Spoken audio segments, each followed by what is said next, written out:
start to get going. Mr. McDonald? Any word on breakfast or coffee? If that's I understand. grab something ourselves real quick. I just know that. Okay, I'm going to go get some coffee. Thanks, Kathy. Mr. Chair? Yes. While we're kind of sitting here, can we go ahead and review the training video that the delegates have already been sent about what the buttons do while we were spending hours last night deciding what the buttons will do? Yes, so I'll give you the floor to make that presentation. We're going to, as people filter in, try to listen. I don't necessarily, I mean, can we play it on the screen? YouTube video. The YouTube video. It's about 3 minutes. Yeah, if y'all can facilitate it, we'll do that. And the rest of us, if you need to get organized, we'll stand at ease, and then we'll pray and pledge and everything else.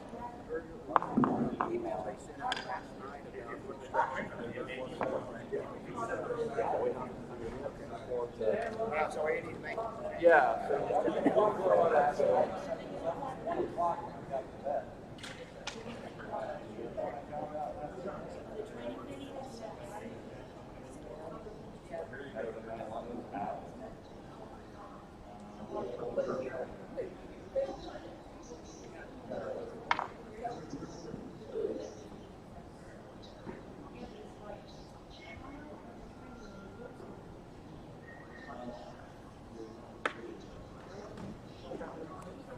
Okay, Josh. Really? I couldn't. The day before I couldn't. I got 5. I just closed my eyes and then all of a sudden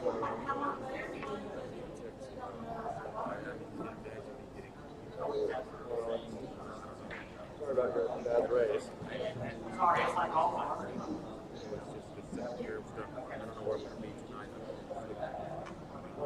Chris, I was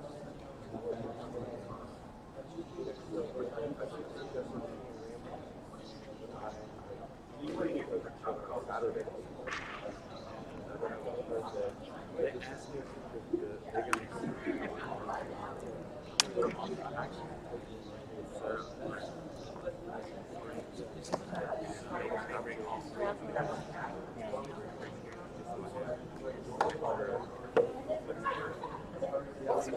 Center login. Rob, it's problematic. We'll keep you posted on where you're physically going to be at. I'm going to be in Austin. I just don't know if I'm going to be in Austin tonight. No problem.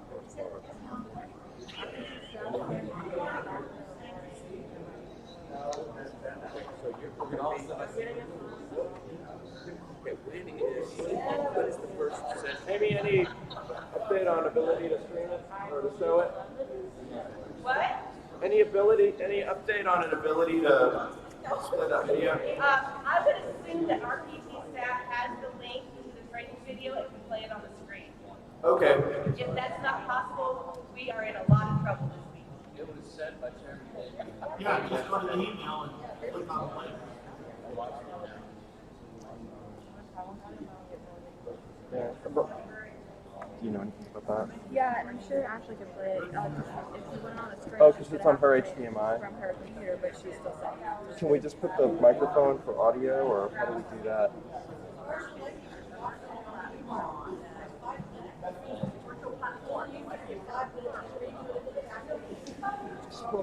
I guess just redo the RPT YouTube, maybe?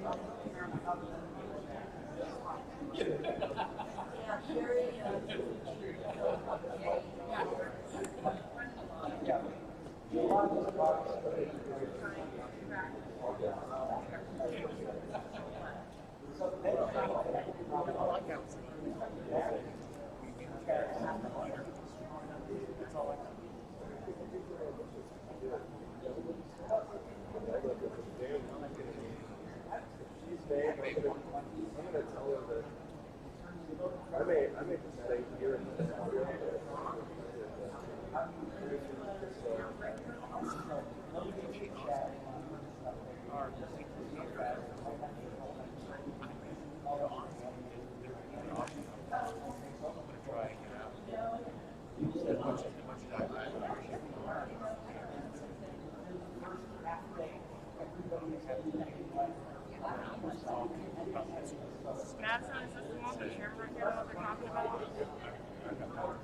Sorry.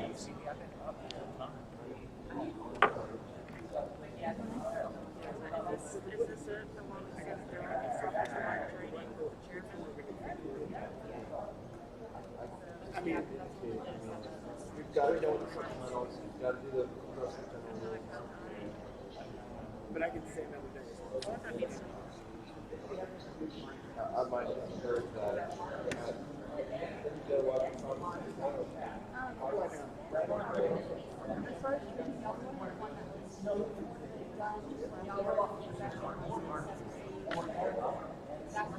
Amy, quick question. Which video is it, and do we know the timestamp of the relevant portion? You are kidding me. No, I'm not. I haven't. The You've been. Republican Party text sent out to all its delegates last night a training video. Yes, and that's the one that's this It's one. on the Republican Party Texas Yes. website, the convention 2020. Yes, that's this one, but It's it's not in the. Amy, it is. Why are you I'm yelling? out. Y'all do what you want. Why are you yelling? Because the incompetence is insane. It's a training video.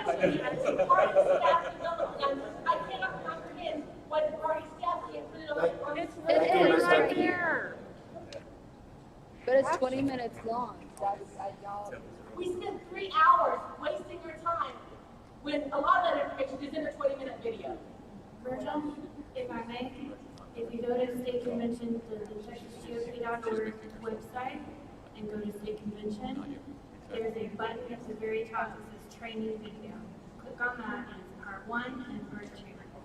A lot of training videos. So the one that y'all put on. You're looking for the part 2 one. You know where the video comes from? It's gonna be coming from this laptop. Okay, thank you. You know what? Worst case, Madison, it's in that garage. Yeah, well, it's the issue. I have the URL to the video, correct? I know it's on there. She just needs to. It's this one that is right here, correct? Well, it's the one titled Part 2 Chat Icons and Functions, the specific one that was asked. This is the one that was asking. So these, well, line. It's right here. Red compact. Yeah. Is there any settings that I have to do in my computer? Automatically route it, but if not, we'll find out pretty quick. Okay. And your address? So it's A, Yeah. B as in boy, E, C, That called okay. yeah. And Texas Right, you're GOP. right. It's hard to know.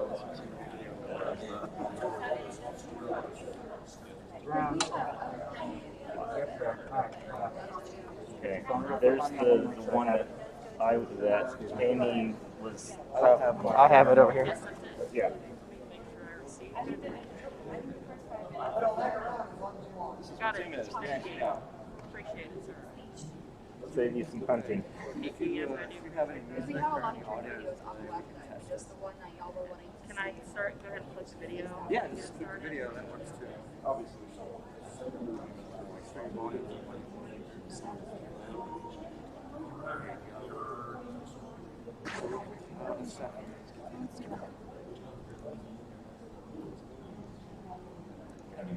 Yeah, because that's one of the other training videos. Oh, just the wrong one. It says that this is the one Amy is talking about, RPC 3, part 2. Chat functions and icons. The video is only 2 minutes. Keep going and scroll through and see. Well, it's not playing any sound. Alright, so looks like you're gonna have to go in your audio settings and make sure it's Yeah, I remember a while back I changed this. I can fix it for you if you want.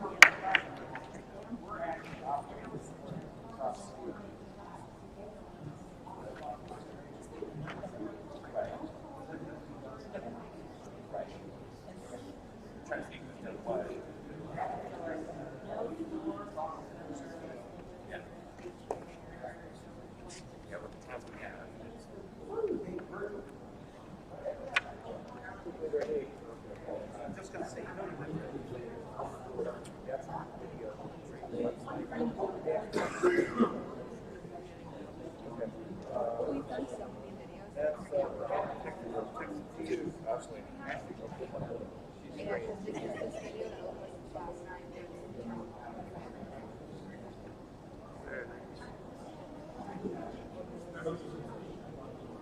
There's going to be another training at night. Today,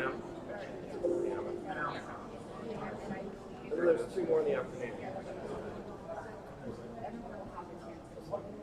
Yeah, Right. go. Yeah. Yeah.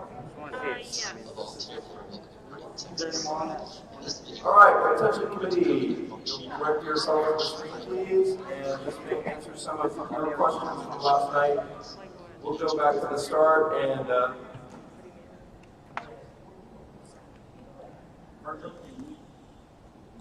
yes, let's attempt to increase the volume. I just sent you a web link to the actual photo table, what motions would mean what. Okay. It's on the website. It's on our website. Is it also putting out sound here?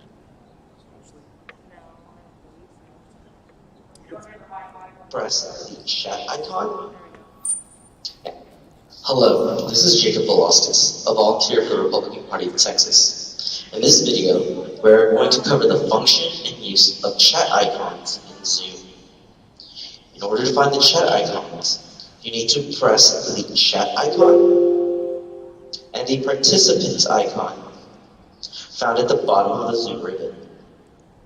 The 4 icons that will be used are the raised hand icon, the yes icon, the no icon, and the go slower icon. The yes icon will be used to vote yes for simple votes or to speak in favor of the item on the floor. The no icon will be used to vote no for simple votes or to speak against the item on the floor. When asking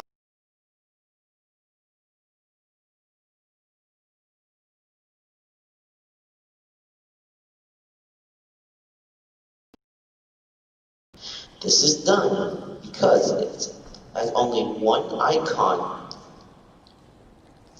can be pressed at a time. So if a delegate is waiting to speak but then wants to make a motion, they would lose their spot in the line if it is not recorded on a speaker's list. The raised hand icon will be used to make a motion on the floor. The go slower icon will be used to second a motion on the floor. If a delegate wants to make a point of order or a point of inquiry / information, they must type their point in the chat, and it will be delivered to the chair, who can respond to the messages to the body as a whole.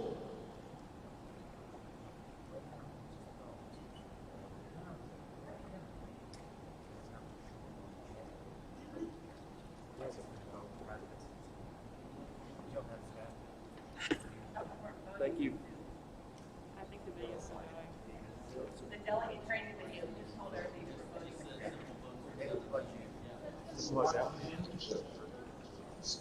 Watch our other Zoom training videos or contact the RPT.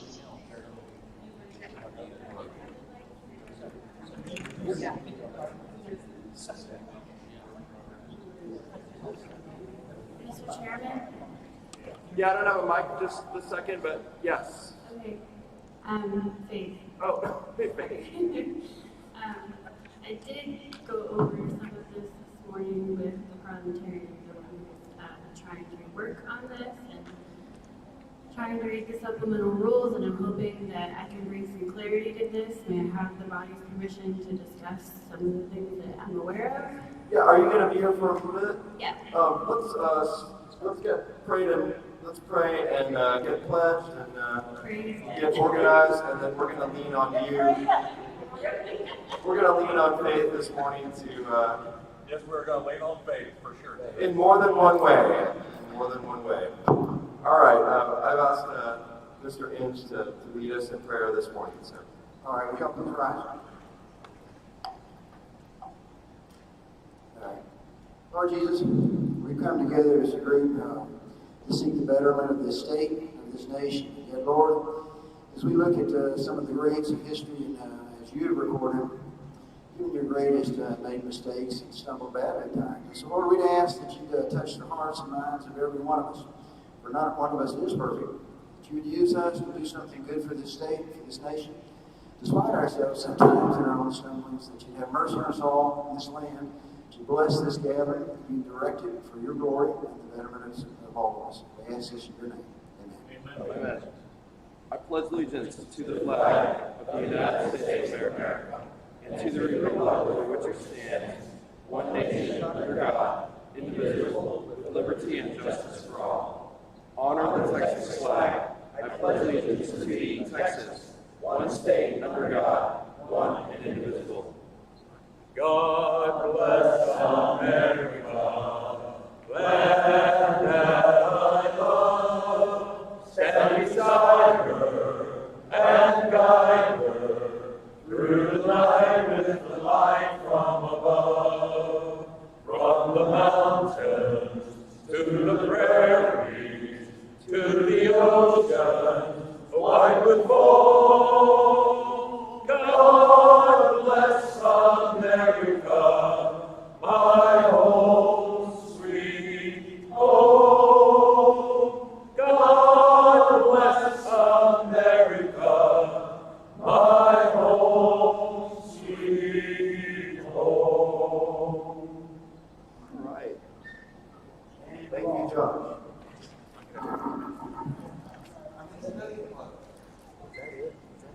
So, frequently asked question is, when should people plan to go back home to participate in the convention virtually? And I don't have a perfect answer for you. This has been a week that we're feeling our way through this, and we're going to do the best we can. And we've got a lot of great minds on all these projects, and we're one of those groups of people that have to make decisions. So I would suggest to you that we have an SREC meeting at 2 p.m. In fact, that's the truth. It's been scheduled. We have to get done with our supplemental rules a few minutes before that. Hopefully we have a little bit of cushion, but that is a time certain for us. This afternoon, we can deep dive back into the general rules. I know we had gotten to about 39 or 40, and that we had some that we perhaps want to revisit. So that is open to us. That may take 2 hours. It may take 6 hours. So I can't give you a good answer about when those of you from far away want to perhaps go home, but I will tell you that rules committees on Wednesdays sometimes finish a little earlier and sometimes finish a little later. So that's where we are. If you're elected to the permanent committee by your respective caucuses, and I hope you are, because we do need you guys to return so that we have some knowledge of where we're at this point. Typically, the permanent committee revisits anything that they need to. They may take some delegate testimony. I don't know how much of that will be able to happen easily. I think necessarily a Zoom meeting goes a little bit slower than an in-person meeting where we can all see each other. So, and I'll get you Mr. Barcroft as soon as I'm done with this. So a little bit of uncertainty, but I hope that we can all see each other tomorrow on Zoom. If there are some members who are replaced, that's wonderful too, and not specific to any of you in particular, but it does happen in Caucus, and we'll work with them too. But I'm hoping that we have this group back to be able to do the work of the convention. So we'll do that, and then I think Saturday will be when our report is delivered, the permanent committee's report, I should say, will be delivered to the convention. So any questions on that? If not, we'll go to Mr. Barcroft. Okay, Mr. Barcroft. Good morning, Mr. Chairman. Jack Barcroft, SD24.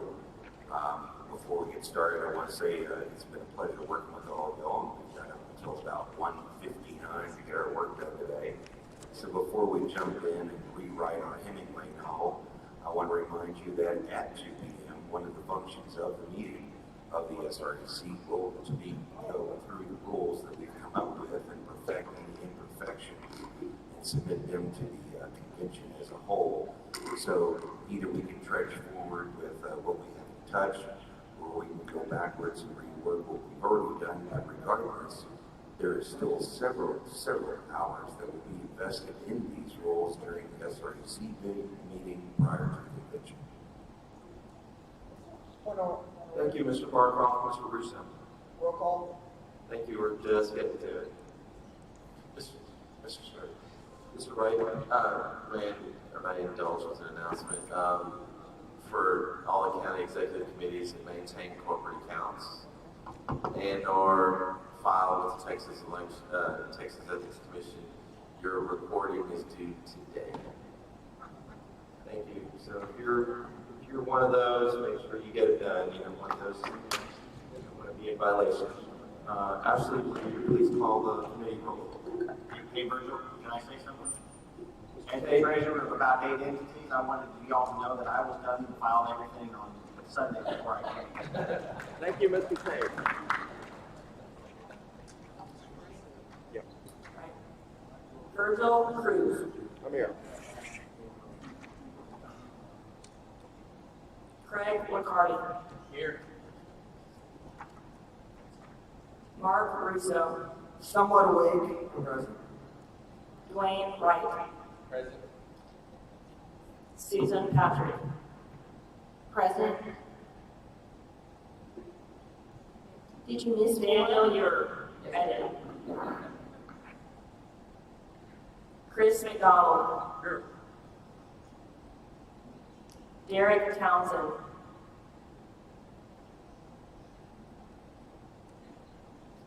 Rustin Wright. Here.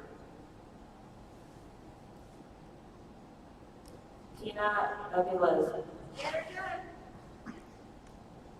Fred Tate. Here. Jeff Larson. Present. Henry Payton Inge. Jerry Vanderlyn.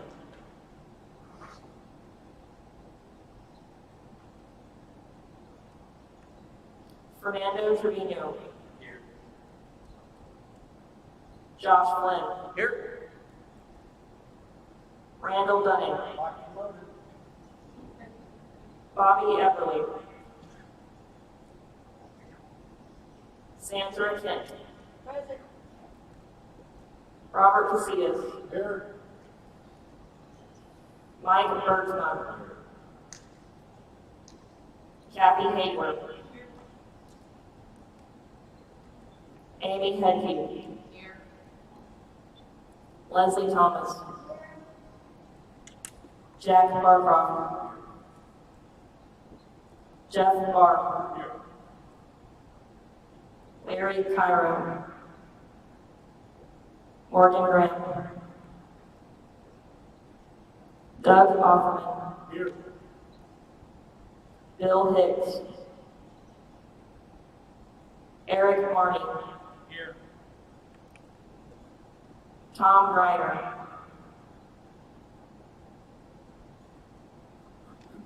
We do have a quorum. Thank you, Ashley. Okay. Let's look at the rules. Faith, do you want to go ahead and talk about? Yeah, I guess we can start on rule number 6, unless somebody wants to start somewhere else, but. Let's start on 6. Okay. Regarding how you get recognized by the chair, there was a lot of discussion yesterday, I believe, about the chat room. Ideally, when you are in a convention, you have the right to go to a microphone and get recognized by the chair. In this case, with all the buttons and the meeting posting going on, I believe it is in the best interest of the body, the digital body, to be able to use the chat to gain recognition from the chair for points of order, points of information, to make motions, and offer amendments, the actual work of the body. The reason for that is because, as Shona pointed out, if you raise your hand and something else happens, you have to vote on something, you lose your place in line. As well, the rest of the body can't see what everyone else is doing, if that makes sense. So there is a danger there, obviously, when you're in a chat room with 10,000 people or 5,000 people even, that the chat will be abused. People using it for actual, chatting. It's not for that. It is for, I believe, the secretary to be able to look at and make a record of who is making what motions first. So it would be my recommendation to have those motions be made in the chat, to have a sergeant-at-arms perhaps deal with the people who abuse the chat. It's not a perfect system, but maybe if somebody abuses it, they get muted for a minute or two. Time out, calm down, don't come back into the chat until you can behave. And then they get unmuted. And if they continue to abuse it, then they have, the ability to mute them for the rest of the meeting, something like that.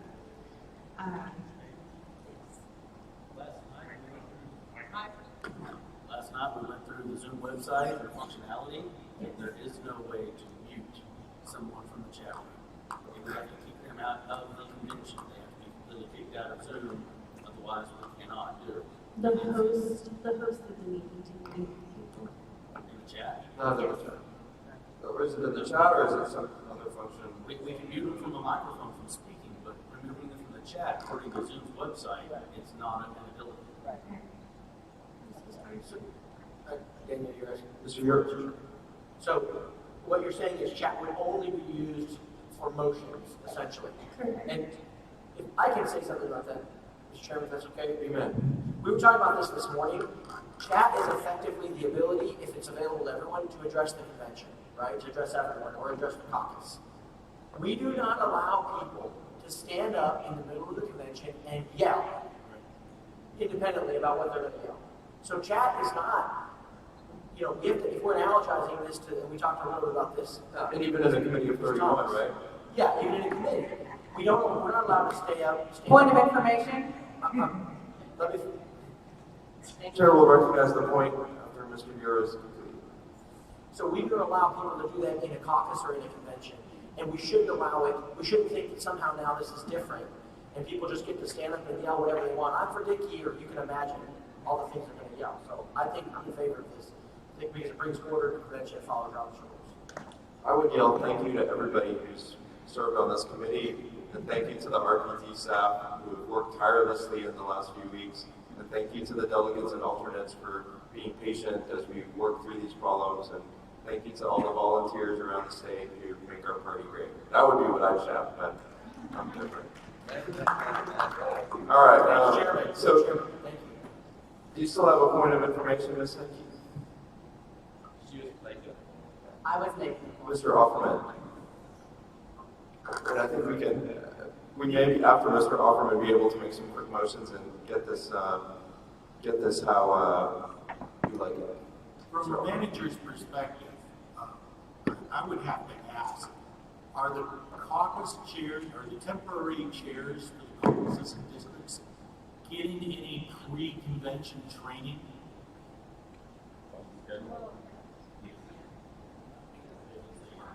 So they're going to be warned about the chat room weaknesses. That would, and how we write this will, because we're not going to be able to solve this. I think chat rooms should be allowed, but if the caucus chairs can be trained how to manage the situation and, mute everybody and say, if you don't do this, it's going to be chaos. And I think the Republicans, as a party of principles, will comply. Thank you, Mr. Offerman. Okay, do I hear a motion to... President SB6, I move you bring up the language I had yesterday proposed. Second. President SB6, I move that you bring up the language that I proposed yesterday to use in the chat. On Rule 6? Yes. Second. All right, you may speak to your motion.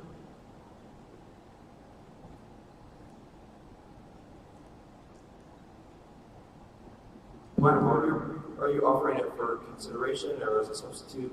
I'm offering it for consideration. Point of order. Mr. Dunning? We already voted on this. This would have to be brought up under reconsideration.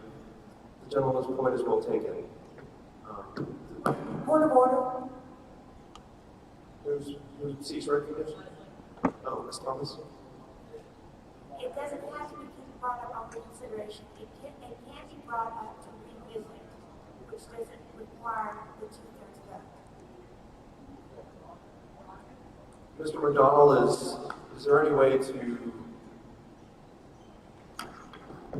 try to get the sense of your motion? I don't remember what the text was. Point of order. Okay, first of all, I move to reconsider the language presented yesterday in Rule 6. Thank you. I think that's another motion here. There's a motion to reconsider. There's a second. Point of order. Mr. Dunning? He had to have voted in the prevailing side to make that motion, which he did not. Mr. Tate? Did you vote on the prevailing side, Mr. Tate? Thank you. Is there a second to Mr. Tate's motion? Second. The motion now is proper. Discussion on the motion to reconsider. Mr. Tate, did you want to speak to your motion? I want to move this along. Point of order. Who seeks recognition? Jack Marcroft. Mr. Marcroft? Is there any recorded roll call vote that indicates which way each committee member voted on that particular vote at the time? No, without objection, we'll take it on the member's honor. Okay, so we're on the motion to reconsider. Any more discussion on the motion to reconsider? All those hearing none, all those in favor of the motion to reconsider say aye. Aye. All those opposed say no. No. I believe there's sufficient 2/3 in the opinion of the chair. All those in favor of the motion to reconsider, raise hands, please. All those opposed, raise hands, please. Motion passes. All right, so we're back to Mr. McDonald, and we brought up the language. Is this the correct language? Yes, sir. This is the correct language. Okay, you may speak to your... And I'll have to make an amendment, basically, because it's no longer a group chat box. Let's type a chat message. So let's type in the chat box to the chair.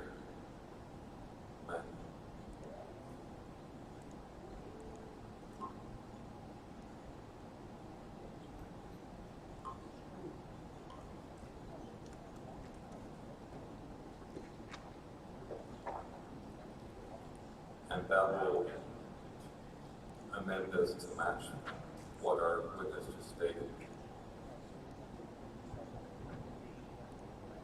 And for grammar, if we could just delete that extra D in there.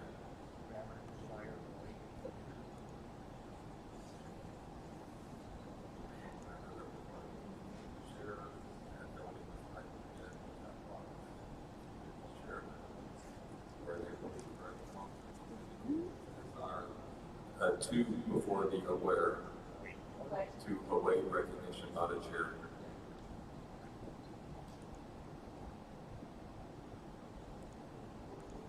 Thank you. That represents the motion.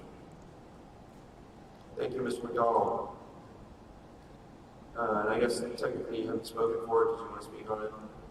Speaking in favor of it, it does at least allow a time-tracked system in the chat function in order for the chairman to know who raised a point of order information, wishes to move a particular topic or wishes to amend a particular topic. Then in the form, when the chairman takes us into debate, the green button will allow the chairman to recognize those who wish to speak in favor, and the red no button will allow those who wish to speak against. Thank you, sir. Thank you, Mr. McDonald. Mr. Russo.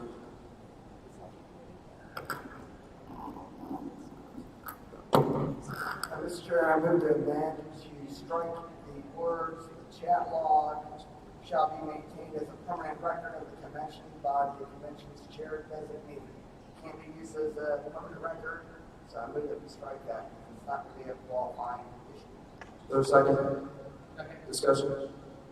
All those in favor, are you ready for the question? ST21, Ms. Hageman?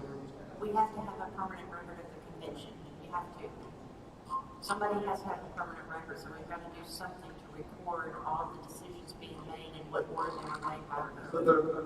I wonder though, if they're not recorded until they're heard by the chair and recognized, I mean, that would, I might suggest that the chat function is the equivalent of multiple people shouting. Just because they shout the motion doesn't mean that the motion is heard. You know, sometimes even in a committee of 31, I hear multiple shouts at once, and I've got to pick one to do one at a time. So, if you've ever seen the actual permanent record of the convention, it's about 4 or 5 inches thick. But we do have a permanent record of every convention on paper. You've got to have something in case there's litigation. The video. I'll amend it to also say that we added the video, the live video being the permanent record. okay, you're amending your amendment? Yeah, say that. Okay, so we have a second to the primary amendment. Point of information, Jack Barcroft. Yes, Mr. Barcroft. Is the chair aware that Chairman Dickey is creating a brand new video at 10 a.m. this morning? Therefore, if there are different rules than what was presented last night and or uses for the platform that they can be incorporated into today's training video? Is there someone who is going to watch that video who can report back to the committee and follow along? Well, in other words, Mr. Chairman is saying if his video last night can jive with what we wrote to get him apprised of that immediately, so he can incorporate it to the 10 a.m. So it's us to him and not him to us. Correct. Thank you so much, Mr. Barcroft. There's Mr. Wright. I would offer a clarification. Maybe if we just strike the word chat log and put video and leave everything, just one word substitution. Are you offering that as a secondary amendment? Mr. Russo, will you withdraw? Without objection, Mr. Wright offers an amendment. Is there a second? Second. Okay, let's. Oh, wrong place. Sorry, actually, that's chat box down below. My apologies.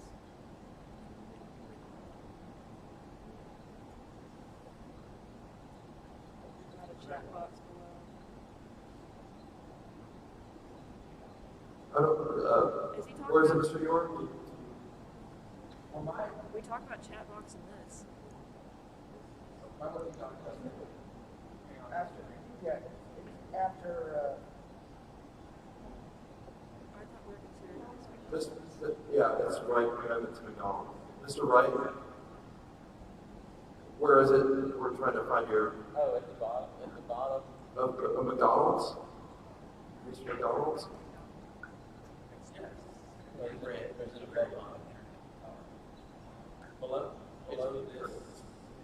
This is not McDonald's.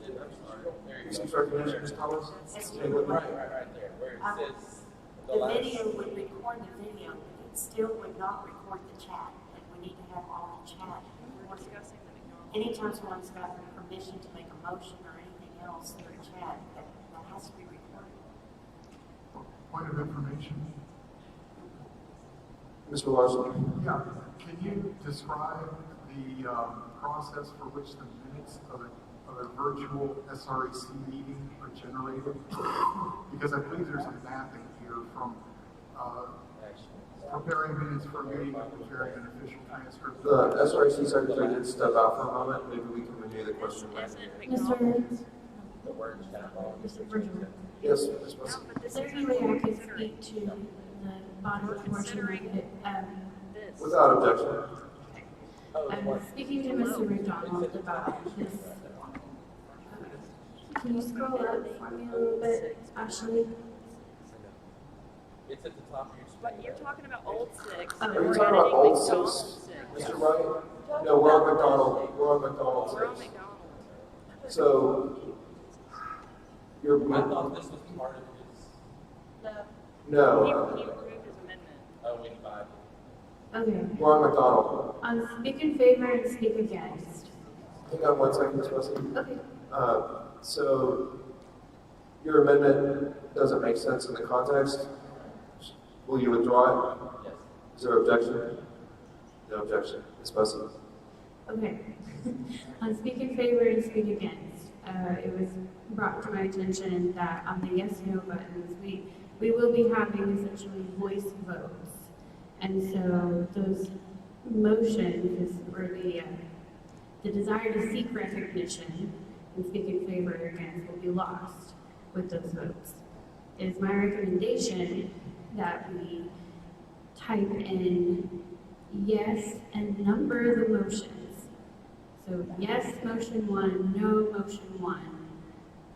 However y'all want to phrase this in a rule. But that way the secretary can track that.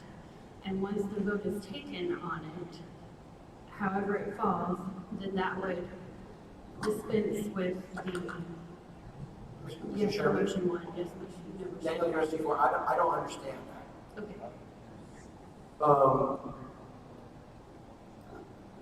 Would you be able to work on language and get it back to us in about 5 minutes, and maybe we can come back to rule 6? Okay.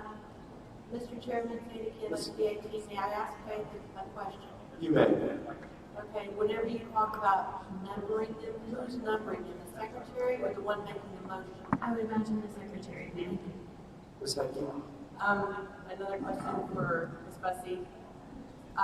You're saying that there's going to be voting on both the upstream and Zoom.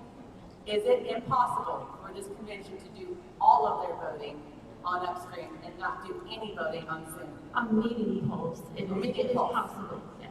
I'm going to urge this committee to insist that all voting be on one consistent platform.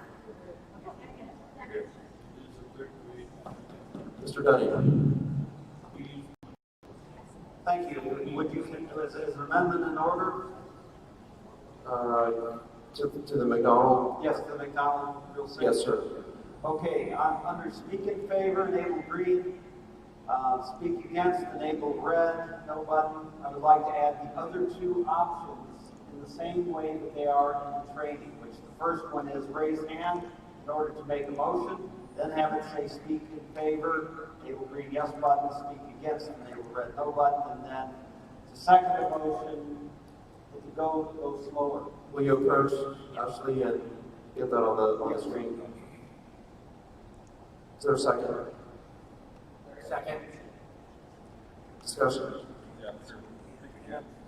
Mr. McDonald, I'll go out of order. Usually you let the maker, but I'm kind of saying that. Don't have to say speaking against because it's counter to the whole reason. Same order that they did it. And preface that she stated at the beginning that we needed to be able to log and make amendments without losing our places in line. Mr. Dunn, with that, did you hear Mr. McDonald? We're trying to perfect language, so we're not. I'm not listening. Okay. I've turned off let's the get audio. let's get the language up. Yeah, let's get the language up. Mr. Chairman, Mr. Wright. Enable raise hand button. We have Terry Holcomb staff, the RBC, if when we're done disposing of this, if there's any questions or clarifications, he's here for that. Thank you. Otherwise, Yeah. Mr. Holcomb, will you be here for the duration or? The second motion. No. What's your time certain for leaving? No, for leaving this committee room. And enable. Does that mean 1:59 p.m.? I sent you that. Could you bring up that? So let's make sure. Okay, so thank you. We may avail you of your help. Mr. Barcroft. Mr. Chairman, Chairman Dickey says hello to everybody this morning. XOXO since he wants to know that the video we watched isn't exactly what he did last night. He did not use any general specifics. He used generalities. He did not get into the specific what button does what, nor did he actually even use the correct version of what we're going to be using in the convention. And he wants us to know that it's not a dictatorship. They're not telling us what our rules are going to be, but we tell him how to use the platform. And just keep that in mind as we move forward this morning, that we don't have to match an outdated video that was a suggestion but we set the pace. Thank you, Mr. Barkoff. Mr. Dunning. If I may speak my motion. Yes, ma'am. Thank you, sir. The reason I've chosen to do this is because this is the data that hundreds, maybe thousands of our delegates have already studied. Madison once said that if the laws change so often that you cannot keep up with them, it is no good making laws ourselves. So I want to try to minimize to the greatest extent possible with what we do, churn from what's already been published, make minor changes if we must, but at least preserve the order that's already been presented as much as possible so we can reduce this constant churn where you say, oh, was that today's video or was that this morning's video? Or no, it's this afternoon's video is the one that's good. See, that's going to be a real problem. So I think we should use this or some format of this so that we can remain some consistency, because this actually will work, I think. At least better than throwing all kinds of words in the chat so that the 4,000 people throw in the chat. And actually, you'll kill the secretary. You will kill the secretary. We will carry him out with his boots on if we do just chat. Point of information. Mr. McDonald. Chris McDonald, SD6. Mr. Chairman, could you restate for benefit of the author, Mr. Barcroft's testimony from the chairman? I'll allow Mr. Barcroft to restate. Chairman Dickey said that the video we watched this morning was simply a demonstration. It wasn't the actual conversation from last night that was used in the training last night, and that he specifically did not go into details about how to gain or seek recognition from the chair because he knew that that was fluid. He is creating another video at 10 a.m. this morning, which he will be looking at our working doc in order to incorporate that into his presentation. Also, last night they didn't even use the version of the software that is going to be used in the convention. Therefore, that's the reason why they're making a new video at 10 a.m. to go into specifics. He wanted to remind us that it is not a dictatorship. He did not push down rules to us. He is waiting for us to push rules to him. Thank you, Mr. Barcroft. Ms. Thomas. I just want to remind everyone that these have to come as close as we can to our fundamental rights as delegates. Rights, but also within the rules that we've already passed in the general rules. And the chairman needs to know the interrupting motions. The chairman needs to know what order they've come into. The chairman needs to know more information than what we can give him by clicking on a button, in order for him to make an informed decision to preserve the rights of the delegates. Mr. Wright. Dwayne Wright, SD3. Clarification, Mr. Chair. Okay, so we're creating rules. At what point do we diverge from rules and go into instruction manual? I mean, since there's standing rules or supplemental rules, if you prefer, they do somewhat function as an instruction manual. You can always defer it to the decision of the chair or some other body, right. But this is in line with in-person convention. Doesn't mean we have to do it that way necessarily. We have Ms. Hetke and then Mr. McCarty.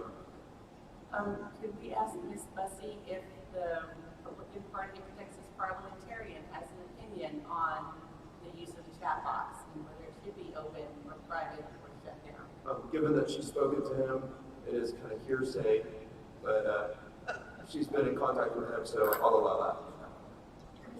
We're not a court. Ms. Bussey. Chris recommended the chat box because it is the only way to be transparent. It's the only way for the rest of the body to see what motions are happening in real time. It's the only way you can get a timestamp. Otherwise, it's a bunch of lights, and it is at the discretion of whoever is chairing that particular part of the convention. Thank you, Mr. McCarty. Thank you, Mr. Chairman. I'd like to direct a question to Mr. Holcomb, if that's okay. You may. Mr. Holcomb, given the numerous Zoom meetings that have been taking place over the last few weeks, one of the complaints or one of the drawbacks, I guess, is that if you change your raise your hand, and then you put a green button, and then you do the red button, and then you raise your hand again, you're going to lose your place in line every time. Is that correct? Yeah, so I'm going to answer two questions if I may. First of all, that is just like if you're standing at the mic. Okay, you can't just get up and yell that I want to speak, right? You get up and say, I want to speak to a motion. This doesn't change that. But if you're standing in line at the mic, and maybe somebody else gets recognized first, you don't get pushed to the back because you have something else, you change your mind on something. Sure you do. Sure you do. Absolutely. So the second thing is, if we're talking about the chat box, yeah, Mr. Howe and I vehemently disagreed on that point. I will take full responsibility for my recommendation being killing that thing as dead as we possibly could because of the behavior that we saw in the SREC. You couldn't manage the meeting in chat. You're not going to be able to manage the meeting in chat. No way, no how, can't do it. Even if y'all say do it, that's how we're going to go forward and do it, but no chair will be able to manage that chat room. No way. We've already seen what happens. It gets too clogged up and too plugged up. You need an orderly way to be able to follow parliamentary procedure. And that chat is a bunch of people yelling and screaming where you can't maintain it. Mr. Chairman, if I can have a question from Mr. York, and then Mr. Offerman will take you after that. Daniel, you're for it. In fact, Mr. Holcomb, couldn't people game the chat box if your intention is to shut things down? You could actually use the chat box. You could intentionally do that to create disorder so things don't progress. Is that right? I'm not going to get into the political side of this stuff. I'm just going to tell you that that chat's going to go crazy. I'm just wondering if we can use that way. Sure. Let me take Mr. Offerman and then Mr. McDonald. I'll start with a quote by my favorite founding father, Patrick Henry. You all remember "Give me liberty and give me death," and I have another one. It is, "Suspicion is a virtue as long as it's in the public good." And I do think the chat room should be open because it affords the people that are there to have the opportunity to exercise decorum and self-restraint. And self-responsibility is a key component of our Constitution. If we don't at least give them an opportunity to be civil, we are cutting ourselves in the throat. Did I have someone, were you next, Mr. McDonald, or did I have someone else? Yes, Chris McDonald, D6, Mr. Chairman. Did you ask Mr. Holcomb if it would be more tenable if the message function was only directed to the chairman and the chairman assigned an assistant to monitor chat to tell him what's next? Yes, Mr. Holcomb. So the chair will have a chat, and you will be able to put in as it's current, as we've sent the training out last night, which y'all may change, which is fine. The chairman will have a chat that was kept to interrupting motions, because those are the motions that take priority. And that is why we use the chair's chat to ensure that the motions that took priority on the floor were able to be seen immediately without 100,000 other things getting blown up. A secretary couldn't manage it. It's just not possible. So we have recommended that you put point of order, point of information in the chair's chat. So that is already set. And the training that I recommended we roll out this morning at 10 o'clock is going to state just that. Okay, committee, it's 8:55 a.m. We're still on Rule 6. We need to move. I know that we've got people in line, Mr. Dunny, Ms. Vanderlyn. We've spent an inordinate amount of time on this. I'm fearful that we're just treading water, not moving. Mr. Chairman, could you check the status of the amendment from the author, what his intent at this point is to go forward with it or not? My intent is absolutely to go forward with it, because if you go to a chat-only solution, you will do this convention. So therefore, we have to have these buttons and availability. Mr. Holcomb is absolutely correct. You can't have a chairman's thing where you can tell what your interrupting motion is. That is perfectly legitimate. But we must use the buttons, and we must use them in a rational way that is consistent with the way we've been using them in SREC and others that anyone's been watching. Otherwise, we will introduce confusion that I think will doom our convention. Mr. Chairman, point of inquiry, Mike Bergsman. Mr. Bergsman. What are we voting on? What's the motion on the floor? We're on McDonald. Which is? Substitute to Rule 6. No, sir, there's an amendment to McDonald from Mr. Dunning. We're on the amendment from, whose amendment was it? Mr. Dunning. Correct, the gentleman is correct. So the amendment is the underlined red. Are we ready for the question on the underlined reds? All those in favor of adopting the underlined reds say aye. Aye. Those opposed say no. No. Show of hands. All those in favor raise hands. All those opposed raise hands. Motion passes. So we're on McDonald as amended. Motion. I have a motion to amend. Mr. Dunning. Randall SU 16, I move that we strike, make motion or move, strike, make motion, amend. Those words. Because the chat is supposed to be interrupting motions only.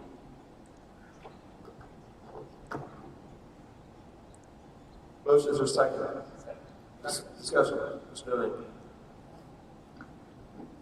In order to maintain some kind of order in this convention, we understand that the chat can be used for making the point of order, the point of information, and those interrupting motions, that helps clarify which interrupting motion is necessary. But the make a motion to move, make a motion to amend is redundant with the other two things of the raising the hand. Mr. Barcroft and Mr. McDonald. Mr. Chairman, I speak against this in the entire substitution. Unlike the icons that we had chosen previously that show up, you can see all the participants, everybody can see all the participants, and everybody can see the icons next to their names. But only the hosts can see the chat functions, therefore there is no transparency with this. I speak against this amendment. Thank you, Mr. Barcroft. Mr. McDonald. Chris McDonald, first a point of information. Could the clerk delete the language that is no longer in play here because of Mr. Dunning's amendment? Is there any that has been removed? This is what he I don't believe there are any errors on the screen.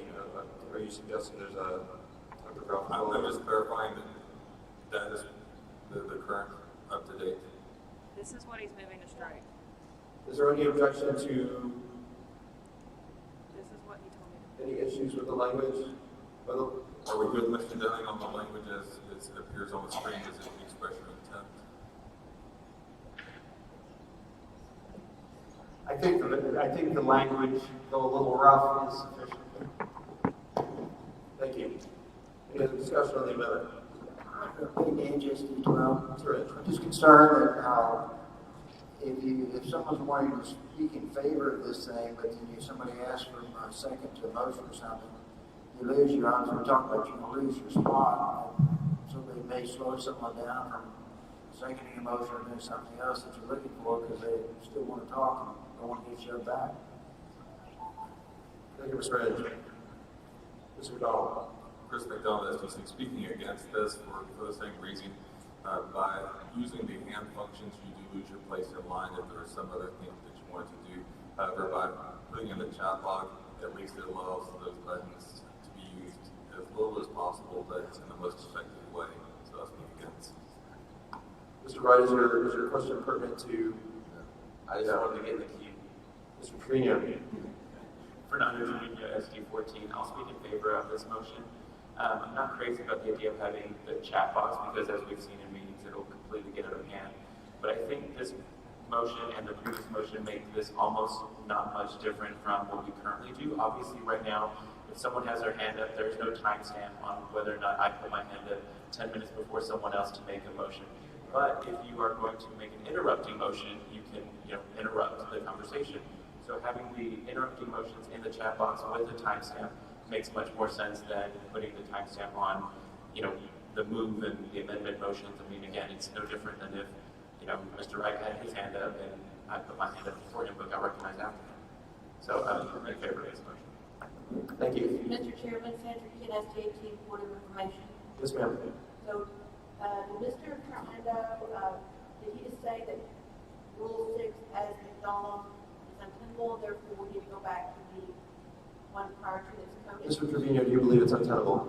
I mean, I would prefer that there's no chat box and we keep it to the buttons, but if we're going to use a chat box, I think at least doing it for point of order and point of information, interrupting motions, at least makes more sense than using it for every single motion that can come up. Ms. Vanderlyn, did you see recognition?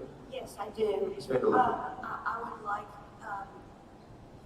my question is, Mr. Chairman, Mr. Holcomb, tell us something. Yeah, she was asking if your hand is up and then you change your mind from making a motion to wanting to speak for something or against something. If you hit those two buttons, the red check or the red X, will you lose your place in line? The answer is yes, just as you would on the floor. Mr. Wright, did I have you in line, Mr. McDonald? Just point of information. Mr. McDonald. Mr. Chairman, does Mr. Trevino understand the section as written will not be a group chat that will not be visible to everyone and not untenable? It is only to the chairman as written. Mr. Trevino, any response? I mean, I don't think it matters. I mean, with however many people are going to be participating, you could overload the chairman with more information than he can keep track of. Thank you, Mr. Wright. Question for Mr. Holcomb. Yes, I have Mr. Holcomb. Mr. Holcomb. Mr. Holcomb, in your opinion, your esteemed opinion, would the video record of this be a better representation than the chat log? 100%. Thank you, Ms. Kent. Yes, favorite F-18, I would urge my fellow committee members to go to get Rule 6 and go to McDonald and then go back. Dr. May. Call the question on the amendment. All those in favor of calling the question on the amendment say aye. Aye. All those opposed say no. Motion before you is to strike the two lines. All those in favor say aye. Aye. All those opposed say no. No. Raise hands on aye. Lower hands. Raise hands for no. The noes have it. Motion fails. Back to McDonald. Notice we're in the speed round. I'm talking fast. There's a reason for that. Mr. McDonald. Call the question as presented. All those in favor of calling the question on the McDonald's amendment say aye. Aye. All those opposed say no. All those in favor of, okay, motion, I'll slow down now. Motion before you is the substitute, whether or not it's amended, I cannot remember. It is the McDonald substitute. All those in favor of substituting the McDonald Rule 6, raise your hands. As amended. As amended.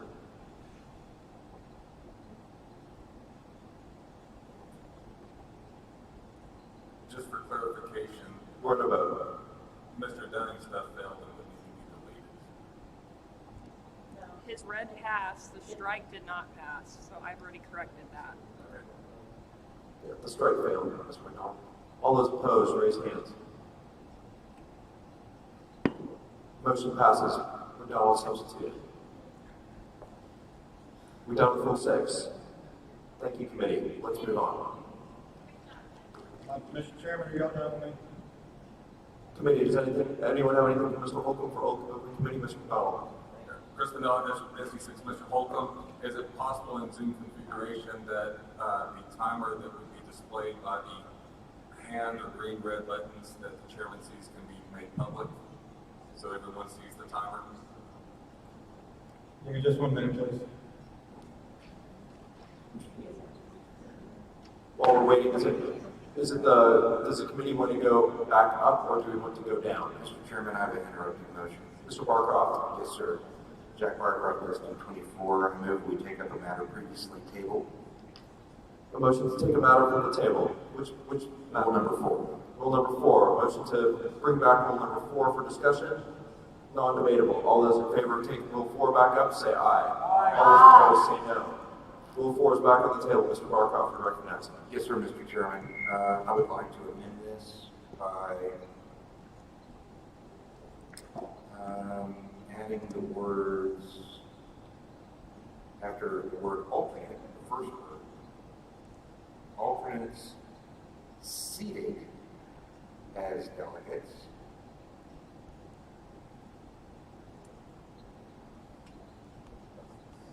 shall have the same privileges to vote.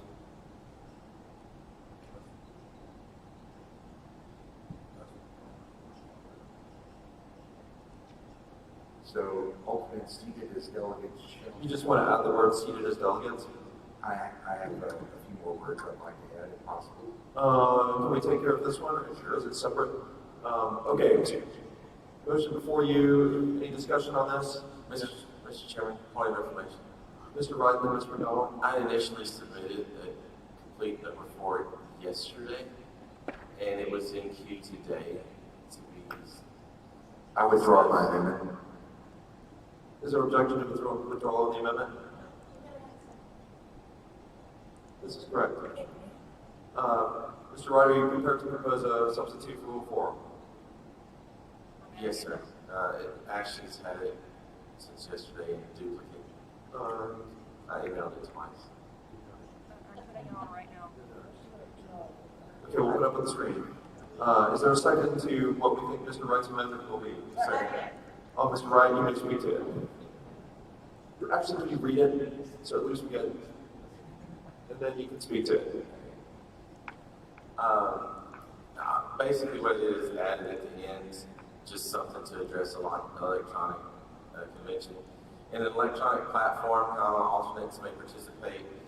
In this part, we've changed, so we'll have to change it. They participate in verbal interaction with their delegation via Zoom due to the technology barriers imposed by a virtual convention.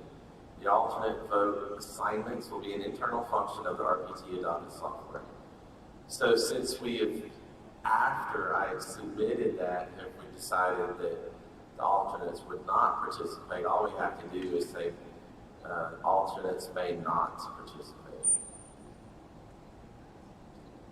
as an amendment to align with our prior rules. Mr. Wright, someone else to speak on this? Or did you spoken on it? Ms. Henke, Mr. Russo, is that a hand? Can I ask if our RPT people have any input on this before we spend another hour on it? Ms. Bussey, Mr. Holcomb? No input? Thank you. I actually I actually talked to them before putting this in. But we could change to not. May or may not. Easy. Mr. Wright, I have a question. Sure. Confused about the sentence that. I'm a little confused about the. In an electronic convention platform, alternates may participate in verbal interaction with the delegation via Zoom due to the technology barriers imposed by a virtual convention. That almost sounds like instruction, or it's not instructive. It seems like it's just background information. Well, that's true. It could be extraneous. Is it? I believe it's argumentative explanation of why we would do the prior, so we could strike that. So there's a motion to amendment on the amendment, motion to strike in electronic, the first sentence in black. I move that we do not strike that. I think it actually is instructive. I know that it's not part of rules, but sometimes you have things that are instructive. Mr. Wright, do you want to withdraw the amendment? No, I'm going to leave it as is. The only thing I want to change is. Because I think I kind of bullied you into making an amendment to strike, so I'm asking you if you want to withdraw the amendment, and we can do it without objection. He's withdrawn. Without objection? Okay, so it's gone. Mr. McDonald, did you have something? Yeah, Chris McDonald asked me to say something. Sorry, Chris McDonald asked me to say something. We just moved to strike the stuff in blue and that we vote on the stuff in black. So it's an amendment to strike the language in blue. That was prior language. The black is the only thing I added. So. Okay. And I guess Mr. Barcroft, without objection, has withdrawn the language in blue. Is that correct? Correct. So blue is gone. So we're on black. Okay, Mr. Chairman, Sandy Kane, SDT. Ms. Kent. I'd like to speak in favor of this motion with the word not after alternates may not participate. And I think that would cover that. Motion to add the word not. There's a second. There's a second. Ms. Kent, discussion? I think this covers, and like Wayne said, it also dovetails into the prior discussion we had about alternates not being in the middle of the discussion. If their vote will count, because the software will automatically add that vote if there's a delegate missing in that SD or CD. Thank you, Ms. Kent. Anyone else who remember? Chris McDonald, as you say, I speak in favor of the amendment as it does further tighten things up and helps work within the limitations of the software. Thank you, Mr. York. Can you hear us before I call the question? First, call the question. All those in favor of calling the question, say aye. Aye. All those opposed, say no. Sufficient 2/3. Vote is on the amendment by Ms. Kent. All those in favor of adding the word not, say aye. Aye. All those opposed, say no. Motion passes. I still think the due to is confusing. Well, there is a clarification. One of the delegates came up and had a really good suggestion that the word barriers be changed to limitations. So the amendment, is that an amendment, Mr. Wright? Is there a second? Any discussion, or can we do without objection? Without objection. What's the word again? Limitations, thank you. Barriers is gone, limitations. Anything else? Call the question on rule number 4, Ms. Kent. Is there a second? Mr. McDonald? I'm sorry, sir. I missed, what was that last question? Someone made the previous question on rule 4. Okay, then I'm out. Okay, let me just read it to myself real quick.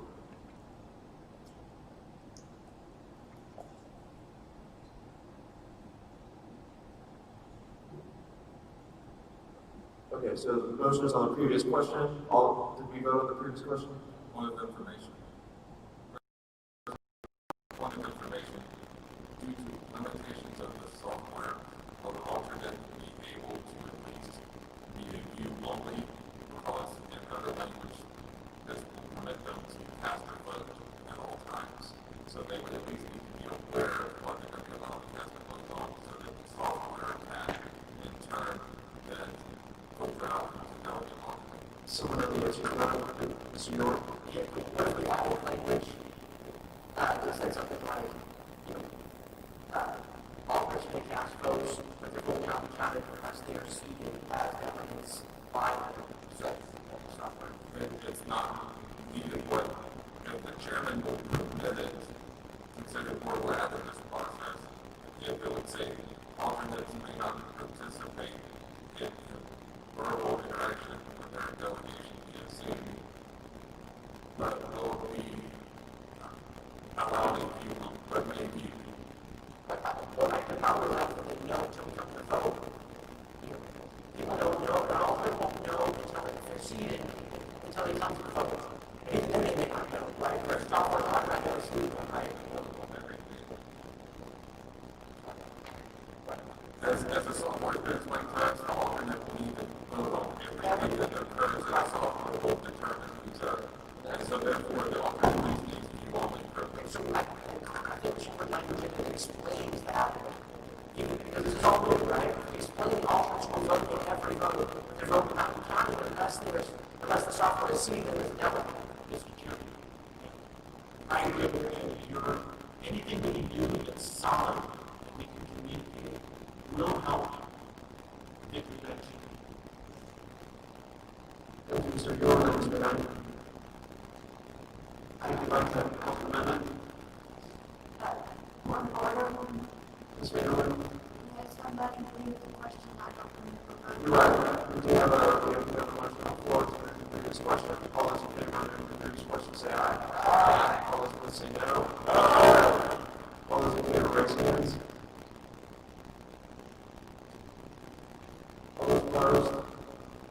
Those have it. Still on number 4, Mr. Becky would recognize and Mr. Jordan. Thank you. Congress says the alternate vote assignment will be made, but leave as an internal function of the RPT adopted itself, unlikely to follow amendment.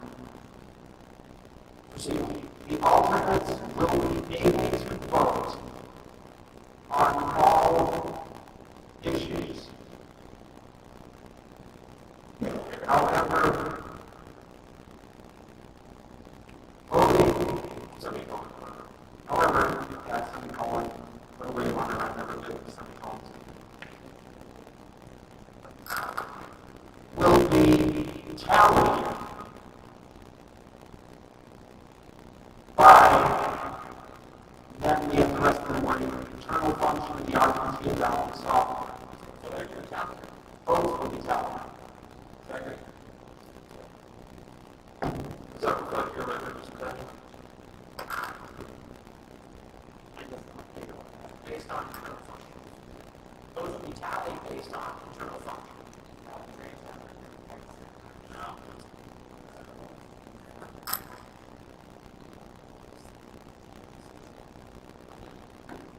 Mr. Dorr, could you give us the language? I like what you said. Is this correct? I can't remember. Mr. Chairman, you want a clarification if it's in order? Mr. McCarty, SB1. When Mr. Dunning's amendment states the all which will vote on issues, is that specific to the meeting pulse platform, the Zoom platform, or both? Mr. Dunning, do you have any information on that? It would be on the meeting pulse platform, so meeting pulse votes. Can you clarify that in the language? So that certainly, you would have to consider that part of my motion. Right, so the motion is here, and then down to the parameter, let's get it, if I can spend enough time on parliamentary stuff. So let's get this, and then we'll, I'm not aware of it, I think actually, one of these kids. If we leave it as it is, without the main layout, we can do formality. This is not military, it's a structure, is that correct? Yeah, is there a way to refer to the meeting pulse without calling it that? To the adopted software for what? How can that be for drafting software? Oh, not drafting software. Oh, exactly. Mr. Chair, if we could, I have some clarifying. I do remember this meeting. I remember it. Okay. You never see my to make it more clear to the people who are reading these rules. It would say something like, alternates will be able to vote on all issues, but their vote will not be counted unless they are seated as delegates by the internal function of the RPT software. Vote tallying software. It's like, Can we ask our RPT person if they have any input on their language? perhaps something on our input on the language?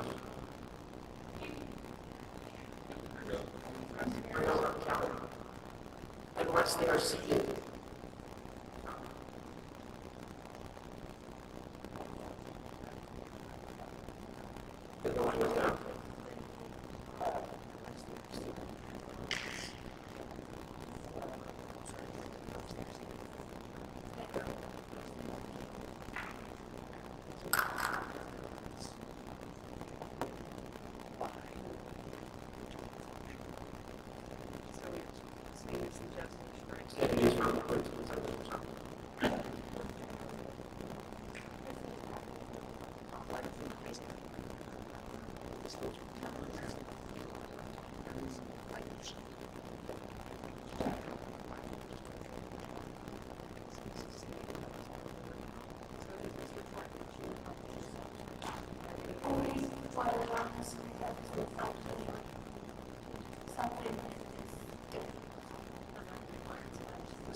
Mr. Chairman, a point of information, I would like to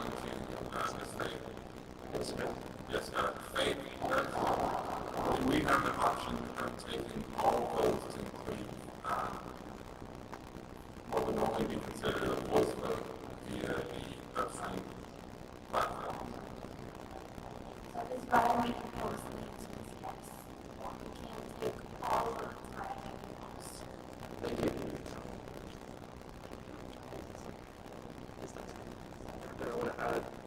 While this is floating to the ground, I wanted to put the alternates will be able to cast votes on all issues.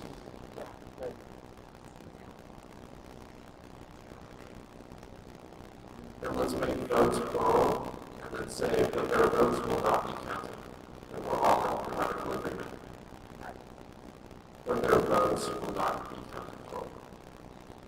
Okay, does anyone have anything else on this which we can finally hit the table? Yes, Mr. Donald. Before the word alternates, let's now put in the words delegate and.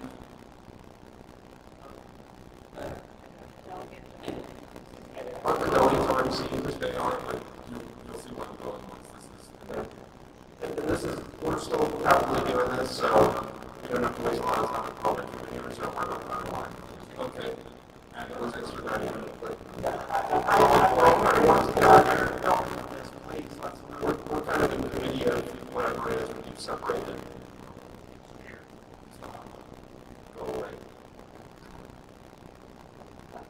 Don't go away. Delegates and alternates. Why not?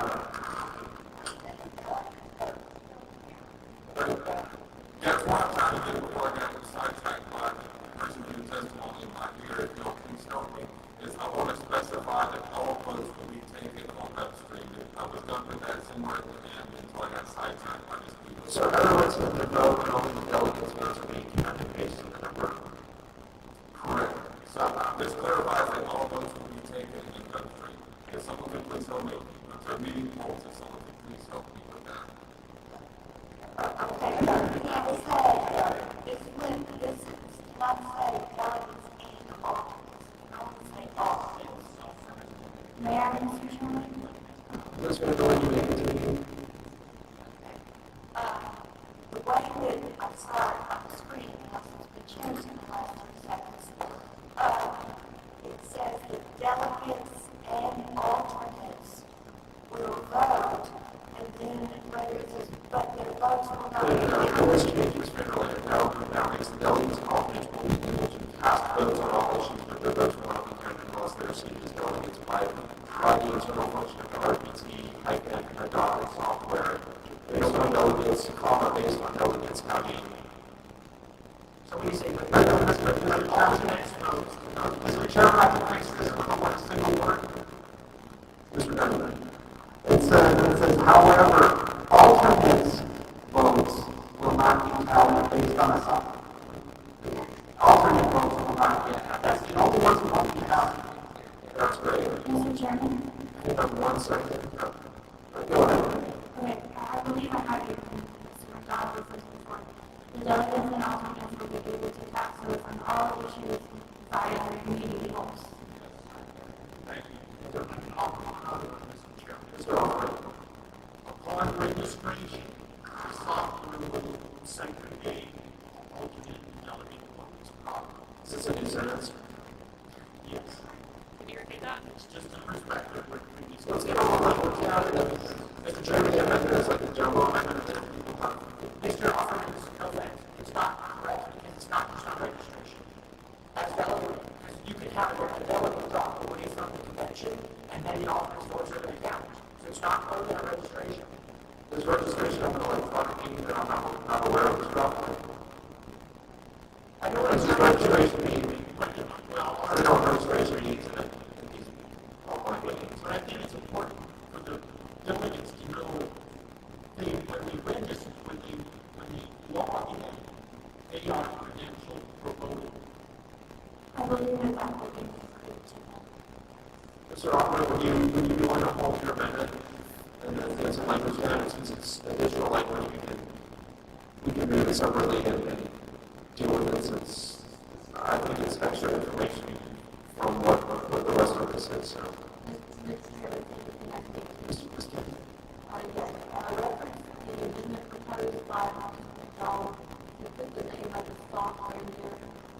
Yeah, can we do that?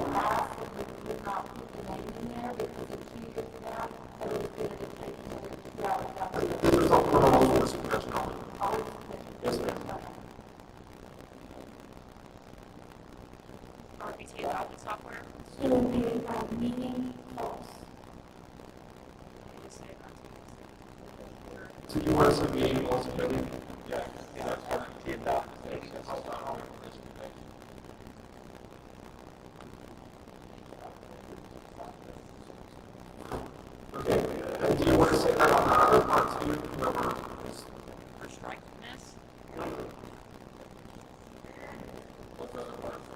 the internal function of the RPT adopted software. You want to say internal function of meeting policy. Okay, so we'll strike RPT adopted software, just get rid of it. And in red language, add meeting policy, please.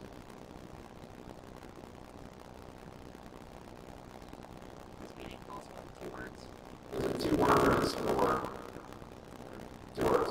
Okay, let's get a read and then we're going to make this official. Let's lock this down. In a North Carolina convention, platform alternates may not participate in normal interaction with their delegation.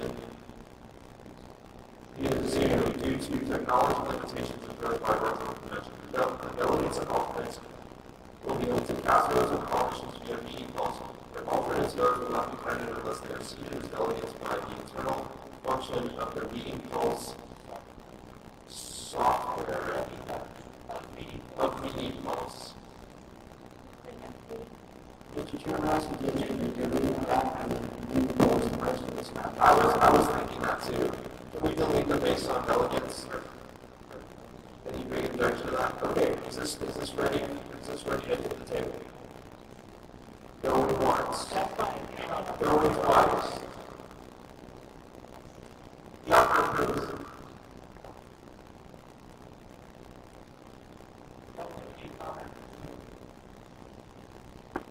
Really? I like it.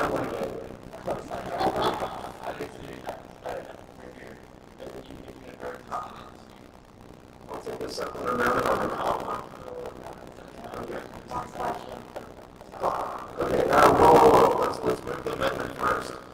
Mr. Dunning, does this now reflect the language of your amendment? This reflects the intentions and language of my amendment. Okay, the amendment is moved and seconded. Any discussion? Mr. Russo, I agree with Mr. Russo on that.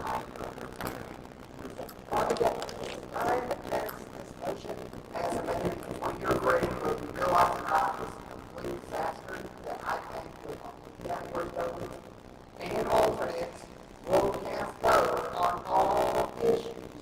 You have just created a priority where alternates have the same weight as delegates. No way, no form do I agree with this. And I think what we're doing is bringing it back. Thank you, Mr. Russo. Mr. Gore. Just respond to the second. May I ask you to smile? Yes, Mr. Dunning. Mr. Gore, Mr. Dunning. Thank you. I understand that this looks strange, but the problem is it is imposed upon us by the way they are doing meeting pulse. And alternates cannot know. They cannot know. We do not have a feedback mechanism where we can tell alternates that you are now a delegate. So it is an expediency for this level of technology that we are stuck with for this convention. And I don't say that in the negative or as a pejorative. But we have a limited technological limitation. And by doing this, the alternates all will vote. The tally of alternate votes, because after all, no matter who votes matters who counts the votes. And in this case, it is a computer that is counting the votes, a computer that is keeping track of who is seated with the dynamics of the convention. If we tell alternates they cannot vote, they will not know when they can vote. And if they can't, they will not know when. We are disenfranchising seated alternates. Mr. Russo, we're giving everybody the ability to vote, and the software tabulating only those who are seated. We solve this problem, which is based upon the limits of the current technology that we have available to us for the convention that starts in less than 24 hours. So I am going to strongly suggest we take this wording and it gives correct instruction. It lets the alternates know where they are, and it does not grant additional votes for unseated alternates. Unseated alternates will not be tallied. So therefore, I believe the objections to this, though philosophically correct, are technically in error. So, Mr. Tiff, hold on, I got a lot of people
Mr. Chairman, I've got that.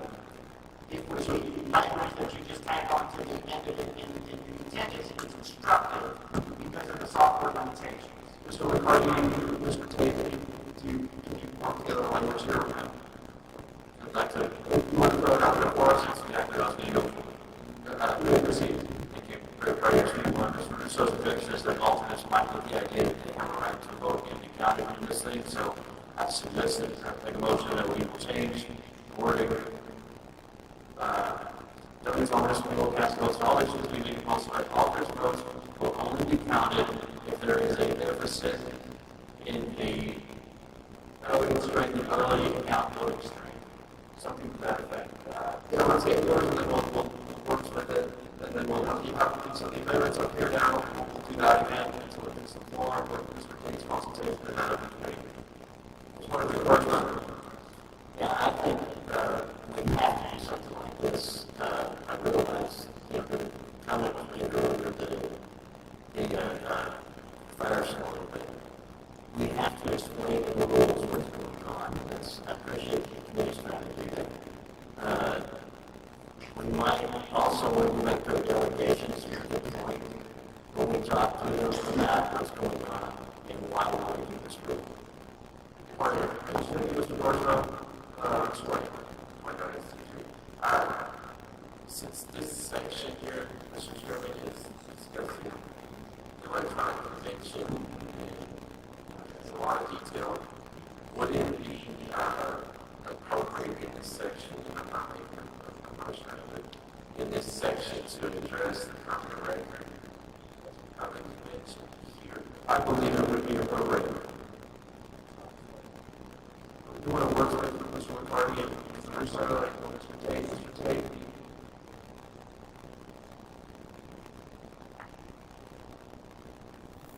Mr. McCarty, Mr. Tate?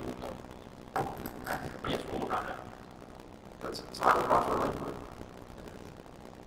And then, say it easy. Mr. Tate, you want to look at the screen there? Anybody else up to that? Chime in. Let's get it. Are we rewording what we had in there? I'm confused.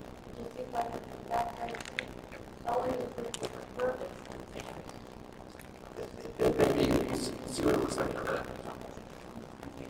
Mr. Chairman, should be and DRC because delegates instead of request DRC. So unlike the alternate votes will only be counted if there's deficit in voting and they are seated. Yeah, correct.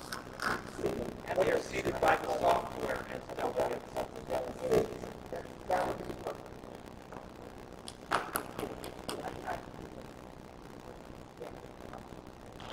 Well, there's a few ones there.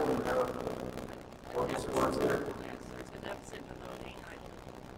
Welcome, please. Mr. McCarty.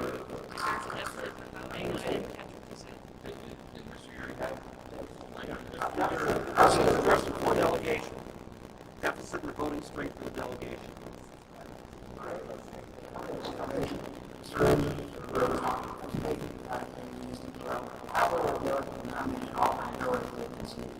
They can't. Because before, this is sometimes like when you leave convention, right? When you're sitting in convention and you leave and all of a sudden on a vote because you got to leave and you all get seated for that moment. The thing is you can't see them leave the convention, so the software has to do it. Because we're not all together, you can't see them. So the same thing that happens in convention, you just now leave them by the software. Probably more accurately, frankly. It's also not, the algorithm knows that the city can get a chance to vote, whereas on this thing, they have no idea what they are. It's pretty good. What kind of information? Let me ask questions for James and I'll continue to say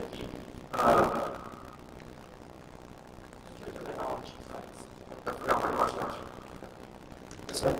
I have a question for a Bussy or any other architect. Ms. Bussy, will you yield for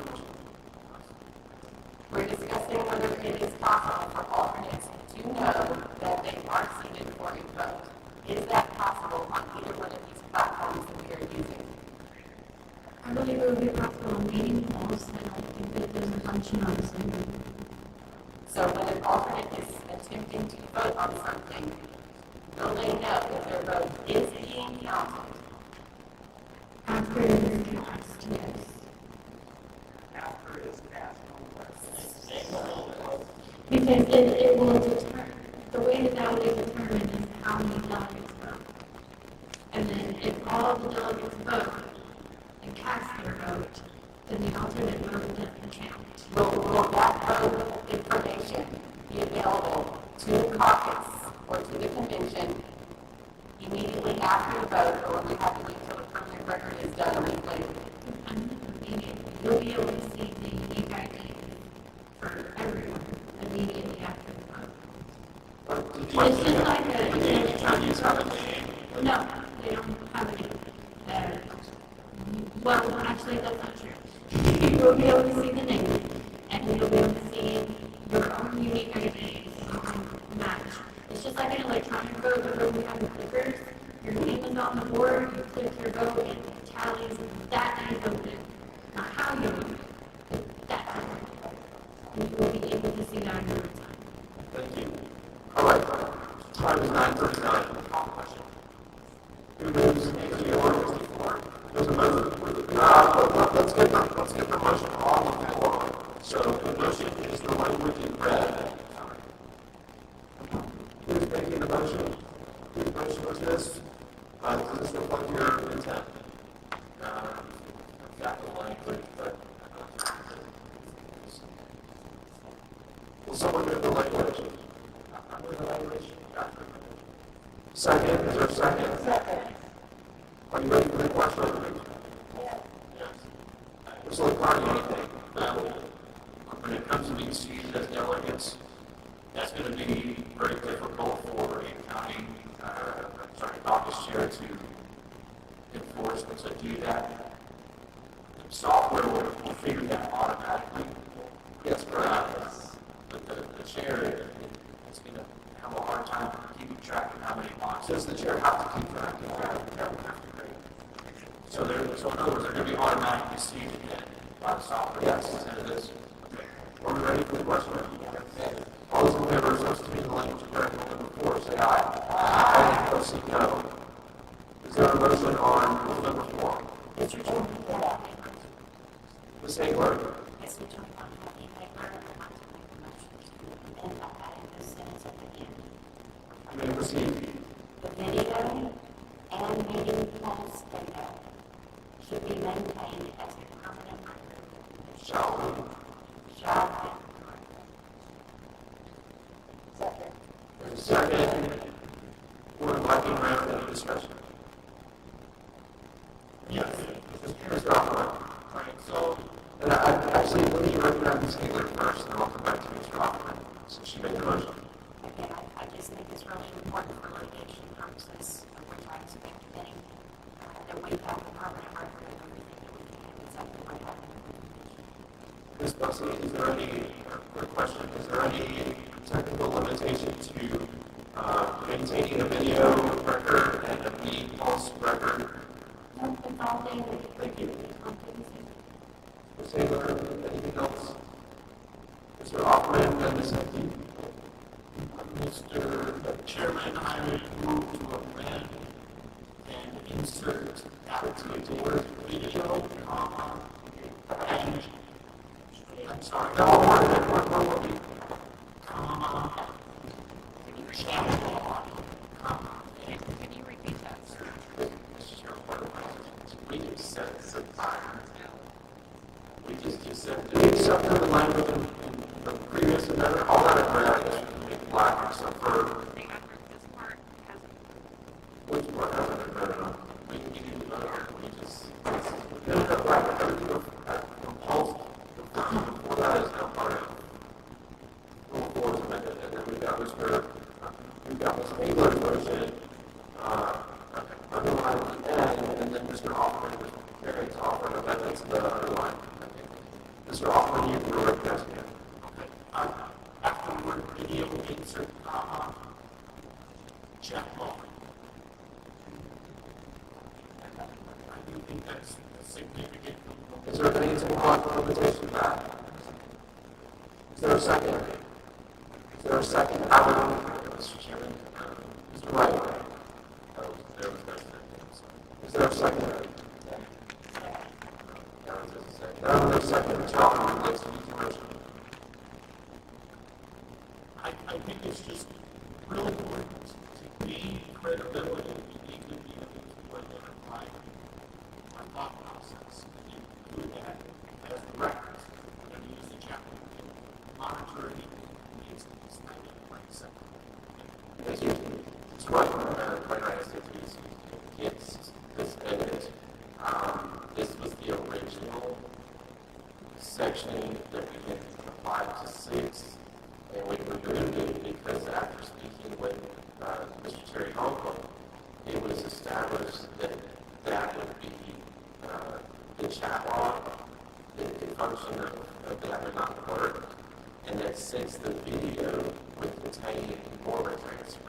saying that it's not technologically available to do that chatbot.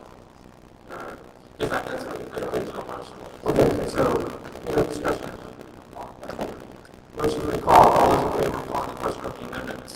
The secondary amendment, say aye. All those opposed, say no. Sufficient two-thirds. All those in favor of adding the word chatbot to the speaker's amendment, say aye. All those opposed, say no. Word is now back to the speaker. Any other motions on the amendment? How about the action? You heard the previous question, recall. All those in favor of the previous question on the particular amendment, say aye. All those opposed, say no.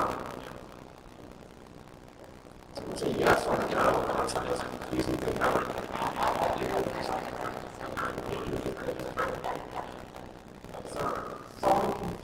Thank you. Ms. Hayes, is it on paper? You just went on paper or the ways now we're ready for paper. All those in favor of adopting the Hayes amendment, say aye. All those opposed, say no.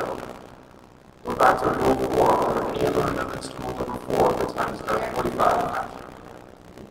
From the previous question, Ms. Hayes. I would that the votes shall be displayed on the screen for 60 seconds. All right, we're going to make a quick call to Chris. He has some information.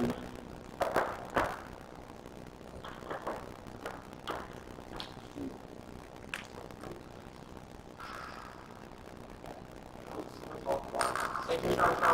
Thank you. Thank you, Dr. Armstrong.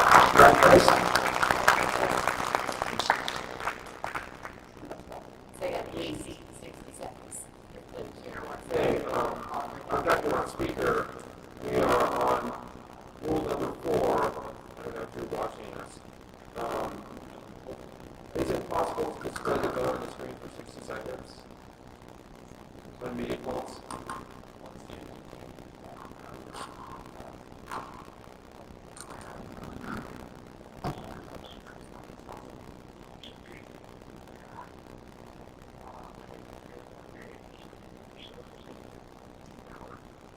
Okay, so rule number say the vote shall be displayed on the screen for at least 60 seconds as capable in meeting votes.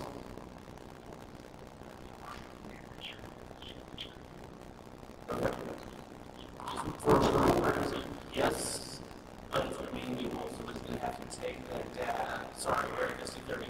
Somebody's going to have to take that data and put it into a slide for the chairman to put on the screen.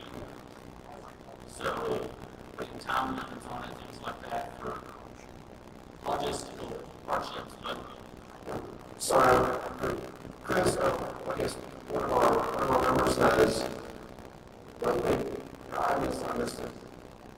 It's my clarification. Check our name out, I've got 3 people on it. I think I understand what he's saying. I speak my question real quick. I went from Marty to ignoring him, so what we will have the data from the votes, so if possible to display that the chairman can put it up on the screen or for people out there, but that's also someone in the background putting that into a PowerPoint, putting it into something to put up on the screen, be displayed, to be shown. So I have concerns about the timeline. Should we just, Chris, can you run through the example with them? Yes. Chairs are recognized. I'm going to go first. Chairs are recognized. Anybody right now? We're going to put up numbers as opposed so we can see what it looks like.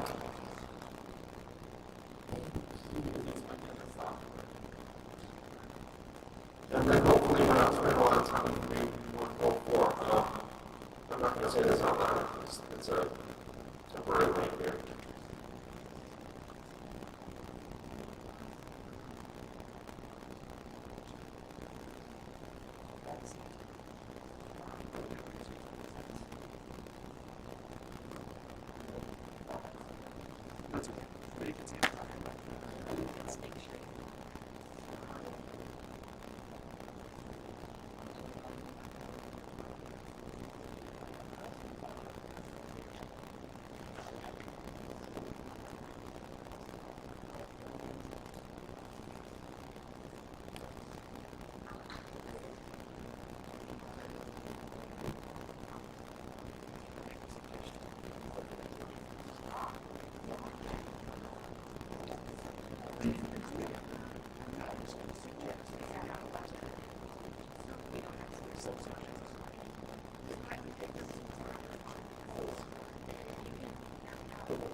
Okay, Chris, we've got the link pulled up on the screen.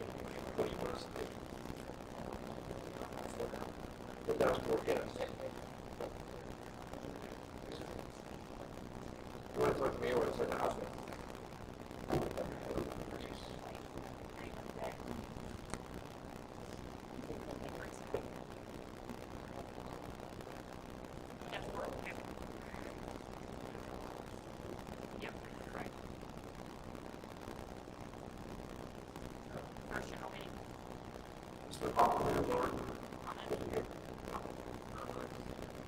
I'm sorry, what can you repeat what you said?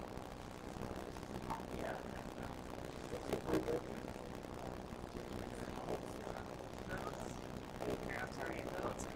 I saw first thing is yeah. Okay, so it's like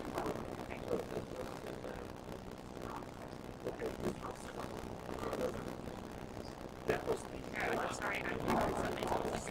It's list speaker. I can't remember. It's not on top. Okay. yeah.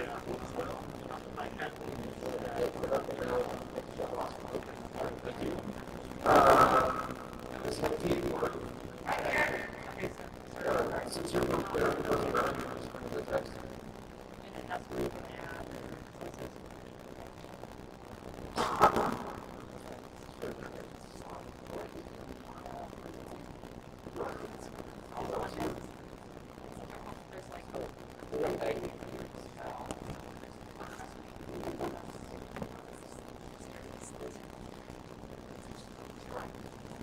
Oh, I see this is the result here.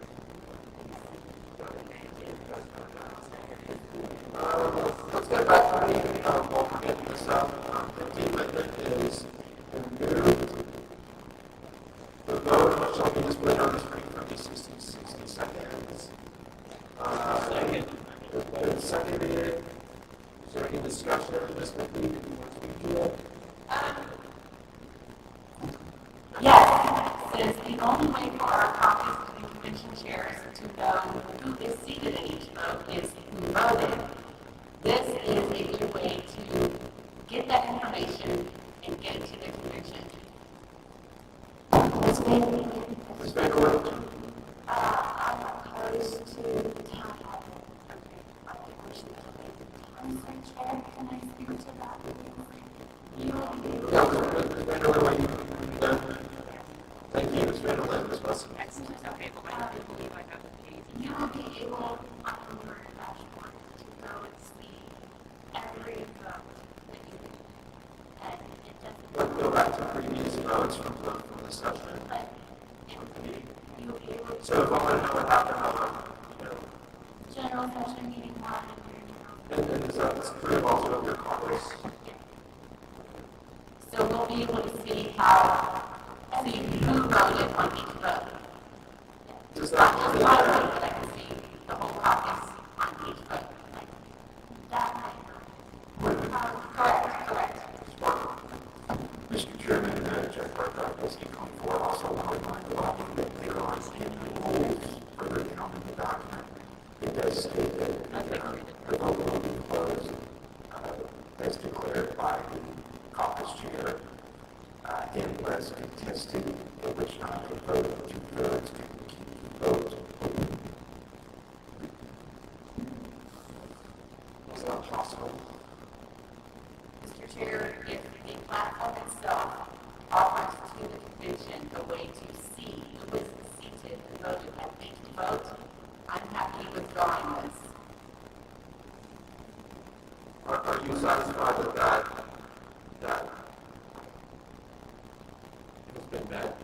If we are hearing from our PT parliamentarian that yes, the convention and caucus can review who voted on each vote. Did you want to ask that question of the parliamentarian? I will double check the parliamentarian's voice in the room. So it would be accurate that. Would you like to speak to that, Ms. Bessie? So I was offered to withdraw this amendment if we have assurances that the caucus and convention and each delegate can review each vote to see who voted, to verify who was seated. Yes. Can we table this for like a few seconds? Oh, you get it 100%. I don't want to say yes unless I know. We've got customer phone on this phone. Oh, do you?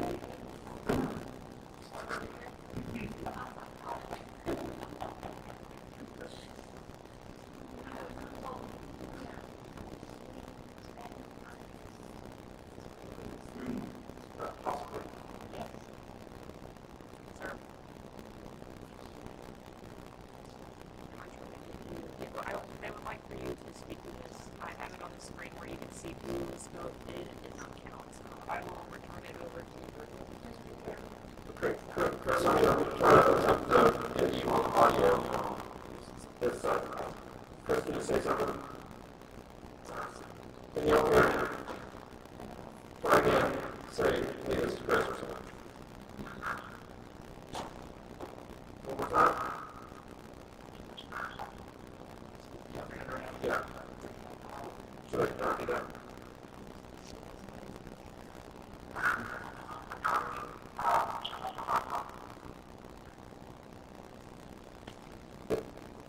You're loud enough, it's kind of quickly garbled.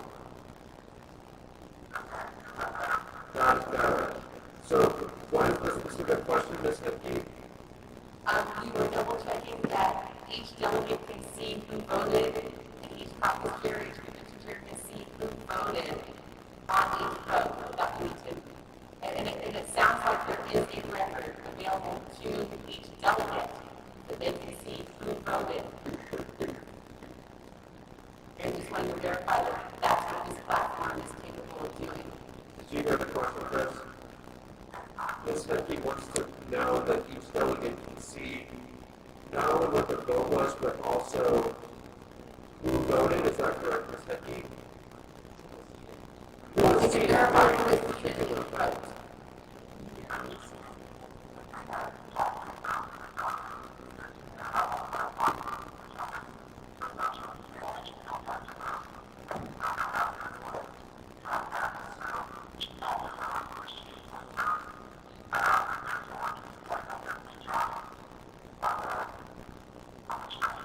So can that be?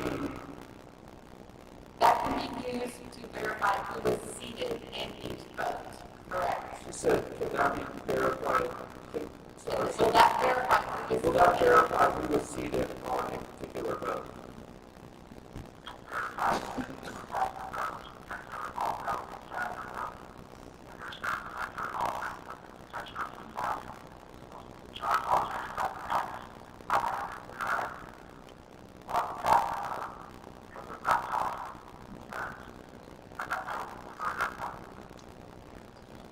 Frankie, does that answer your question? It shows everybody who voted, including alternates who are not seated. Correct. In red. There's a vote key right Yeah. here.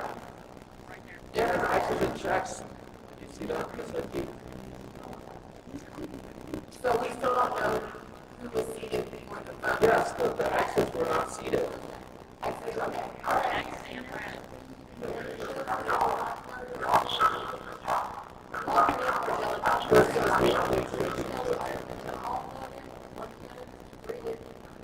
Actually, Mary alternates vote counted, but John was not. Gotcha. Thank you. Does that answer your question? One last question. Is this, or do you have a way to abstain, correct? Is there a way to abstain, Chris?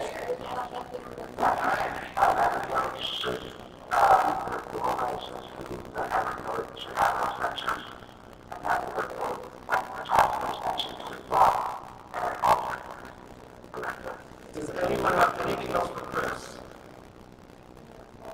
Thank you so much, Chris. We're going to get going here, and I'm going to got some rules to get through. Thanks.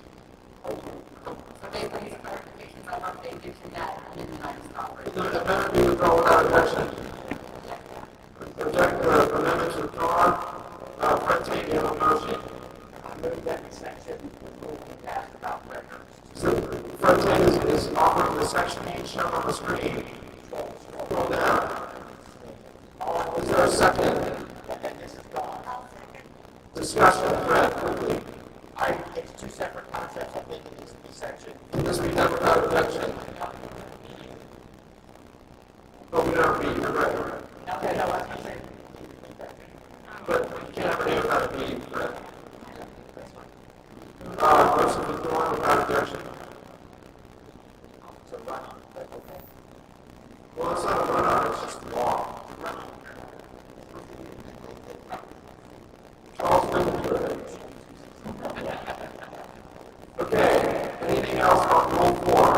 The motion before you is Rule 4 as amended. Mr. York. All those in favor of removing the previous question on Rule number 4 say aye. Say no. Sufficient 2/3. All those in favor of the motion before you is Rule number 4 as amended. All those in favor of adopting Rule 4 raise hands.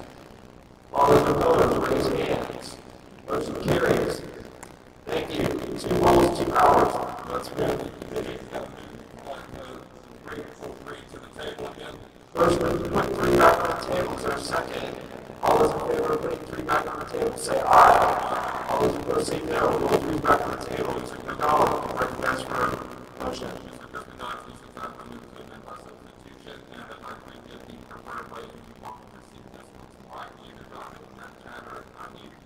I prefer to be sent to my Hey, I told the Texas GOP don't want these person. yes, the Texas GOP. TX.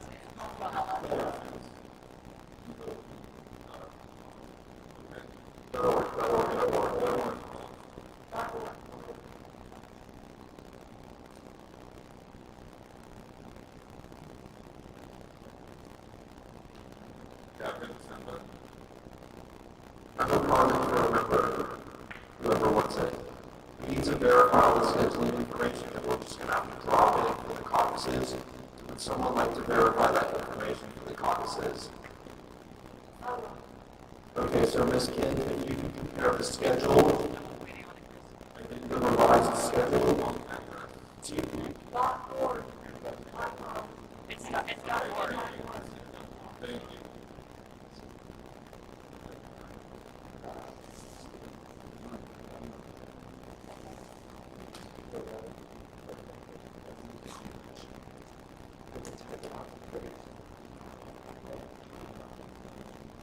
That's the 2 SD caucuses and the 2 CD caucuses, Sandy.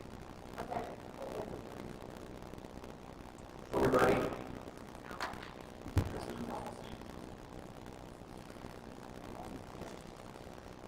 Mr. McDonald, do you want to go around to the speaking table? Sure. President Rule reads, registered delegates and alternates shall sign in the Zoom platform with a unique link for meeting identification. Member received from the party. The unique identification will cause the attendee's first name and last name to display on the screen. Change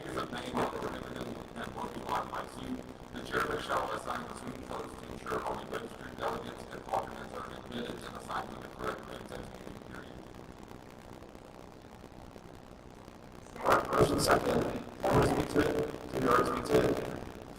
I speak in favor of this as it clarifies the process for verifying only persons that are registered guests coming to Zoom and it has been vetted by staff. We all have issues with this, or do we like them?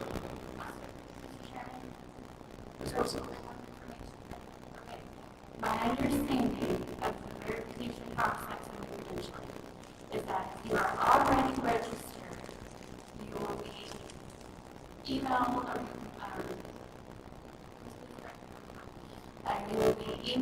a link to the web app. Once you go into the web app, the website, then you will create a unique login with password.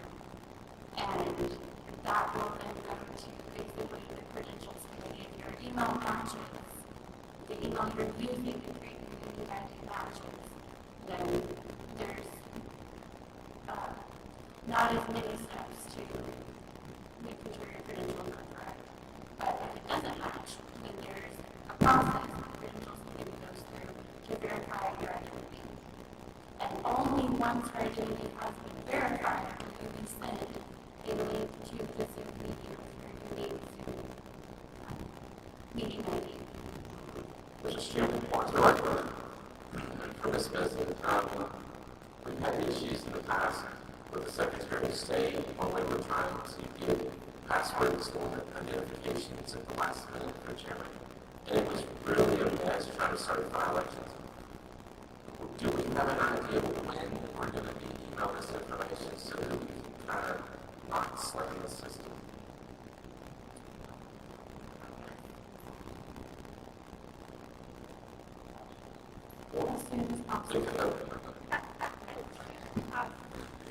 While we're at it, just want to go on the group funding. Can we put party team so that the party is not affected? Not affected. Mr. Chairman, my words want to speak for you. Yes, Ms. Parker. I have a question concerning the emails. We do have delegates who do not possess emails, and the list we sent did not include an email. And so, is there a what would be the language is with references to email don't work? Well, she just told us that we email us a link to the email we have. In order to be a guest, I see no way in which you can do it without an email. And emails are part of Zoom and every other electronic platform. If you have no email, there's no way you can participate. I do not see any other way. Point of information. I asked the Democratic Party exactly this question when I spoke with them a couple weeks ago. And they basically allowed a proxy voting type of thing. They said they only had a couple of hundred delegates that did not have emails. They established a system where the county chairs contacted those delegates and asked the proxy vote for them. But that is how they solved that problem in a political convention in the state of Texas. Mr. Chairman, Ms. Gordon, we also have a number of our delegates who the president want to share an email. So the email list was sent, and John and Nancy for John and John and Nancy for Nancy. So is there any typical issue with that discussing?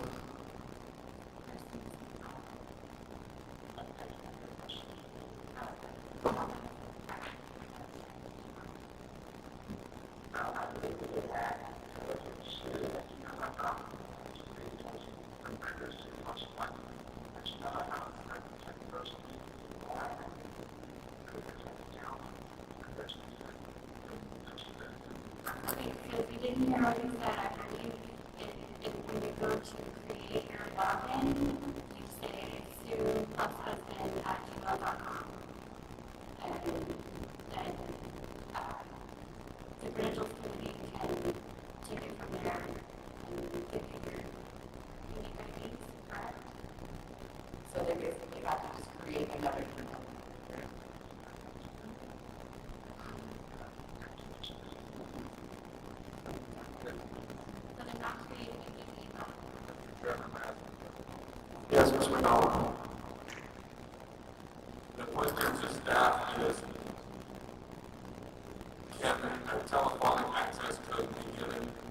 this sometimes occurs when you receive a single meeting IDs in person to participate analog via telephone.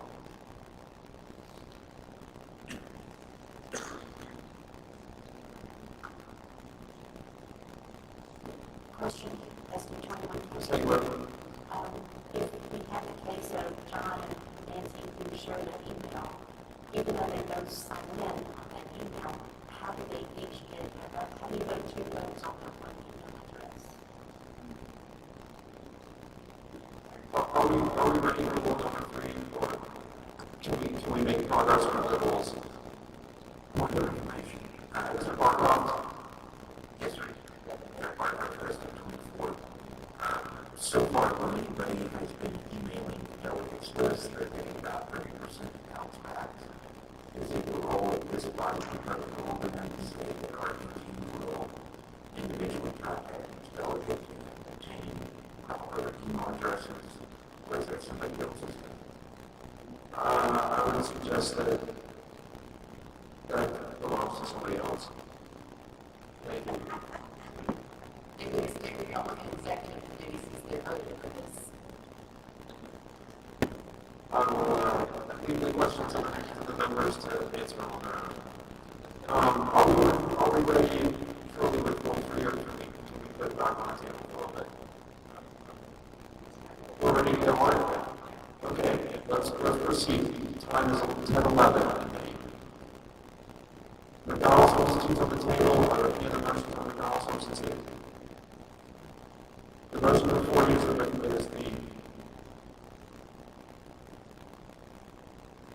the motion to substitute. You agree with that? This is all the motion to substitute. All those in favor of substituting McDonald under rule number 3, raise hands. All those opposed, raise hands. Motion to substitute passes. Now the motion before you is rule number 3 as substituted. All the questions have been called. All those in favor of calling the question say aye. All those opposed say no. Sufficient 2/3. Motion before you, rule number 3 is substituted. All those in favor of adopting rule number 3, raise hands. All those opposed, raise hands. Motion passes. Floor is open for rule number 7. Thank you, committee. Let's move.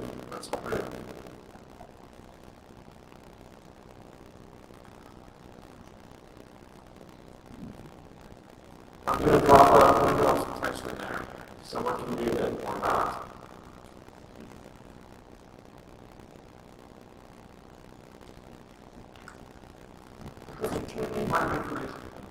I'll take Hayward. Ms. Hayward, Mr. Dunning. Oh, I'm going to just put the black numbers on. They're the same. Great. So we've got another.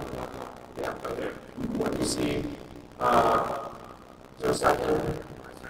Any discussion? Ms. Hayward, you want to ask?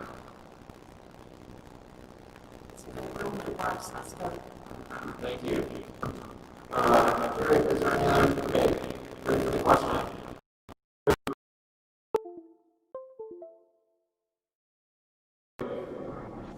Point of information. Mr. Dunning. Thank you, Randy. I guess D16.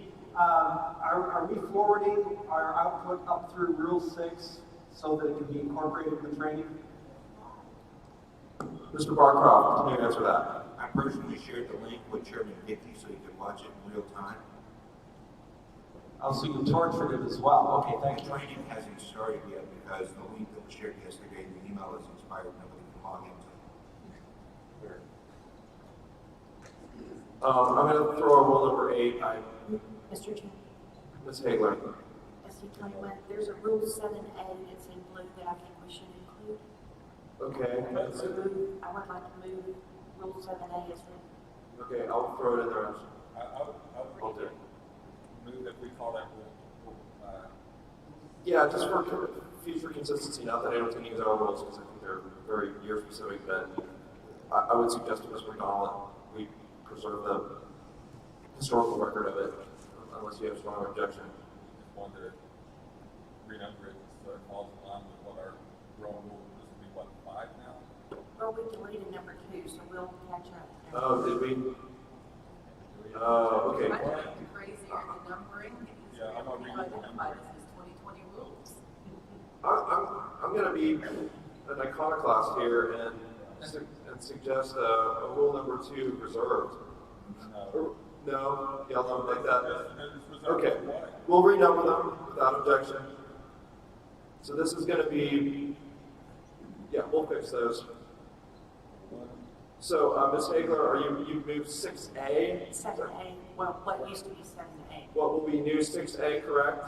No, it's no A, just the next number, and I'll second it. Y'all want to go, do you want, Ms. Hagler, do you want it called 6A or 7? It'll be 7. I still like you. So when we get to 8, we'll be on call. Okay, great, perfect. Discussion. Do we, Chris was on SG6, do we want to specify a time certain? So that each section is a... Or should we allow the convention to be nimble and make that on the fly, just depending on where they are, rather than constraining them?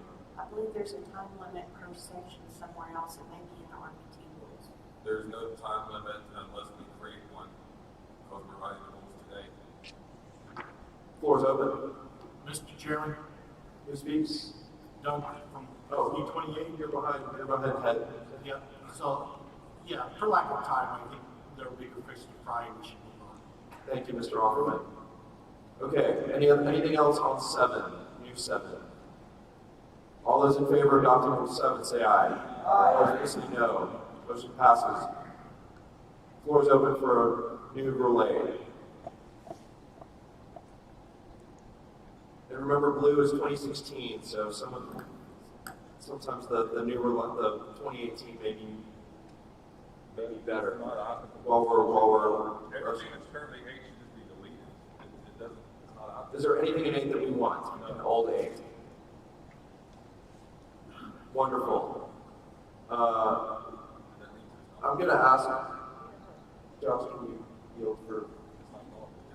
I want the convention secretary to just tell you how he's going to receive, how he would like to receive the declarations of candidacy for state chair, vice chair, national committeeman, and national committee woman. Mr. Flynn, you're right for next.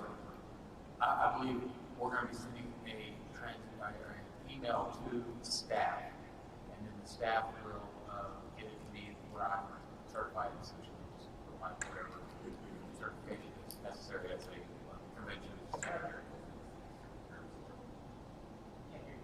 Oh, sorry. It's my intention to have staff receive an email of their certification of candidacy. Then they will bring it to me, and then I'll do whatever,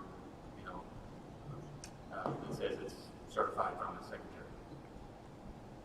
So as email, I'm not, if there's a submission form, I'm sure whatever it takes. That's what we'll say. Ms. Hagler. I just want to ask what email address is there a staff at Texas GOP? I'm not advised. Mr. Chairman. You send them all to Ashley.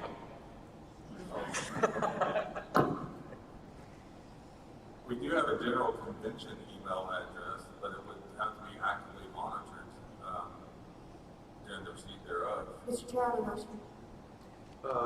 Ms. Thomas. Mr. Chair, on number 8, I move to insert the word digitally after the word candidacy in the blue, number 9. Second. Hang on. Which number 9 are you talking about? Blue, number 9.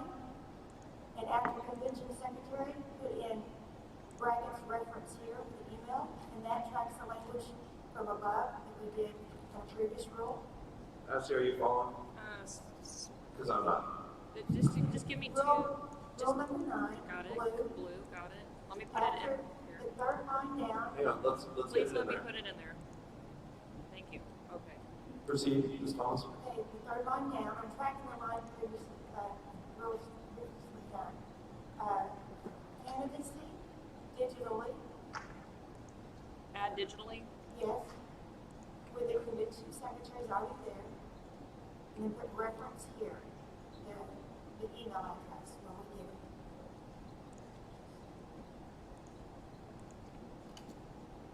And the rest stays the same.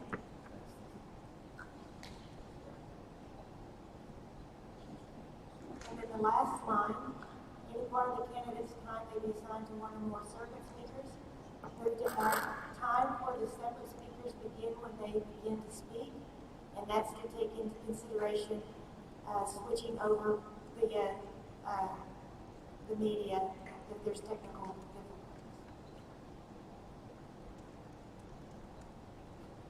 Thank you, Ms. Thomas.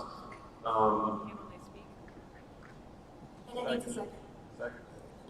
We technically have, I would say we have 2 amendments here. I'm going to divide them. So, is there, Mr. McDonald? Personnel SD6. Oh, she. This is fresh language. You're correct. Point is well taken. So it's fresh language. All right. So now Ms. Thomas is offering both colors there, all that language. Is there any discussion? Or Ms. Thomas, did you want to speak to your motion? The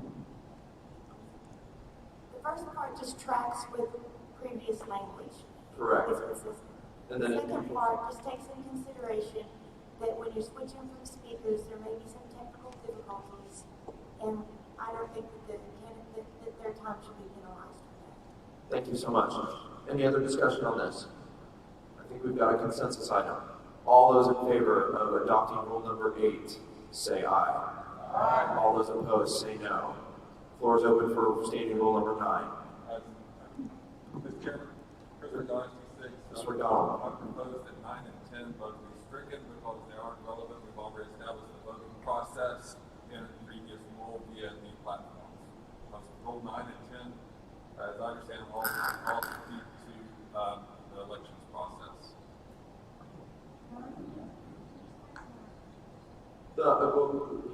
Black 9 or blue 9?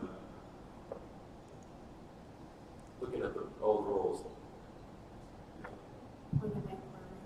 Hang on, Ms. Hagler. So I think Mr. McDonald is looking at the rule 10 in black, the rule 10 in blue, that no longer. Yeah, the things related to the election process are now irrelevant to be completed. Whichever ones those are. Okay, so those are gone unless somebody puts them on the table.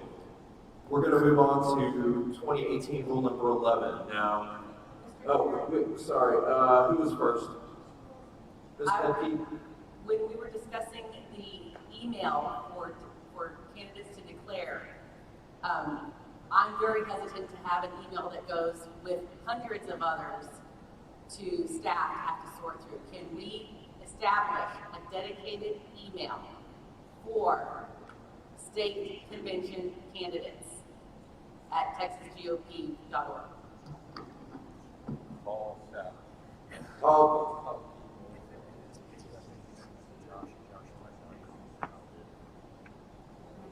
If it. I'll tell Mr. Chairman, there is a solution to this. I'll allow Mr. Flynn to answer first, and maybe Ms. Penke goes away. Before I do my thought, I am open to hearing another solution. I don't want our staff to have to navigate hundreds. This is the solution that I don't want to give, but I'm giving it. I'll Just send it to my personal email address, josh@joshflynn.com. Okay. Mr. McDonald. There's a better information, Mr. Chairman, is not the SREC going to meet to finalize these rules? Right, so these are proposed to the SREC. At that time, that the SREC could insert whatever that dedicated email. Correct. And that is the intent of the author, I believe. Correct. Well, I don't know what the intent was, but Mr. Dunning, did you want to speak? Yes, the easiest way to do this would be to put a keyword in the title of the email, because titles are searchable on all email engines. Thank you for that wise suggestion, Mr. Dunning. Ms. Thomas and then Ms. Hagler. Mr. Chairman, I'd like to move on rule number 10. My motion is all elections shall be conducted via Zoom, and the voting process on meeting polls. Republican Party shall disclose their physical location and allow at least one teller per candidate to observe. please help me.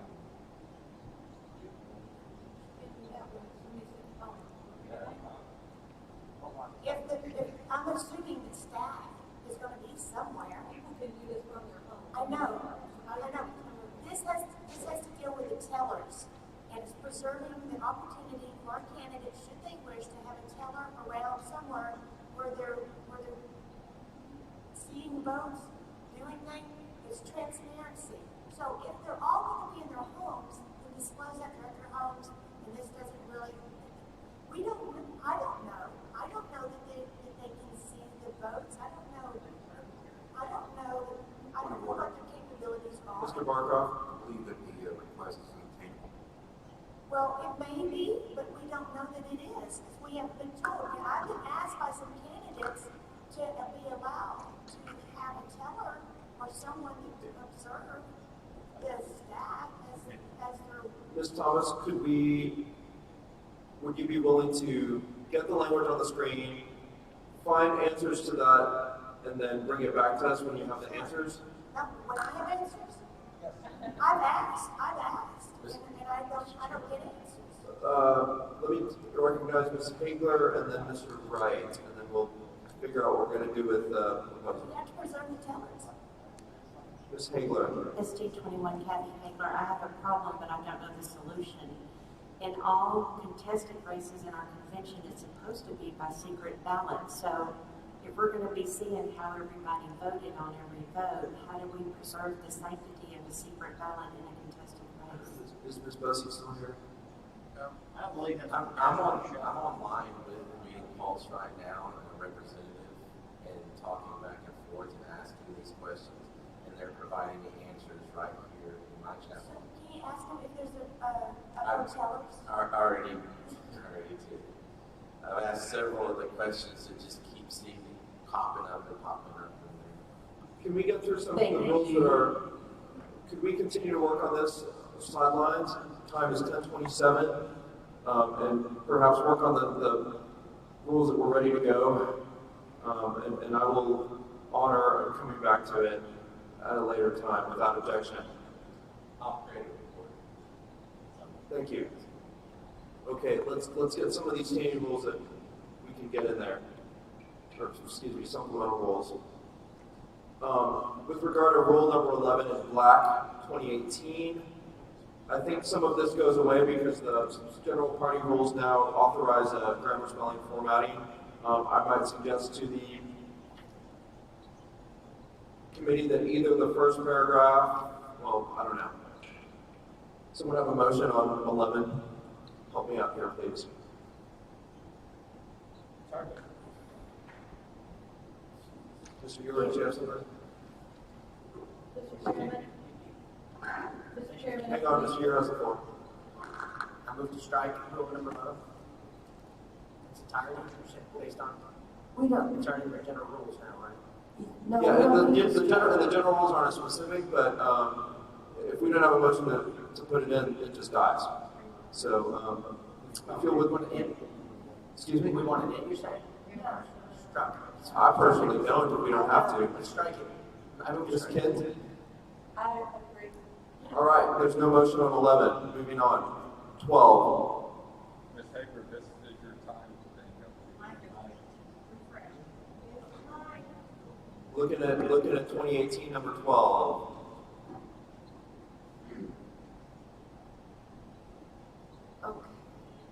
And committee members, if you guys maybe can start dividing amongst yourselves, looking at lower rules so that we can make quick motions and get through this. I know I'm rushing you. Nothing I can do about that. We have a time certain, so.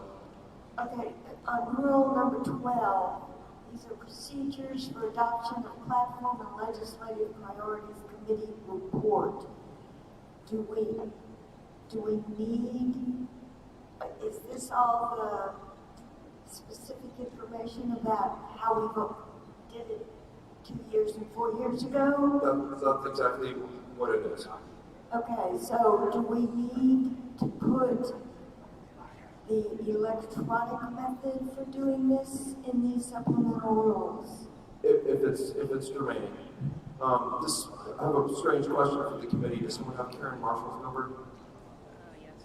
Can someone get in touch with Karen Marshall and inform her that this is up for, that we're considering this, to make sure that she, you know, we're interfacing with, I hate that word, but that we're talking to the platform committee and make sure that this conforms with their work product. Who volunteers to contact Ms. Marshall? I don't mind contacting her, but I don't have her phone number. As someone who knows Ms. Marshall well, can someone speak to her? I need a volunteer, please. I don't think anybody knows her.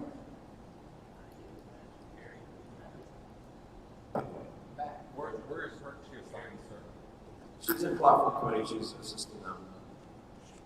Or can we send someone over? Yeah, Virgil. Gary had his hand up.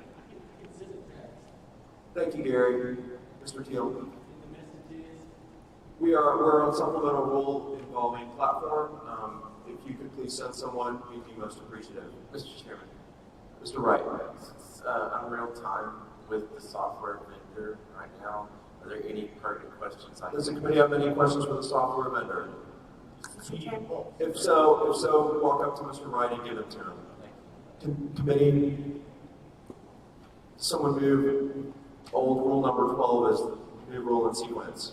Mr. Chairman, Sandy KFD 18, I move that we insert Rule 12 as written, knowing that we will have to refine once we talk to the chairs of legislative and also platform. Okay, so this is going to be new rule number 9, unless it renumbers later. Language has been inserted. Can we make it numbered? Yes.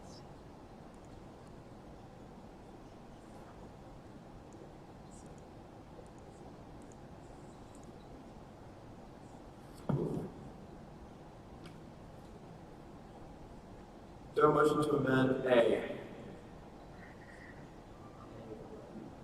Rule 9, which To conform with the request of Mr. Ramsey. Oh, excuse me, that's platform. Never mind. I would suggest that we go with and stay with what it was before. Pay attention to 12. Mr. Inch. You know, what is interesting here, Mr. Ramsey's conflict, he said the more that there are, the more that our legislators tend to lose track of this platform. This is the other committee.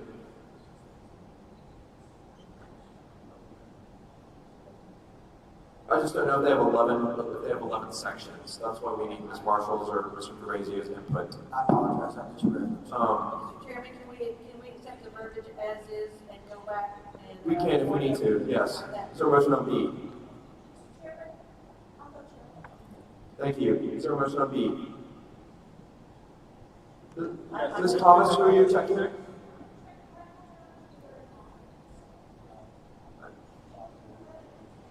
Who are you asking? Are you finding? Can I hear you? I was just going to go down and ask. Ask who what? Platform chair. There's a phone call already put into it. Oh. Great, thank you. All right. Pay attention to 12. I move we accept B as written. Second. No. Mr. McDonald recognized, there's a motion, there's a second. Mr. McDonald recognized for an amendment. Kristen, on G6, amend to 8, wasn't that the testimony from the legislative authorities? They're gonna provide a list of 15 and ask that the body accept the top half rounded up. Okay, so no more than 15 is the motion. Okay, motion to substitute 15 for 5. Is there a second? Second. Discussion. Mr. McDonald. The platform committee man requested it be 15 at this time. That's all. Let's priorities, correct. Mr. Chair. Who speaks? Ms. Hudke? I am opposed. I think we leave this at a low number. We have a legislature that couldn't even get through one. So I am adamantly opposed to increasing this number. I would prefer we reduce it. Payton Inch is at 12. Payton Inch. Yes, sir. I agree with we ought to leave it where it is. Mr. Ramsey himself testified that the more there are, the more it tends to lose its identity as a priority, and so he clearly spoke against his own concept. Thank you. Mr. Tate.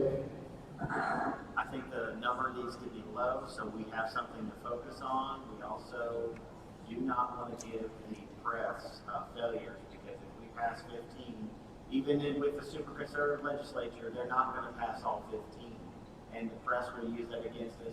I think politics on this stuff, so I am encouraging everybody to vote for a lower number. Mr. Chairman. Hold on. I have a question for the committee. Does someone remember how many hours Mr. Ramsey suggested a change from 15 to something else would add to his committee's work? Okay. With all due respect to the work they've done, just because they've spent a lot of time making a mistake doesn't mean we need to cling to it. I have no opinion on. I was just asking how much you added. Mr. Bergman. Yes, let me offer an amendment. Let's change it to 8. A compromise instead of 5. That would secondary. Is that a secondary amendment as opposed to? Well, actually, the motion is out of order, because if you vote the amendment either way, that amendment would be open for debate at that point. So the motion is out of order. Ms. Kintz is recognized, and Mr. McDonald. I'm a little confused as to exactly where we're at, but rule number now 9B. Is there a motion on the floor to make that a number 8, or is it? The motion alive is an amendment to change 5 to 15. Okay. Mr. McDonald. Oh, I'm sorry, Ms. Kintz, wasn't finished. Will you yield? Ms. Kintz. Yeah, I just want to clarify where it was, with it being made to try to get it 15. Could we compromise, go to 10? Take the top half, you're going to put it 5 to 6. At least give them his argument, in my opinion, was it narrow the focus so it was easier to disregard our wishes, whereas if we broaden it just a slight bit, it might get more through. I suggest we go for this at 10. I might suggest just throwing this out here. What if the report which they've prepared, which we expect they're already prepped to report with 15, what if we just say that a different number will be accepted? Mr. Chairman, hold on. Instead of the top half, maybe we could say the top third or something. Is there something in RPT general rules that would conflict with that? Does anybody recall the citation? Someone look that up. Can we put someone on that, please? Who wants to do it? Steve, I need volunteers, committee. Let me just clarify. I'm willing to do what you're saying. You want to look up if it doesn't allow us to leave the indefiniteness in the number? Well, I want to know if the general rules mandate a specific process for the adoption of that report. No, that's our job here, is to write that. Mr. Chair, can I understand that, but there may be something in the general rules that conflicts with that. I want to make sure we're not going to have multiple requests. I'm resetting. I'm hitting the reset button. Okay, everyone's hands down, because I don't know who's there are like 8 hands up. I'm going to recognize Mr. Larson, and then nobody's in queue. Mr. Larson, you're recognized. I would offer up an amendment after the first sentence where it says legislature, period. The motion is not in order. We have an amendment on the floor. I have one of information. Mr. McDonald. Could you read to us the language that Mr. Ramsey sent in his email? If you won't, I'll be glad to read it as well. Would you please?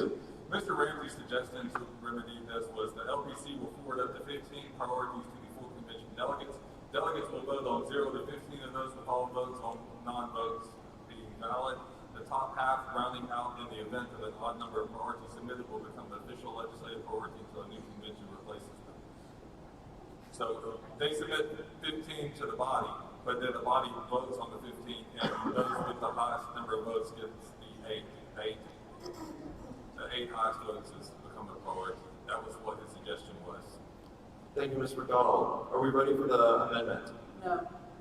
Discussion, Ms. Henke. I'm going to ask that we, again, leave this low, because we're dealing with a convention where you're going to have a ton of debate already in a very limited platform with thousands of delegates. The more work, the less work we put on the body, the easier this is going to be for everybody. I'll get Mr. Wright, Dwayne Wright, ST3. Mr. Chairman, in regards to this, I've actually spoken with a member of the committee, and they support the idea of, as Ms. Hickey, of leaving it at the 5. So, I out of respect for the chair, I understand that's a submission, but I would recommend it. I need to know what the report is. I mean, if that's helpful information to me. So I don't know the answer to that question. Mr. Ure, did you see recognition? Hang on, Ms. Vanderlyn, Mr. Ure has the floor. Daniel Ure, ST4, reading from Rule 34C about legislative priorities. Says the Legislative Priorities Committee on the Biennial State Convention shall prepare a list of no more than 8 resolutions defining legislative priorities for the Republican Party at the Texas State Convention to consider for the session of the Texas Legislature following the convention. The State Convention will vote on the 8 submitted priorities and the 5 receiving the highest number of votes. Oh, and is that, which version of Architect Generals are those? I pulled that up from the work. Yeah, it went up to 15 in the amended. Okay. That's right. So the current general rules prescribe 15 from the SREC's changing. But the convention is under those rules for this convention, Mr. Tate. I think Ms. Thomas had something, a little bit of Ms. Vanderlyn. I speak in favor of keeping it at 15, and here's the reason why. Last time it was 5, but as you remember Mr. Ramsey saying, he had to break those five down and it turned into 11, maybe 12. So it is essentially it was 11. This will be less because Mr. Ramsey is going to have them tie it to a Texas statute on one subject.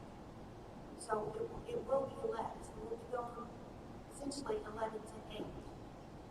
And I'm allowing you to give Mr. Ramsey great deference because he's taken that committee from its infancy and kind of turned it into something that's gained momentum down in Austin. Those people have worked on this. They don't stop at where the convention stops. They continue to work, and he has many volunteers. He donates his time. They donate their time. They are very active, and these are things that they're just asking us to give them. And for a person who has worked on it, has put his a lot of blood, sweat, and tears into it, I ask you to help him, give him what he needs in order to make this very successful. It's a new committee, it's a new program, and let's not impact it. Okay, just information for the committee. We're ceasing testimony at 11 o'clock. I know we're trying to move. Does anyone want to hear any testimony from anyone before we cease testimony? If not, we have to. Okay, Ms. Vanderlyn, you're recognized. On the amendment. We've spent more time figuring out whether it was 15 or 8 or 5. We need to vote on 15. I have no problem with the 15 number for the delegates to vote on. I'm still on the fence about the range voting. It's not range voting, it's approval voting, it's okay. On this particular item, in the interest of time, I'm willing to go ahead and approve the approval voting since it's just for this particular situation. Ms. Vanderlyn, is that germane to the 15? I'm sorry, I didn't hear you. Were your comments germane to the 15 amendment from 5? The first part of mine were, and the second part wasn't. Okay, thank you, Ms. Vanderlyn. Mr. Andrew, you're recognized on the amendment. Hey, Dean, ST12. I served in 2016 with Mr. Ramsey on the Platform Resolutions Committee, and I served on that as part of that. And then after that, I had multiple conversations with representatives talking about the platform, what works, what gets their attention, and continue to expand this to more options. is it not working? We need things that we need to consolidate and focus and where we can really see this is the priority. Thank you. Any more debate on the 15th amendment? Mr. McDonald. Chris McDonald, DC, speaking in support of keeping it at 15. Specifically, I received testimony from Mr. Ramsey stating that they're having great difficulty whittling it down to just 15 due to the voluminous things, and the best way to have input from all members of our convention would be the voting process, so that we truly get the temperature of what the people in Zoom want to be our priority, as opposed to them having to beat each other down to the top 5. And as a matter of fact, Mr. Ramsey is currently running to this room to give personal testimony so that he can speak on this. Thank you, sir. Thank you, Mr. McDonald. Mr. Chairman? I recognize Mr. McCarty, then I'll come back to Ms. Kent.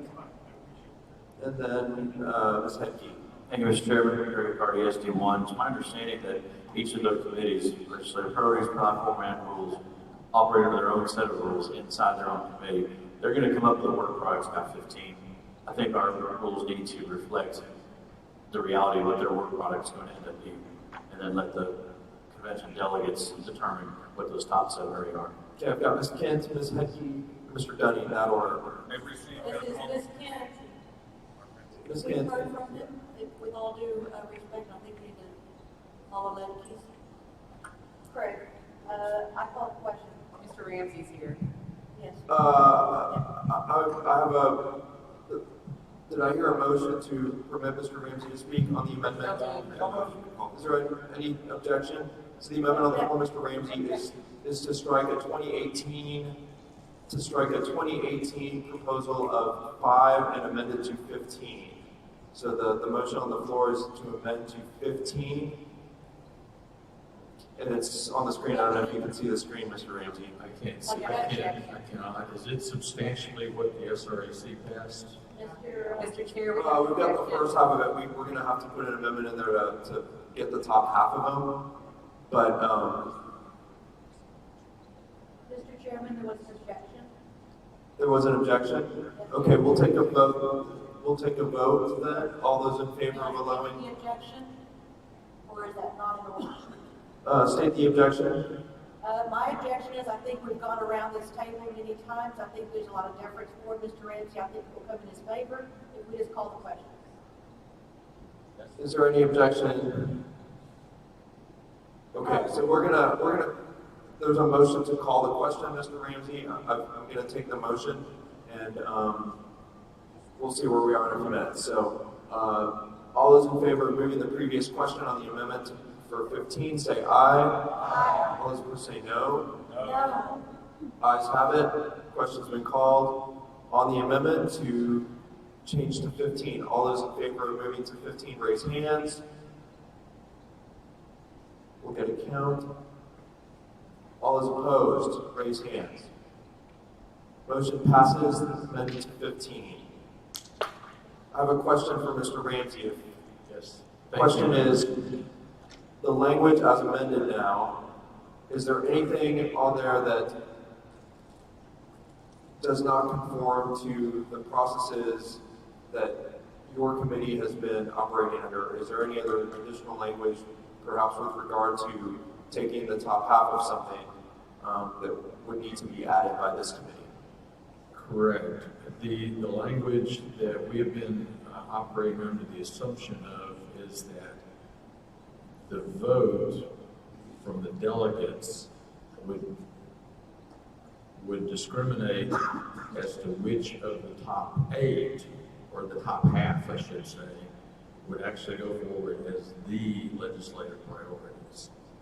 And we're about to take a vote to narrow it down to 15. It's not been our assumption we were going to take all 15. It's been our assumption that the floor would decide how to winnow that down to 1/2 of those. And my suggestion is, I think the chairman agrees with me, and the party chairman agrees, that if we end up with an odd number going forward, we would round up. But I don't see the dividing in half language in that part of it. Mr. Chair. Move the amendment. I have a question for the. Sorry, pardon me. We have a question from Ms. Hedke. Mr. Ramsey, considering we had several priorities that were paragraph long, will your work product be giving us priorities that are concise and direct? Mr. Ramsey? Yeah, Ms. Hickey, that is a relative term. We will be sticking to the one subject rule, however. I know Mr. Ramsey's concise, but I know that his committee may have a different conception of concise than Mr. Ramsey. We will in all efforts endeavor to do that, yes. Mr. McDonald? Chris McDonald, SD6 moved to amend at the very end. Before we do that, I have a question for Mr. Ramsey, please. Mr. McDonald has the floor. I yield to Ms. Vanderlyn? Okay, Mr. Ramsey, I'm all in favor of the 15. I'm uncomfortable with this approval voting. Now, for this particular, these are supplemental rules, so it's just this particular convention. I understand that. But I don't want this to morph, because I'm real uncomfortable with approval voting. So, I guess my question is, can you explain your approval voting system again? Well, I'll try. And first, it's fundamentally not any different than the way we vote in the ordinary claims. Okay, people will vote yes, or they'll vote no, or they might skip. Okay, that part of it is completely the same, and it's frankly driven by the way the Scantron sheets were set up and all those kinds of things, the way the software is set up for weighted voting, all that. It's exactly the same from that standpoint. There's nothing different about that. The only thing that is different is that the plan was by rule, and this actually originated with Amy Clark 2 years ago, and she and I both agreed it was a fantastic way to do the legislative priorities. We just could not figure out a way to do it without doing violence to the rules 2 years ago. And so after the vote is taken in what is really a completely ordinary fashion, then only the top half of those that got votes would then be designated as the RPT legislative priorities. So it's not a ranking vote like we're doing repeatedly in our committee. It's a straight up or down vote on all 15 of them by the delegates. Perhaps the confusion came in when I wanted to ensure that no vote was not counted because maybe they only chose to vote for 1 or 5 or 10 or maybe all 15. Maybe that's the confusion. But the actual vote is not any different from any planks. It's only that we were only going to take half of those and designate those as the formal legislative priorities.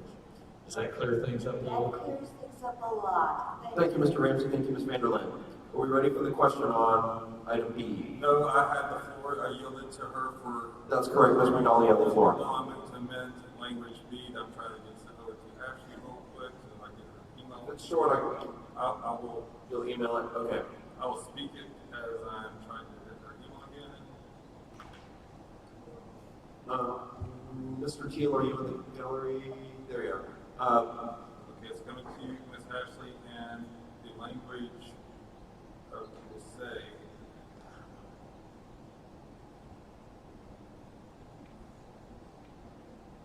The attendees shall cast a vote yes, comma, no, comma, or abstain for each of the 15 period. The top 8 shall become the legislative priorities of the RPT period. Way to go, Mr. McDonald.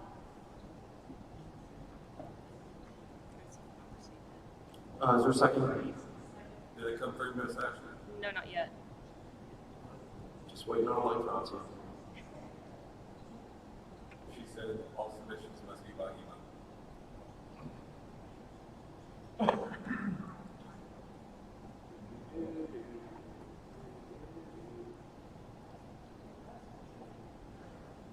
Has it popped in yet? not, can we just start typing? Yes, we'll start typing. You can type. Go. The attendees shall cast a vote, yes, comma, no, comma, or abstain for each of the 15 parentheses, the number 15. Hold on. Period. Hold on. The attendees shall cast a vote, yes, comma, no, comma, or abstain. For each of the 15 of the in parentheses, the number 15, close parentheses, period. The top 8, open parentheses, number 8, close parentheses, shall become the legislative priorities of the RPT, period.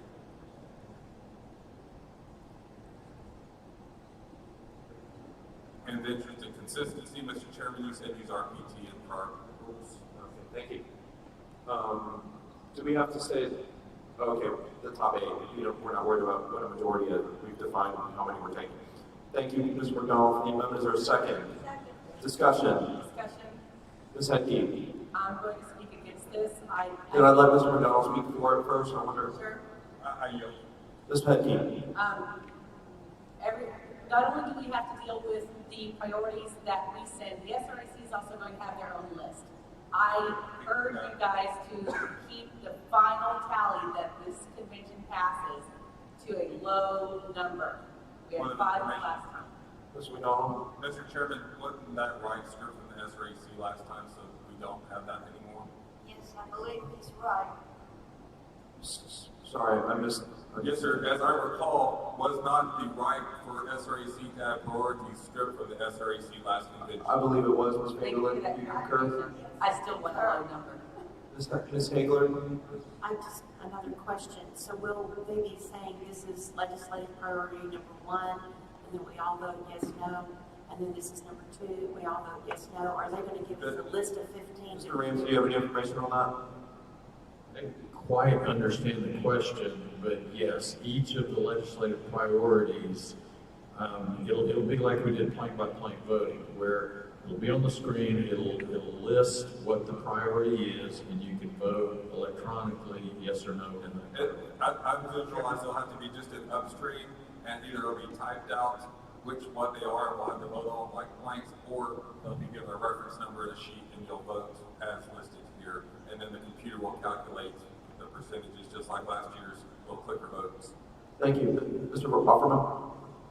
How do you determine the order of the 15? Mr. Ramsey? By the highest percentage is 1, and the lowest percentage before how do you bring them up?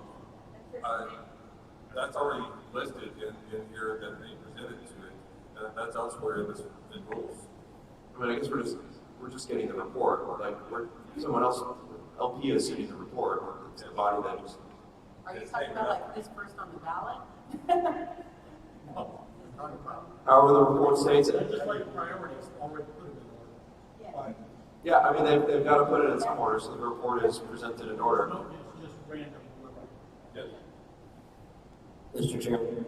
Mr. Bergman? Yes, I propose an amendment, the bottom. Is it germane to the amendment of the top 8? Did we vote we didn't vote on the top 8, and I want to change that to 5.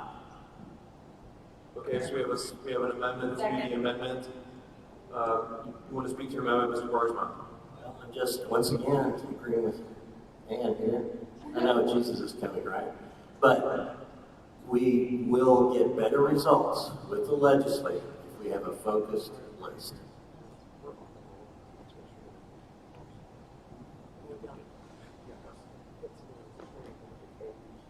Is there, Mr. Chairman, point of information, Ms. Kent. The reason the number 15 is up there is not only because Mr. Ramsey brought this up, but because the SRAC passes in their Right, so it's the governing rules of this convention. You're correct, Ms. Kent. Do we have a second on this? On the amendment to change 8 to 5, I believe there was. Does anyone else want to speak to the amendment? And it's not on the screen, so just be aware that we're voting on something. No. Ms. Vanderleen, recognized. I am opposed to changing this number down to 5. Any legislator that can't count to 8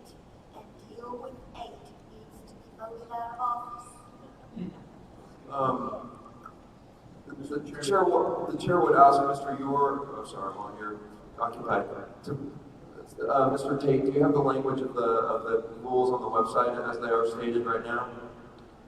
2 seconds. I would like you to read the rule just for the committee's clarity on what the operative rule of this convention is with regard to 15 and 8 and all that business.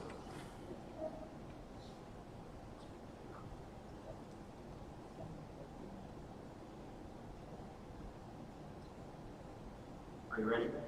We're ready. All right, 34C, legislative priorities. This committee shall recommend to the convention proposed legislative priorities and related resolutions. The Legislative Priorities Committee of the Biennial State Convention shall prepare a list of no more than 15 resolutions defining legislative priorities for the Republican Party of Texas State Convention to consider for the session of the Texas Legislature following the convention. The State Convention will vote on the 15 submitted priorities, and those in the top half of those receiving the highest number of votes will become the Republican Party of Texas legislative priorities for the session of the Texas Legislature following the convention. Legislative priorities shall be for specific changes, additions, or deletions from the law that directly support the platform and the core values of the Republican Party of Texas. Legislative priorities should adhere to the one subject rule in the Texas Constitution governing legislation. The SREC shall expend reasonable party resources to promote passage of legislation crafted in support of these priorities. Thank you, Mr. Tate. In light of that information,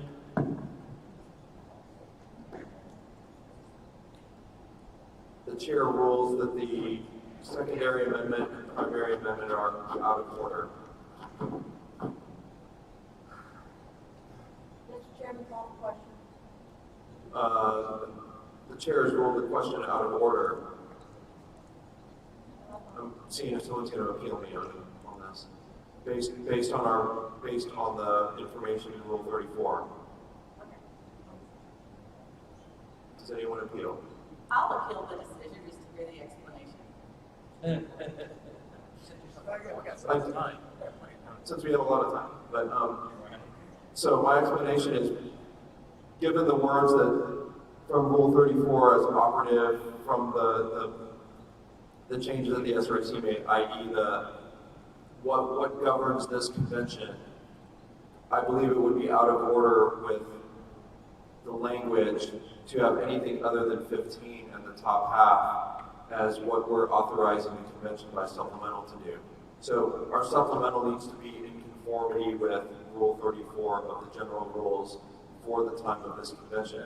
It would be in order for this committee to suggest a different 34 for the future, but because of the constraints of this convention, I believe the chair believes that the supplemental rule must conform to the language of Rule 34. And therefore, the chair ruled the amendment and the secondary amendment out of order. Point of information, can we just strike this then? Which part of it? The entire thing. If we already have a rule that's governing this, we don't need to hear it.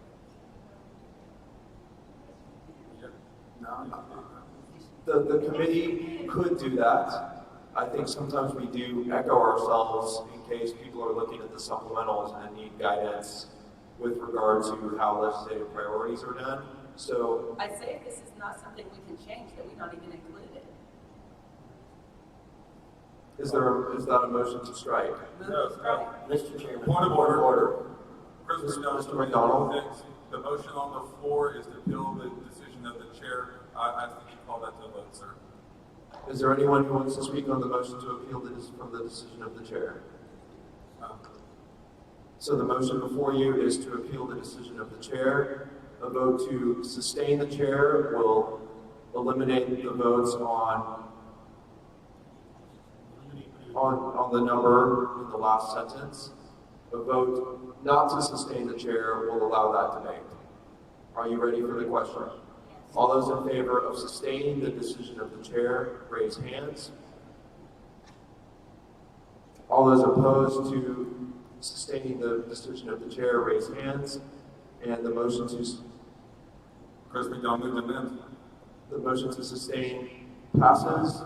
The decision is upheld. Mr. McDonald, you have the floor. President SD6 move to amend. Bring up my previous language that was inserted, please.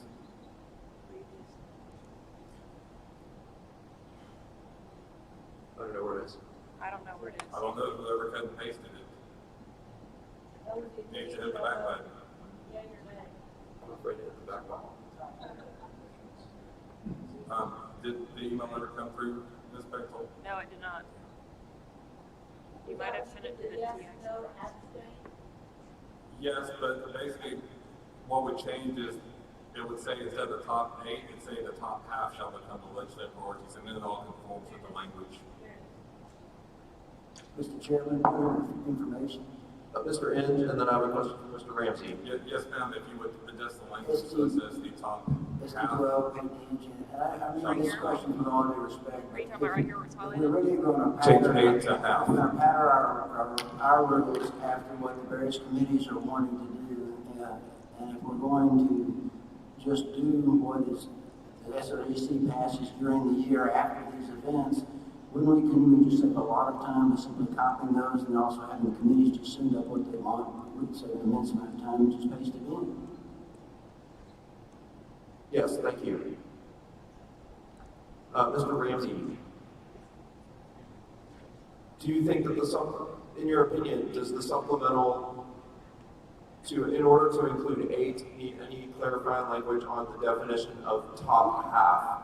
The words top half in Rule 34. Do we need to clarify the rounding of that? Preference that we make it clear, and this is perhaps the most important part even of D, if the SRAC emergency rules are controlling, that we made it clear that we will round up. Would the addition of a phrase such as comma, rounded up, comma, after the word half, achieve that? Yes. Thank you, Mr. Ramsey. So moved. Let's see, are we too deep? No, we're one deep. First language. Well, okay, so the motion being proposed is the amendment by Mr. McDonald of the top half, comma, rounded up. Second. Comma. Second, discussion on the amendment. All is, Ms. Hedke. We have a delegate that will be here in 20 seconds that wishes to testify on this. Okay. They are here in person. Are we past our rules of procedure deadline? We're past our rules of procedure deadline. A motion would be in order to suspend the rules of procedure to hear the delegate. So, thank you. So moved. I'll second. And I'll make this a we'll accept this as a common motion to suspend the rules and hear the delegate. That's the motion before you. There's a motion. There's second discussion on the motion. I second. Quickly. I second. Thank you. All those in favor of allowing the delegate 2 minutes say aye. Aye. All those opposed say no. Okay, the delegate has 2 minutes when they arrive. Just give us a heads up. It's fake, Bessie. She'll be here just a second. Oh, why didn't you just say that? Here she is. Because I kind of like seeing the body respond to any delegate. It kind of helps that every delegate has the same rights. This is true. Thank you.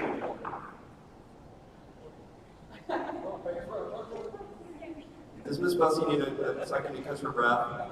Okay, we'll proceed with the McDonald discussion without objection. Motion's been made, it's been seconded. Do you have any discussion? Speaking in favor, it tracks with the language as currently existing in our rules, and it further expresses what the legislative priorities committee has been working under the assumption of, and it doesn't allow the full body as it exists in Zoom to be able to express what is the priorities of the Republican Party in Texas. Thank you. And it also defines what half means. And that's rounded up for an odd number. Okay, any more discussion? All those in favor of adopting Mr. McDonald's amendment say aye. Aye. All those opposed say no. Back, ayes have it. Back to B. Anything else on B? Testimony. Testimony, Ms. Bussey, are you sufficiently oxygenated? You have the floor for 2 minutes. I'm not exactly sure what's in front of me because I can't read it. But going back to the 15 legislative priorities, are y'all still doing the weighted voting or considering that? That topic Okay. Potentially, you may speak to it. It is the feeling of many in the legislative platform or the Legislative Priorities Committee that this is a rigged system, and it is also the opinion of many members and many advocates who are down there pushing for things, that the body is not going to be informed about all of these issues, where this committee has spent hours hearing testimony from people, and they are now informed about issues that they may not have been informed about before. And if something doesn't have a sexy title and it goes before the body, it may be important, but the body isn't going to have that information. We would hope that it would be an up or down vote, that it would be whittled down to between 5 and 8. We've done it with 5, we've actually done it with 8. But if it's an up or down vote, then we know that those are truly the priorities of the body. Doing the weighted vote is a gained system. It's gained for those people who know how to do math better than everybody else. It's a gained system for the activists who are here, who are pushing for these things. Their voice will not count, will not be heard. And it is the job of the committee to do the work of the body. Thank you for the testimony. I have a question. For the testimony. Very limited time. Be brief, please. Okay. So I need one from Mr. Ramsey and one from Ms. Leslie. On the weighted voting, Mr. Ramsey, are we using, when we do the up and down vote, because you already clarified that each priority we're voting on is an up and down vote, yes or no? So is weighted voting included in this at all?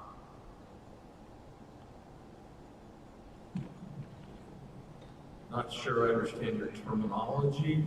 It is weighted to the extent that we weight all votes for the full SD caucus strength. There is no ranked voting involved. I think that's where people got the wrong impression of what's going on. It's up or down, and then afterward take half of the ones proposed. One of the things that well, that answers your question. That's one of mine. Yeah, I think it does. Okay. And I don't really have a question for Ms. Leslie. I just disagree with the presentation. Mr. Chairman? Recognize. Ms. Leslie, are you on the committee? I'm not, but I've been actively working on things for that committee, yes. I'd like to make a statement. Ms. Leslie indicated that she speaks for the committee. No. No, you said the committee's believe. There are committee members that I've been speaking to. Yes. So we need to understand that the chairman does speak for the committee, and that we don't know who also been the chairman of the Legislative Priorities Committee when he was volunteering his time many hours a day. Point of order, please. Point of order. HSD 12, are we debating now with the speakers?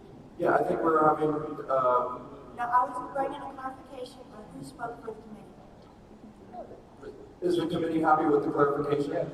Clear. Thank you. Okay, so let's move on. The motion before you is the McDonald. Did we dispose of McDonald?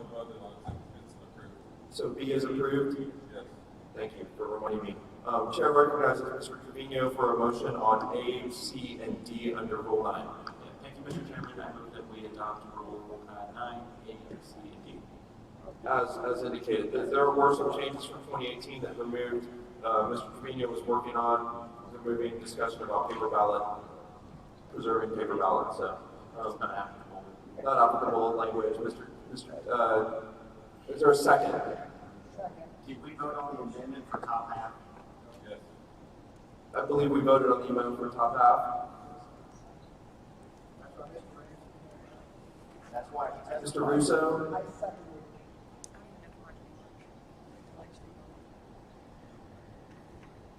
Let's make sure, just in case, I don't want to mess up. We're going to go back, Mr. Trevino, if you'll hold for a moment. I believe we adopted B.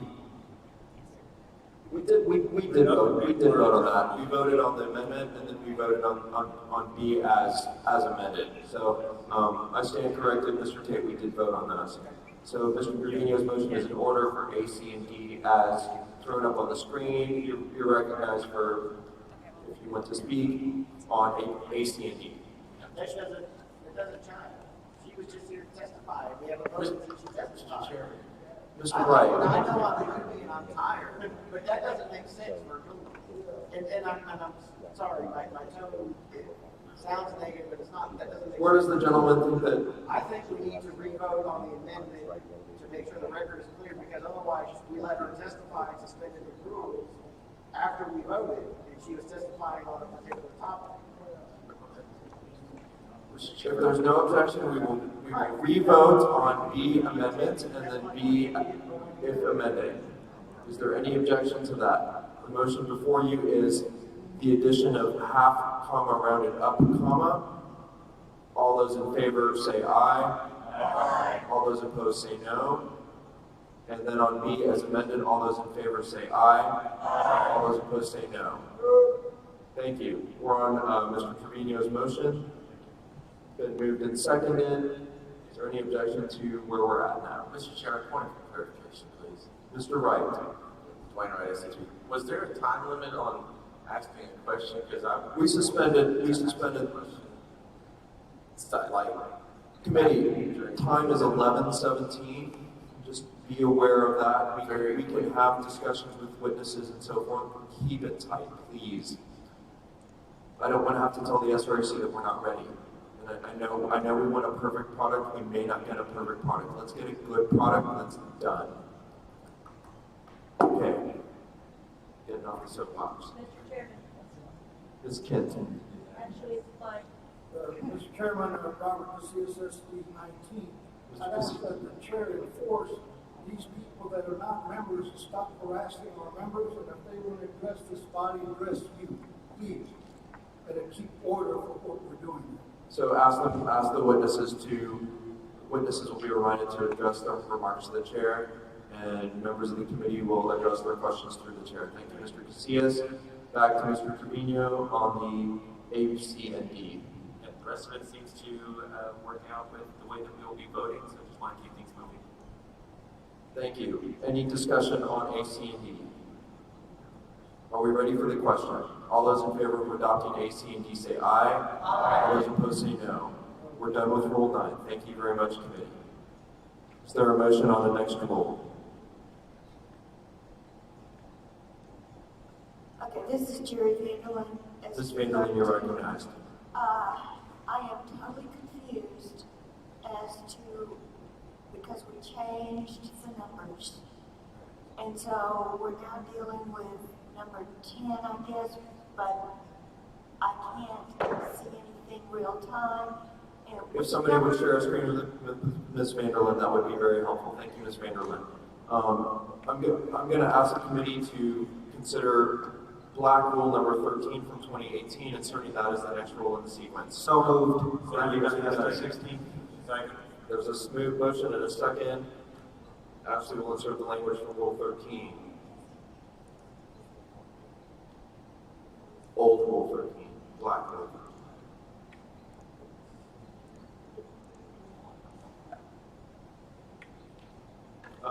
Any discussion, Mr. Dunning, on your motion? No, I see no reason not to just incorporate it in block. Thank you very much. Is there any other debate on Rule, whatever the sequence is now? Sorry, too many documents up. So this is going to be renumbered 10.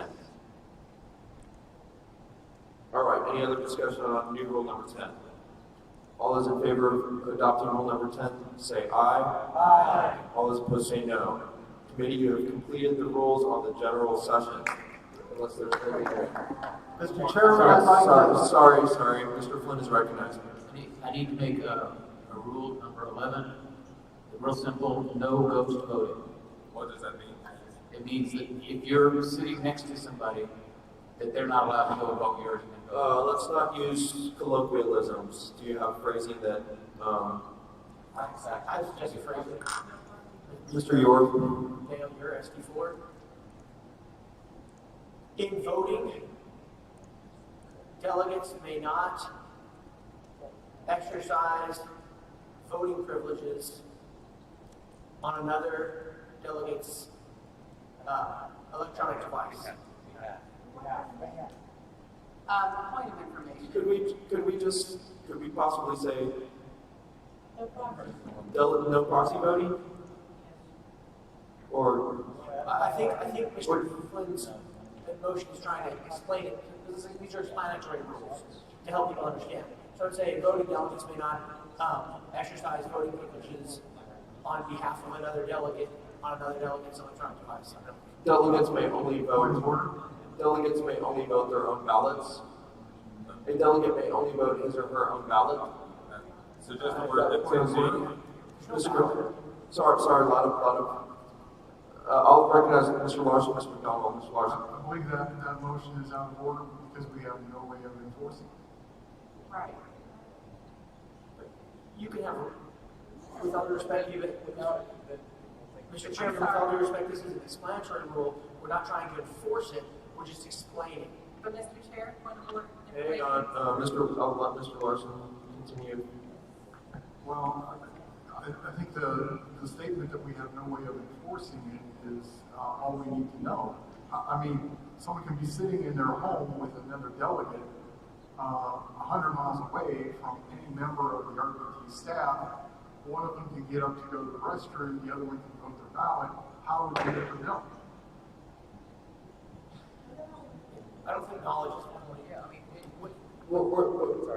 Mr. Larson, were you making a point of order on the rule? Okay. I believe the motion, as stated, is out of order because it is invalid. You cannot process. Hang on.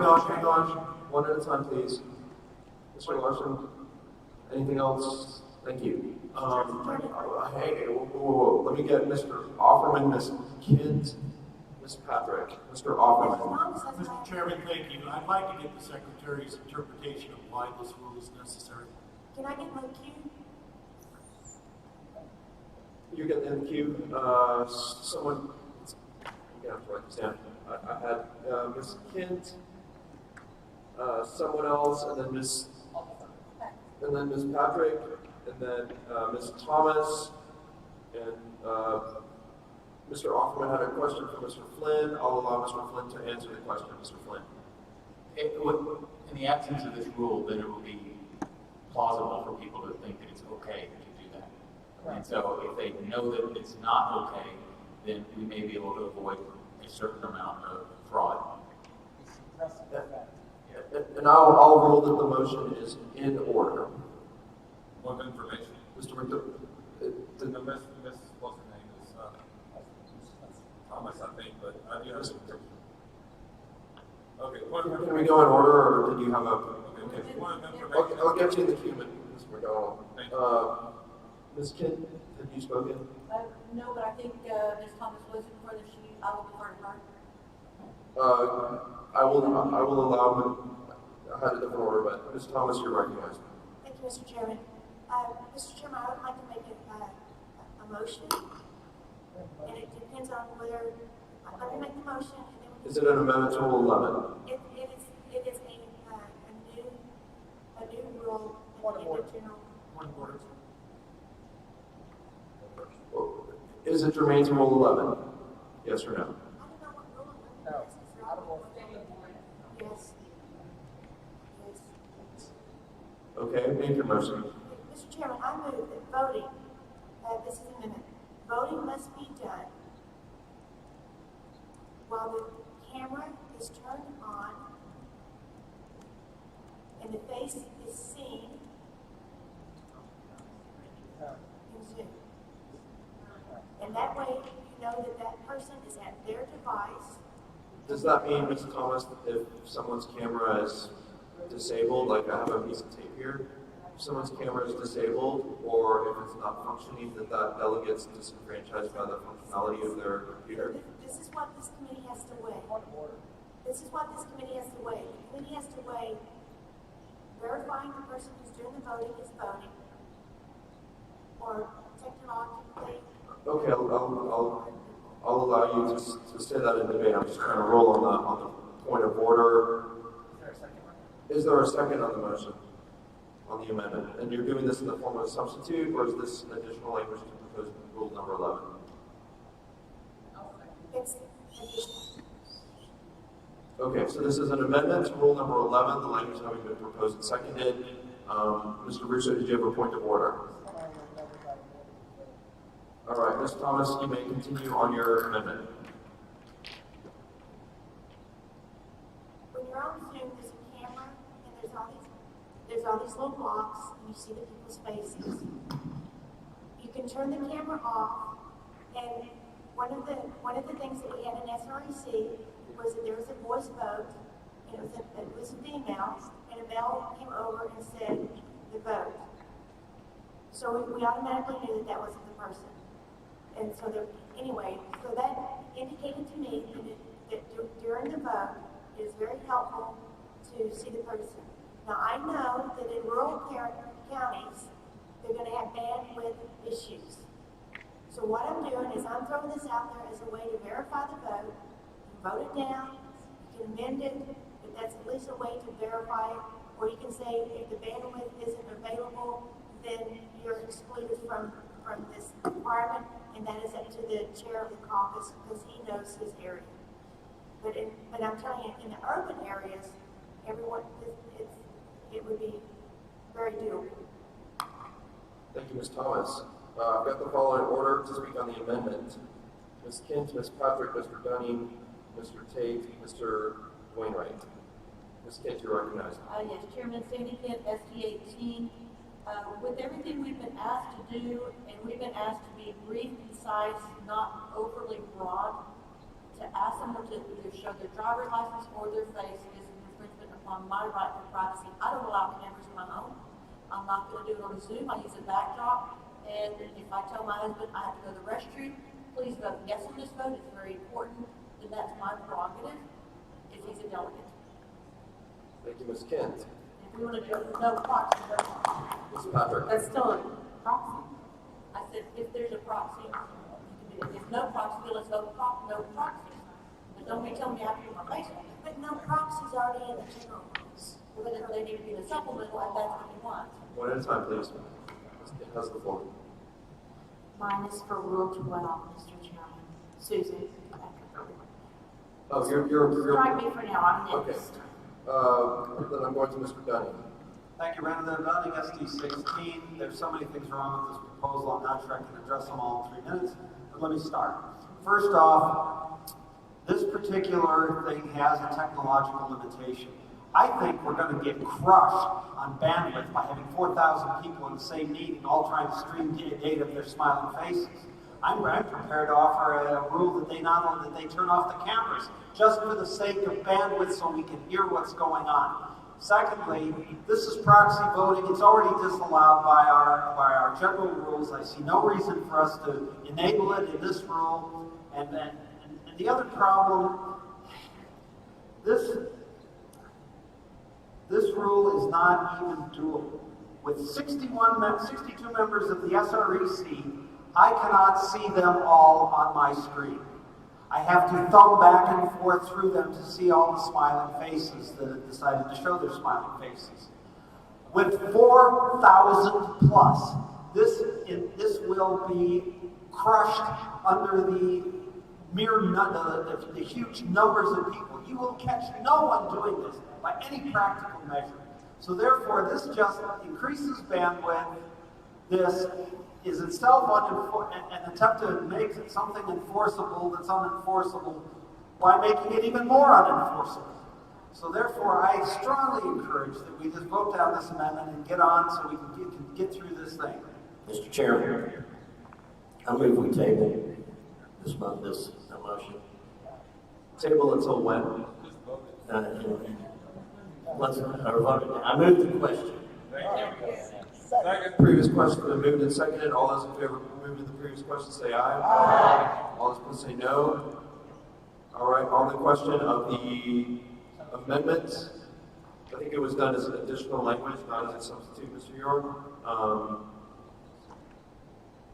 The language in the second sentence, all those in favor of adopting the second sentence to add, say aye. All those opposed say no. Motion fails. Back to 11. We have a motion, previous question on whatever rule this number this is. Motion's been made and seconded. All those in favor of moving the question, say aye. All those opposed say no. All those ready, question before you is rule number 11. All those in favor of adoption, raise hands. All those opposed, raise hands. On the nose down, sorry. Motion passes. We're done with the general rules if someone doesn't have anything else. That was me. Number 12. Ms. Patrick, you're recognized. Thank you. I'm proposing Rule 12, which is from the old 10. Sorry. In contested elections for the positions of state chairman or state vice chairman, the vote in each caucus shall be by secret ballot, and each candidate may appoint at least one additional vote watcher, or one vote watcher. Point of order. Ms. McDonald. Ms. McDonald, SC6, we've already addressed the voting process above in a prior rule, and there's no such way. It's all specified previously via the meeting polls in the prior rule. The motion, the point is not well taken. Unfortunately, the previous voting stuff was under heading in general session. We may unfortunately have to echo some language from that general. Would it be permissible just to delete in general session, and this will be the rules for everything? We can do that. What we would need to do is add in general session to each of those rules that only applies in general session, however. So, and that would only be. And you might have to add in caucus to things that are in caucus. I might suggest to the committee that as annoying as it may be, we may have to echo some language in rules so that we have separate sections. So people say, what rules are we under? Oh, we're under the ones that apply to senatorial district caucus, or we're under the ones that apply otherwise. I'll let Mr. McDonald keep going, and then I'll get Mr. Offerman, and then Mr. York. Mr. McDonald. Ms. McDonald, SG6, since we're talking of ministerial functions at this time, we passed rule number 11.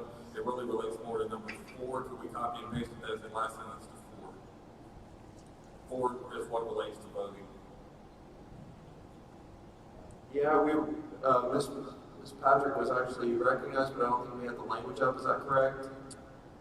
So the motion wasn't yet before us. Hold on, hang on. I stated where it was, and so we were pulling it up. So we're still. If Ms. Patrick will wait 30 seconds, maybe we can deal with Mr. McDonald's. Someone had a point of information. Who was that? I did. Ms. Henke. Let the delegate speak here real quick. On which rule? Rule 44. Will the delegate be here this afternoon? Will the delegate kindly wait until this afternoon when we're on general rules? Thank you.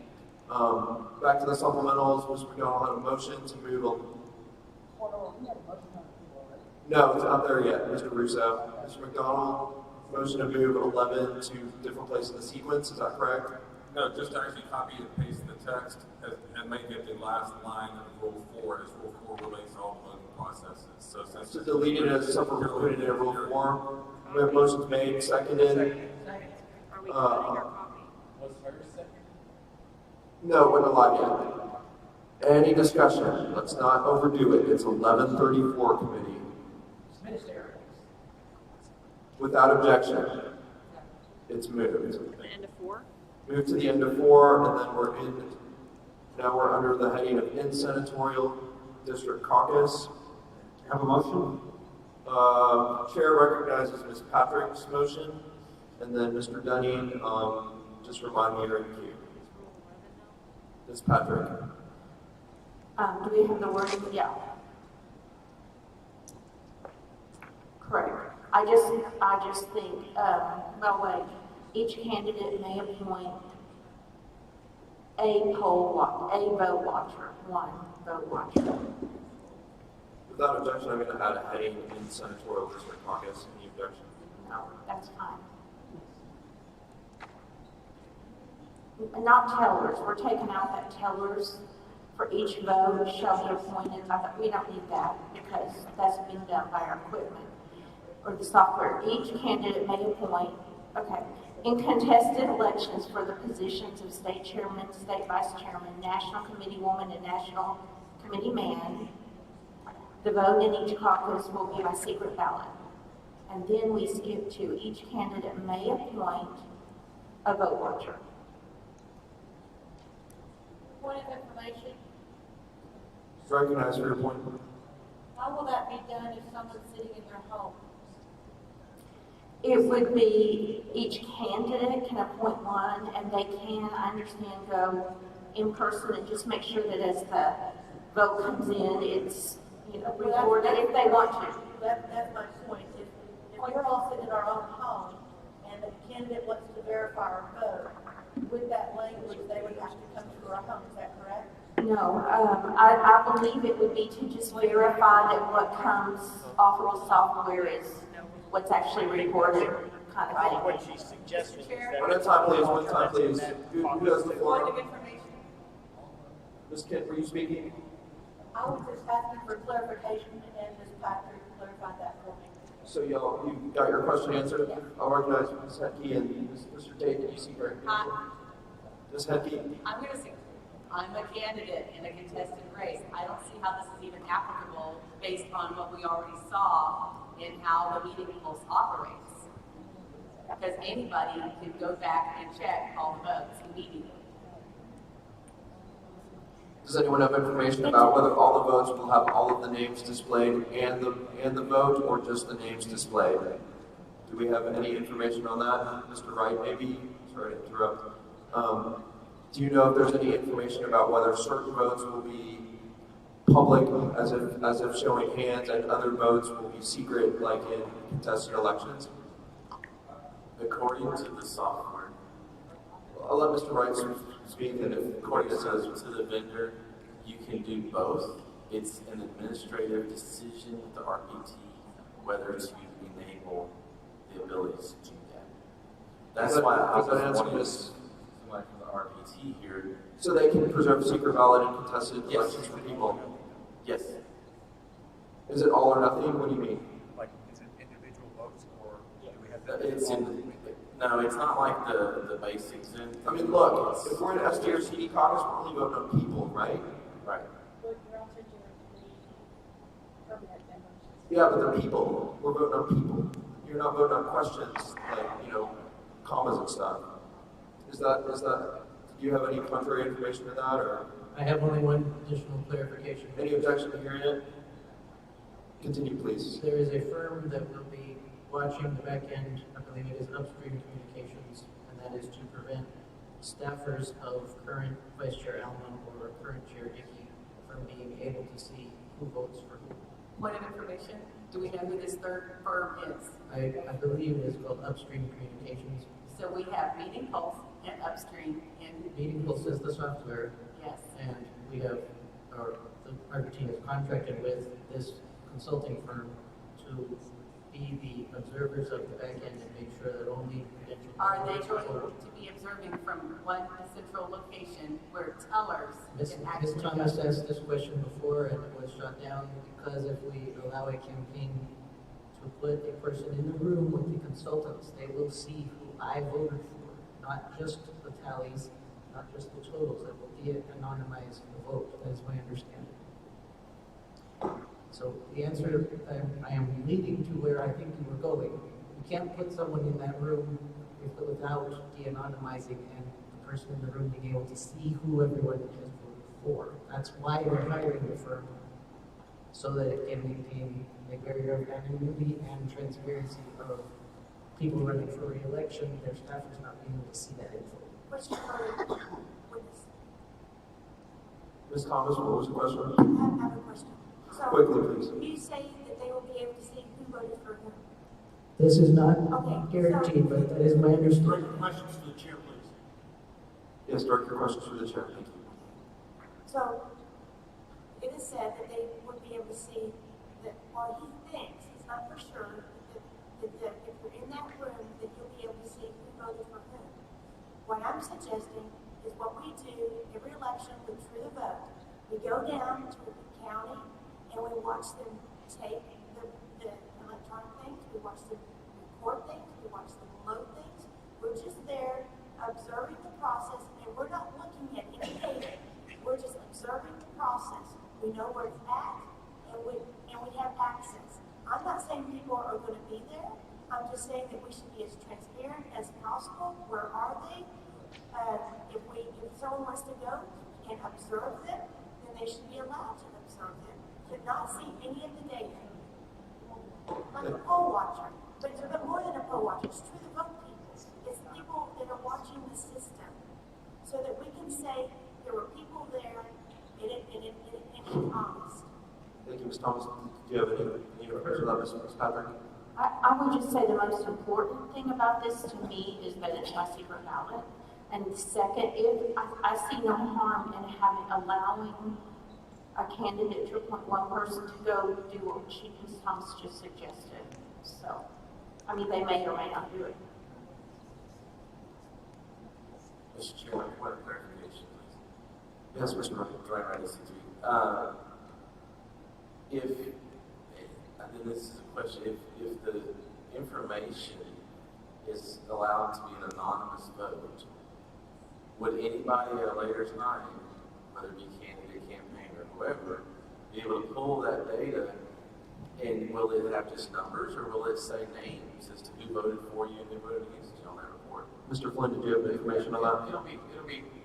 It'll be numbers, and that's what they told us earlier, is that the list that we get will be numbers, so that you have your number, and you can look at your number as it's tallied and say, okay, yes, that's how I voted.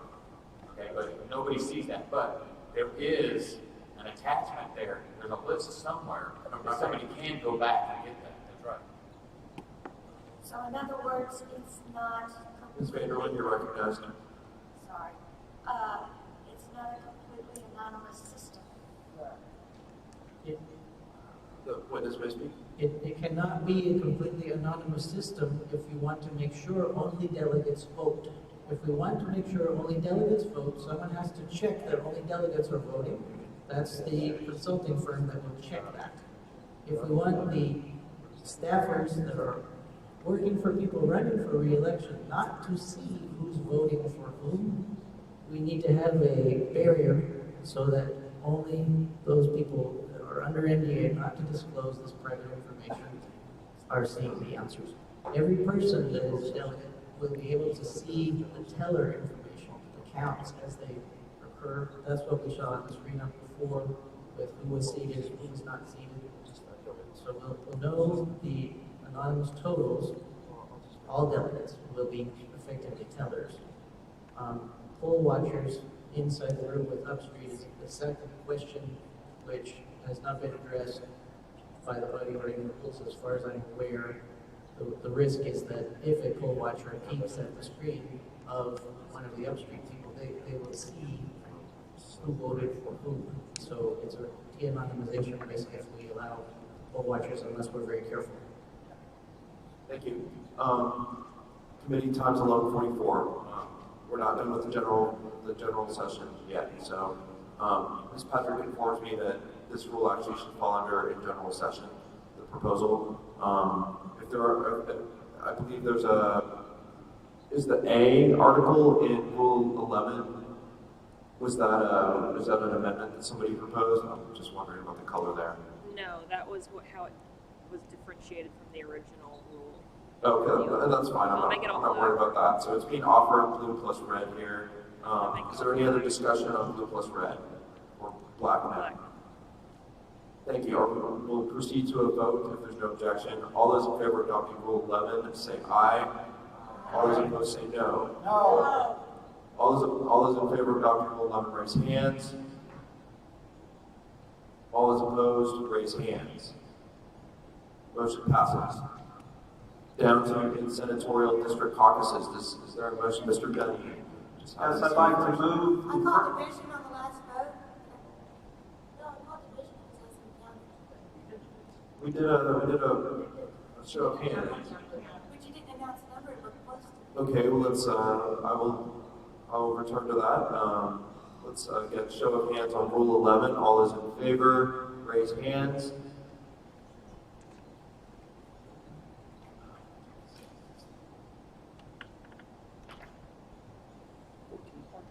All those opposed, raise hands.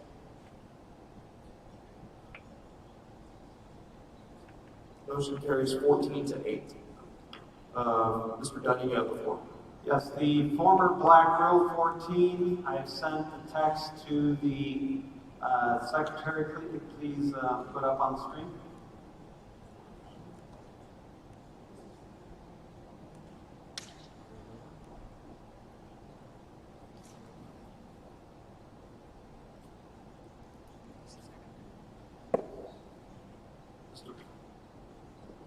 Mr. Dunn, did you want to speak to all your... Okay, I've got to shift to the next piece of software. Pull that back up myself.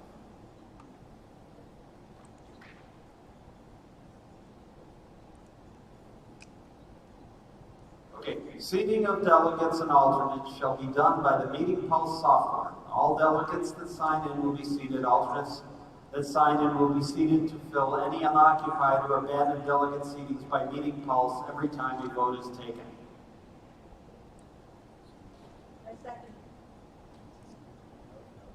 Motion's been made and seconded. Discussion, Mr. Dunning. Chairman, Mr. Europe. previous question. I'll allow people just to read it for a second.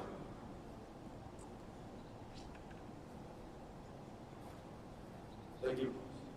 Motion has been made for previous question. All those in favor of the previous question, say aye. Aye. All those opposed say no. No. Ayes have it. Okay. All those in favor of adopting rule number 12 for its senatorial district caucus, say aye. Aye. All those opposed say no. Mr. Chairman, is it in order to make an amendment or an addition to this rule? We have to revisit it. Without objection, you to hear Mr. Bergsman's proposal. Mr. Bergsman, go ahead. Okay, at the time of announcing nominations for any given position, each nomination will be made without nominating speeches. After all nominations are made, the order of nominating speeches will be determined by lot. Out of order, sir? Out of order. Motion's out of order. If you can find another place for it, I'll hear it later. Thank you, Mr. Bergsman. Who's up? Proposal of another rule. Mr. Barcroft. I believe it would be old rule number 15, nominations. Okay, black or blue? Black. Ashley has the language. I can throw it. I have it in the email as edits. Oh, you have edits? Yes. You're proposing it with edits? Okay. Yes. So I won't cut and paste.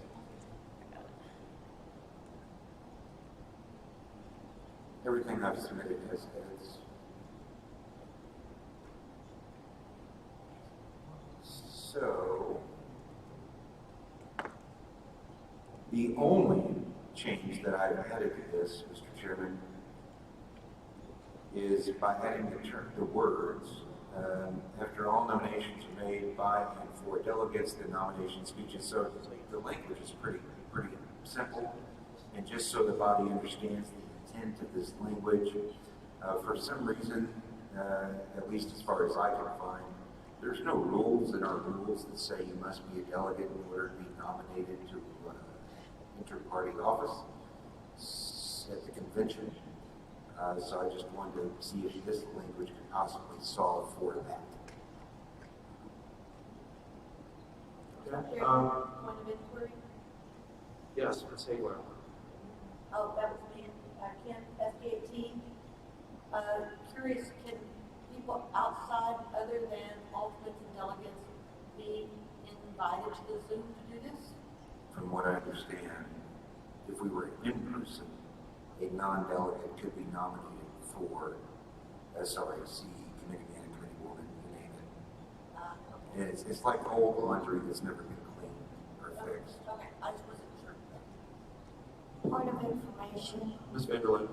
Does this mean that if you are not a delegate to the convention, that you cannot run for like SREC?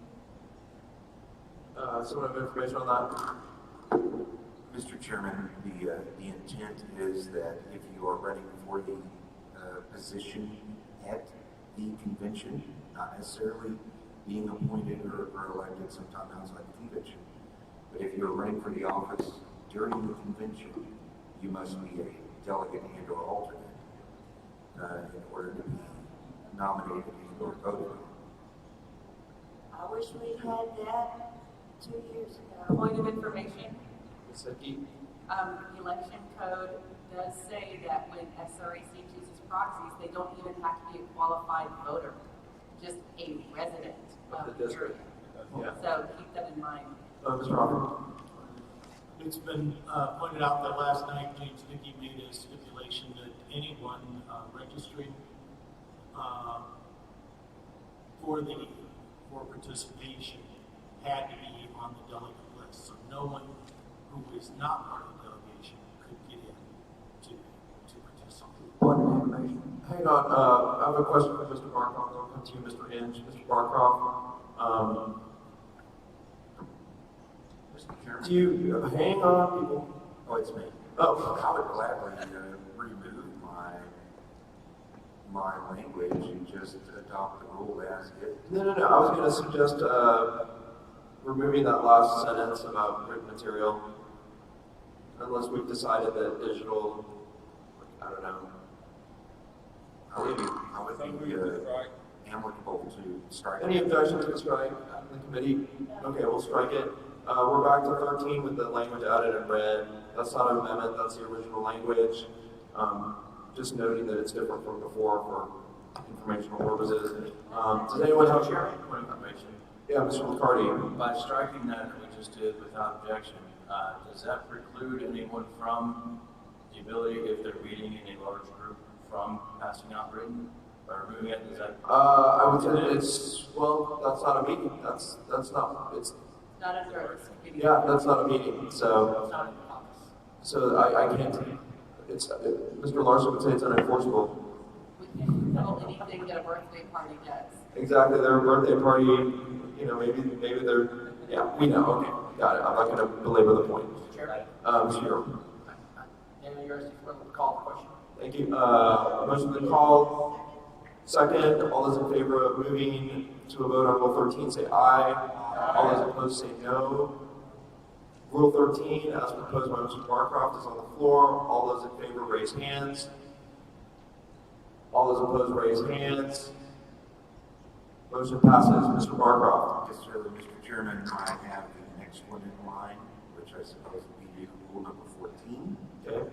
You may propose. The section heading under the old rules was voting, and the proposed language has been refined. Thank you, Mr. Barcroft. Is there a second? Would you like to speak your motion? Yes, sir. There were multiple edits, primarily just for functionality.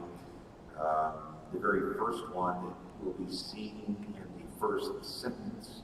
Says that in non-contested elections, voting may be by voice or by general consent via yes, no in Zoom, which also kind of jives with, I think, what we were talking about earlier for simple votes.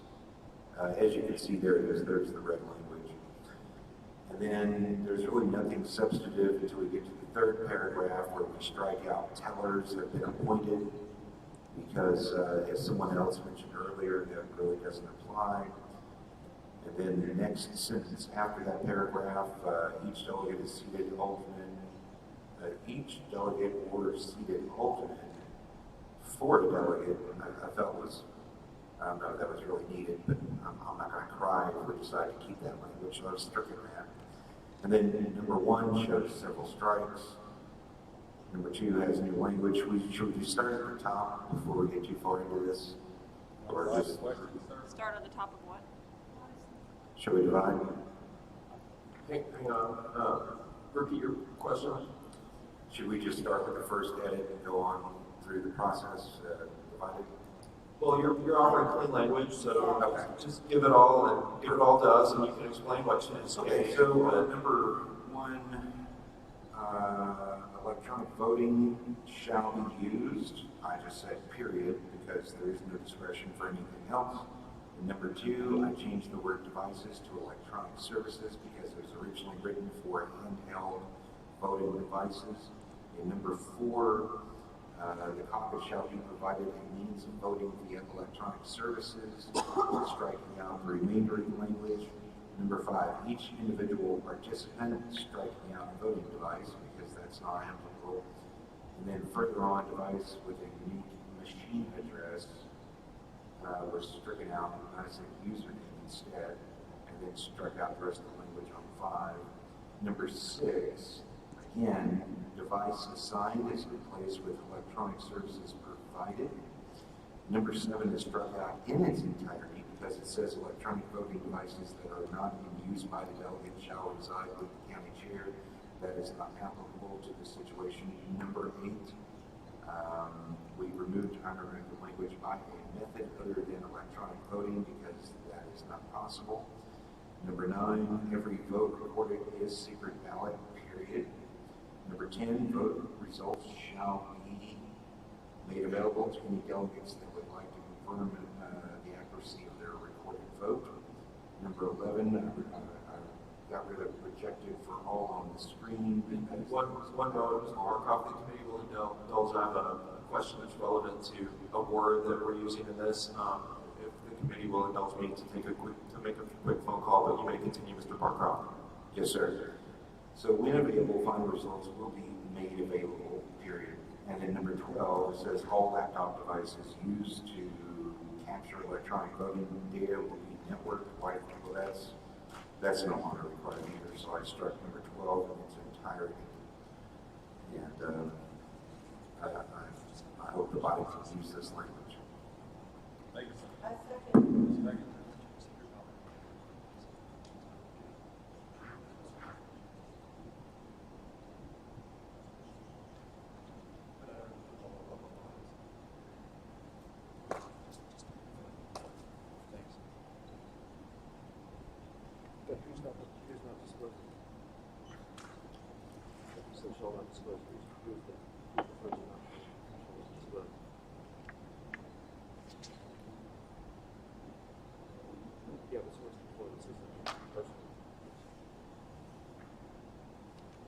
No one shall disclose. To put in a definition, or separate rule. What do you think, separate rule or definition of secret ballot? Okay, just to tell you where I was there, I was informed that secret ballot is close to accurate, but it's not completely accurate. And what Chris Howe means by that is that in weighted voting, it's impossible to meet pulse into a completely secret ballot. What it does is that the web app displays number. So meeting pulse has a specific feature that prevents anyone from seeing the number. And then, so no one can link the number to a particular person. Anonymized. And so I'm proposing that to take care of this, that we have a rule that says no one shall disclose the name associated with any vote. With any vote identified by number. So we can take that separately or as a definition, but or we can say that secret ballot in these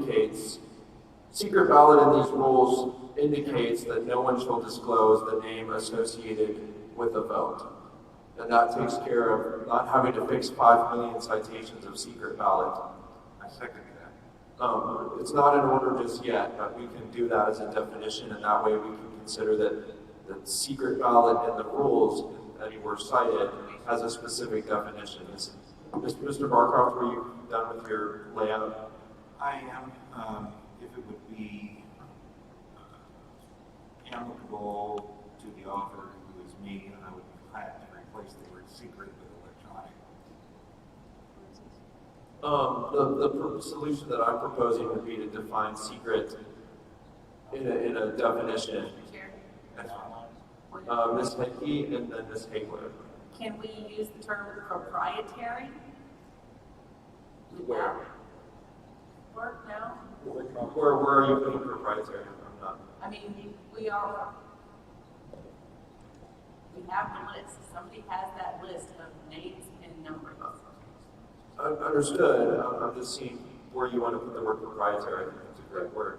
I don't know where you need to put it yet, but I figured Okay, wait for seeing the definition, perhaps.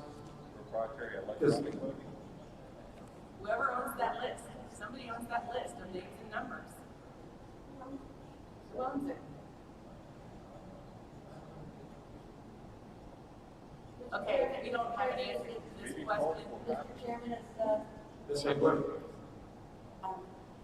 I would just move that the language that you just said defining secret ballot fall under number 9. That we just, every vote recorded as a secret ballot period, and then define what that secret ballot is right there. We could do that. It wouldn't be in order just yet, but we'll take it if we complete the roll on the table right now. So, Mr. Barcroft, did you have anything else on your roll? No, sir, Mr. Chairman. Does anyone have anything on this roll?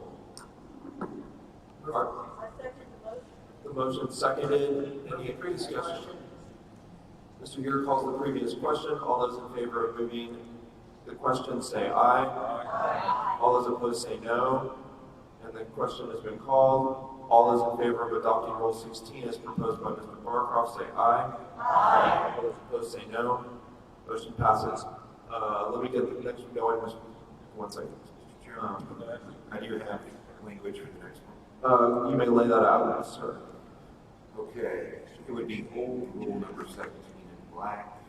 Language has been provided via email. Only one simple edit was made to this entire section, which was changing the date language to July 16th, 2020 at 1 p.m. for the first senatorial caucus, which matches the schedule that was published by RPT for our virtual convention.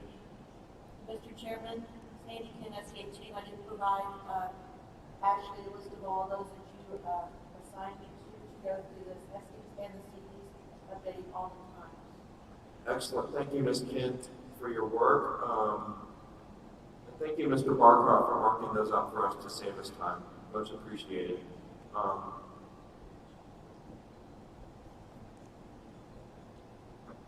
So, sorry, Mr. Barcroft, what's the topic of your motion? I move to accept the amendment for the date change language in this rule, and I also have the next one lined up as well. The only edit that was made was simply the date. I guess, Ms. Kent, can you look at Mr. Barcroft's and see if that conforms with your research? And I don't know if Mr. Barcroft, just to let you know, I had Ms. Kent do that I didn't know that you were concurrently working on that. So she had done some research into changing all the times to make them conform to the new schedule for, obviously, for 2020. No big deal. I only invested 30 seconds there. That's it. But I will have Ms. Kent check since it is, we want to make sure we're dotting all our. Okay, so motion on the table. Any discussion? You ready for the question? All those in favor of adopting Rule 17 as proposed, say aye. Aye. All those opposed say no. Motion carries. And did you use the black or the blue? It's black. Thank goodness it has the Candidate Resource Committee collection in the announcement, so it's near and dear. And the next black rule number 18 has also been submitted with one simple edit reflecting the date and time which was presented online for the virtual convention. Thank you, Mr. Barcroft. And I'd ask, the chair would ask Ms. Kent to verify, second verifies on Mr. Barcroft's thoughtful change.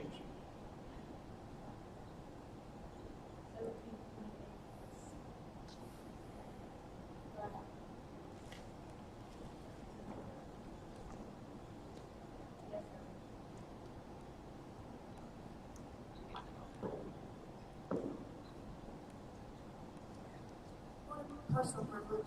Yes, ma'am. My document quit refreshing. Didn't hear the word. Yes, we go. My document quit refreshing, and now I can't. I'm having trouble. I'm having trouble getting back on my computer. Can someone help? I've had that happen. Go back out of Google and start over and reload the document.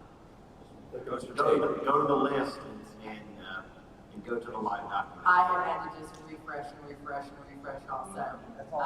Can we increase the size, the view of the screen a little bit more, maybe make it a little bit easier for those of us who are glancing at the screen? Thank you.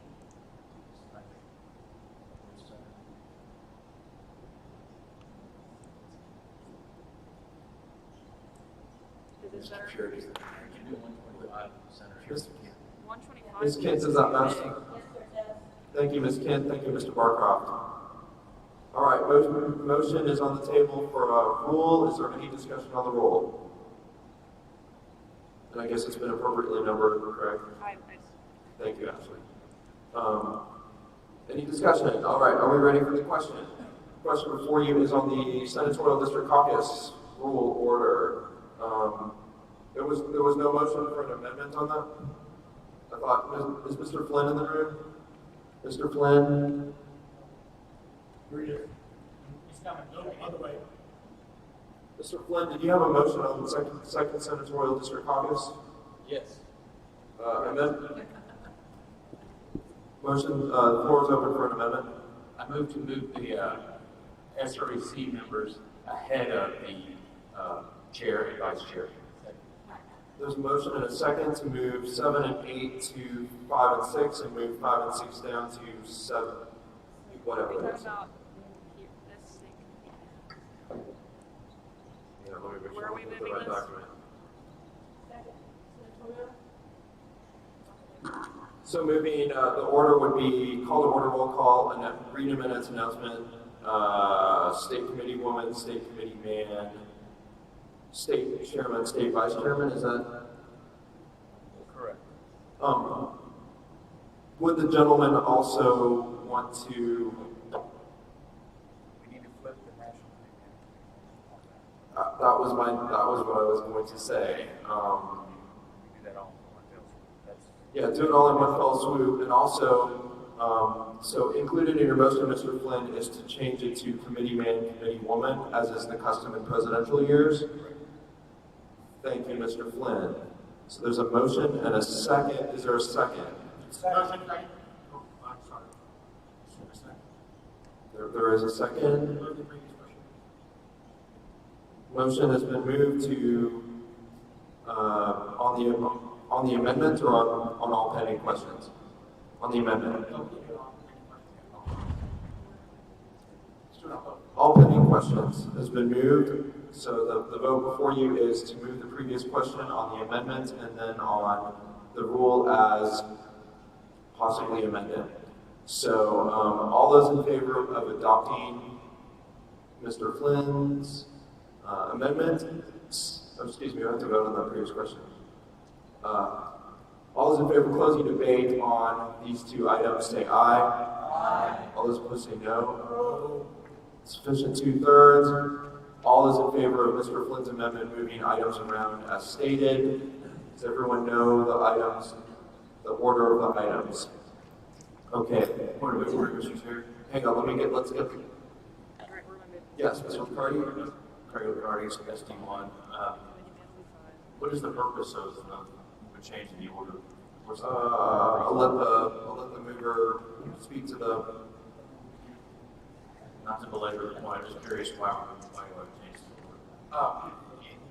When we're in a political season, it's better to get the SRECs done before we get the state leadership done. Ms. Hayward? The answer to that question is so that you vote for your SREC before you find out who they're supporting for state chair. Because they'll be making nomination speeches and it may cost them votes. So it'd be like a clean election for SRIC, Ms. Hayward? I'm gonna Like fix a- it, that's it? Wait, Or- Yeah, I'm gonna fix it. This doesn't I'll fix change the numbering. But is this the right order? Yes. who they're supporting. Or if they have a sticker. Okay, Mr. Chairman, we already voted in the excuse me? We already voted in the debate, right? Yeah, no, we just, we already. We had a debate, so we are on the motion to amend. So we moved the previous question, we're on the motion to amend. All those in favor of the motion to amend the order, say aye. Aye. All those opposed say no. All right, so we're on the rule as amended. All those in favor of adopting the rule as amended, say aye. Aye. All those opposed say no. Motion passes. Okay, floor is open. Mr. Barcroft, did you have the next one too? Yes, sir, Mr. No, sir. I do not have old number 19, but I do have new number 21. I mean, old number 21, but I'll wait. Okay, does someone want to move old number 19? Or is it applicable anymore? Non-caucus business speeches may occur at any time at the discretion. Chairman, Whoa, at the same time. So I heard Mr. George, somebody else, Mr. Tate also? No, who else? Mr. Offerman? I'll hear Mr. Offerman and come to Mr. York.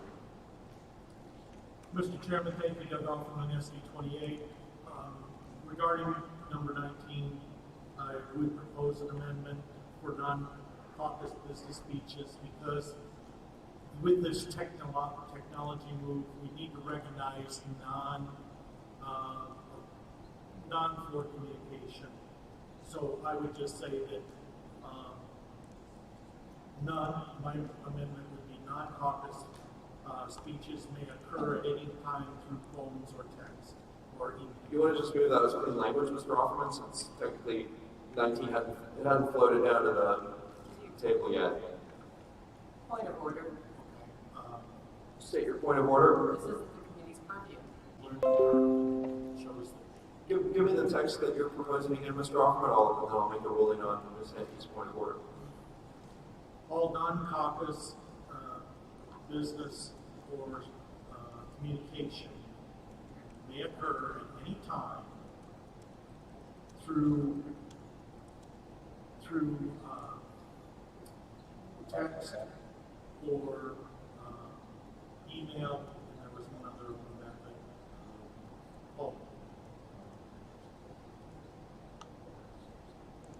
Can they also use any sort of other web applications or? Does the rule state anything that? Yeah, that's just acknowledgement. Is there a second? There's a second. Hearing that. Okay, so. It's all right. It's not. Ms. Hayward. Floor is open. Okay, I'll email this to you and Tasha. For those familiar with the process of voting in your county, we call it LNA testing. So this says, accuracy test of electronic voting system. The first vote taken at each SD and CD caucus meeting where electronic voting is used shall be a record vote reported by county on a non-substantive matter such as George Washington and immediately following that vote, delegates will use the electronic voting system to report the same vote as originally passed. The results of each will be compared by the caucus chair. In the event the result is not the same, the second vote will be taken on the same matter as the first. If the second test does not match the initial result, the electronic voting system may not be used in that caucus meeting.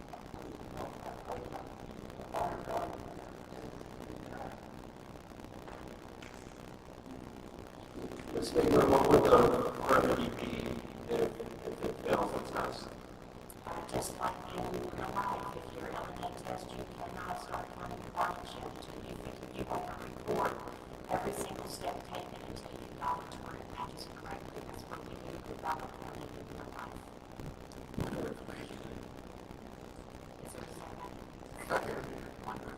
Mr. Barkow. Mr. Chairman, in the case of mischievous vote givers,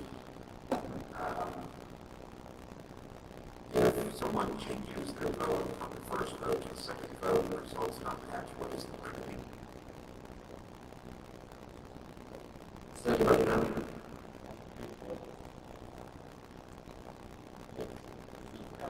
I would say that in a real life, test, it can be changed to paper ballots, so I don't know how to use that.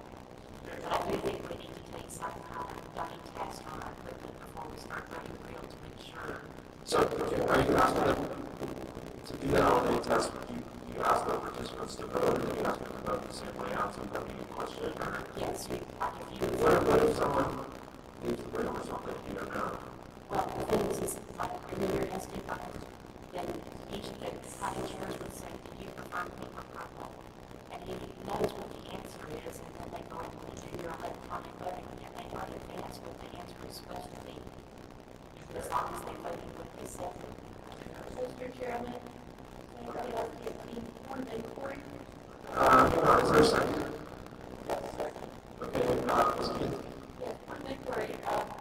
I understand the reasoning behind this, the logistics behind this, that are almost unmanageable, in my opinion, especially allowing for voters or delegates to be in their home. So I don't know how it would be going about it in assessment system that has been tested, and the logistics that they provided to us in front when this is such an unprecedented convention, given out some irregularities and things. I can't say that I disagree, but my specialty is election challenges, and I'm sure that anybody who uses is going to be ready to try and ensure everything that happens. So I just think that the best thing we can do is to test our equipment before we test new things. Okay, Mr. Tate is recognized for Procedural seeking recognition, or no? Mr. Tate, and then I'll take them off. I'll be brief. I think it is also a practical positive to this rule. You're allowing everybody to practice voting more than one time. I think that's important. I think we should do this. I think this is an untested system. What's wrong with testing it? If it works, then you wasted 10 minutes. And I would also remind everybody that when we're voting, we're supposed to be locked in a room too, and we're going to have to ask the delegates not to leave.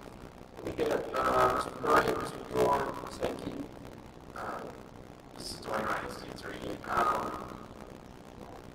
People can do the testing if they want, but if we mandate it and it's not validated, you can have somebody that's a real hardcore, I want to vote paper ballot no matter what the mayor says, and they can absolutely foil, they can derail the calibration because there's no control.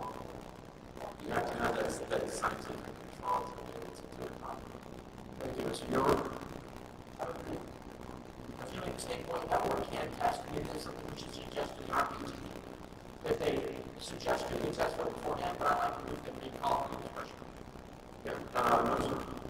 Motion to increase question is on the table. All those in favor of making the increase question say aye. Aye. All those opposed say no. 1 2/3 on the new rule proposed by Ms. Stigler. That is the question before you. All those in favor say aye. Aye. All those opposed say no. No. All those in favor raise hands.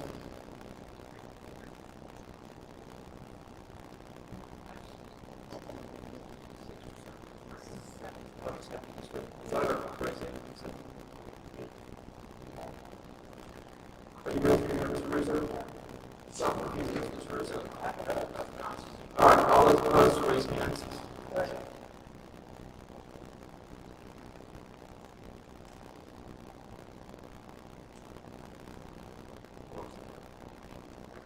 Motion fails. was determined for our next rule in Central District Caucus? Can you tell me the numbers on that? It was 8 to 12. 8 to 12 was the vote. Mr. York, who did we have the previous rule 19? Previous rule 19 in sub 20. The underlying someone who's been above the W and yours is written by actual Caucus. Is it that one? Yes. Yes. Of course, for Mr. York, we put it in here in about. That's not a good word. It's good, but it's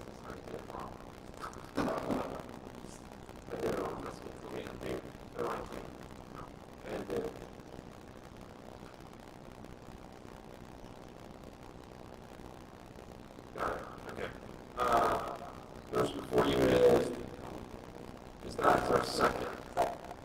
Any discussion?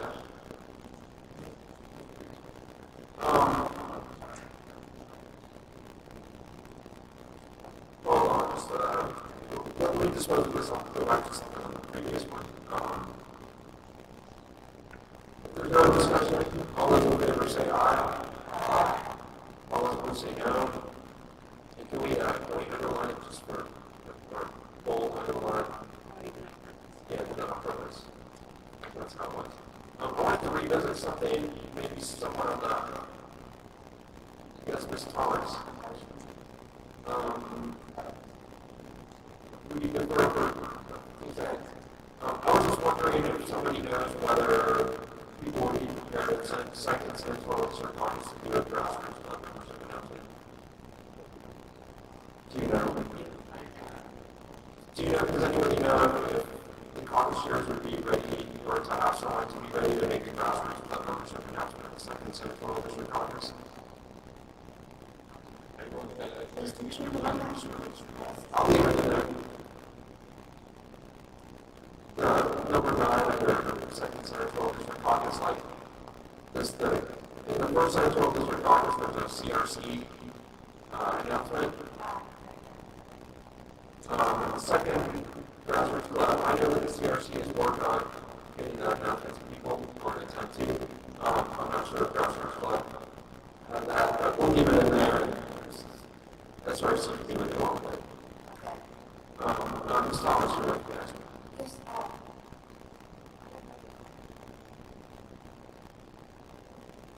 Number 13, nomination.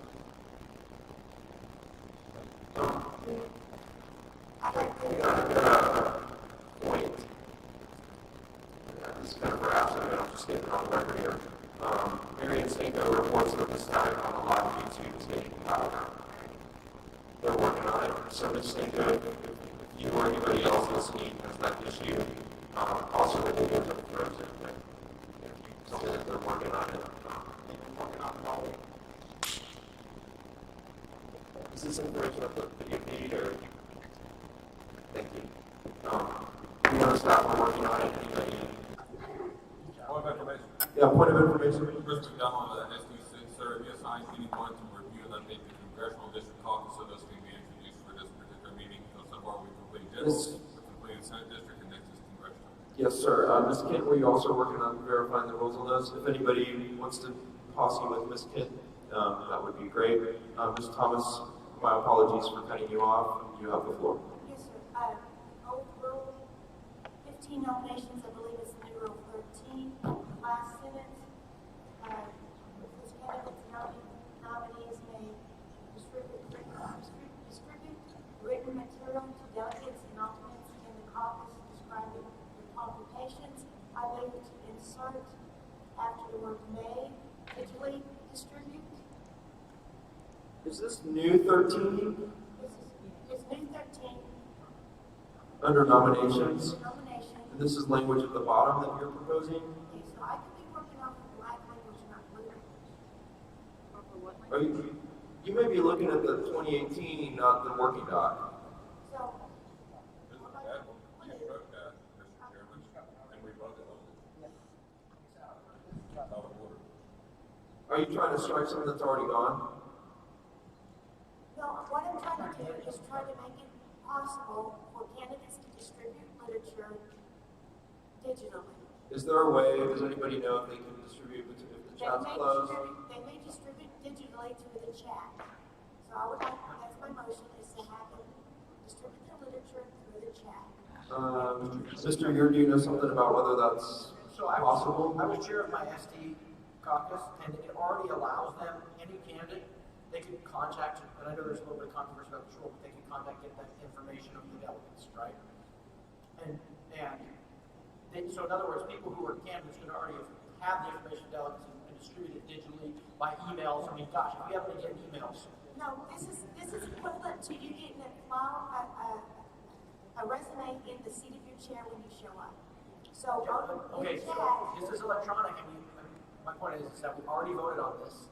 We already struck this language. I think this is out of order because we already considered this and struck it and voted on it. Yeah, we'd have to open reconsider. Mr. Chairman, point of clarification. I understand that, but we've revisited and we have reconsidered many things. We And have. we're not going to allow a candidate to distribute literature in a caucus. I'm not talking General Assembly now. I'm talking in a caucus. Why can't a candidate distribute literature in a caucus when it's simple if they just post something to chat?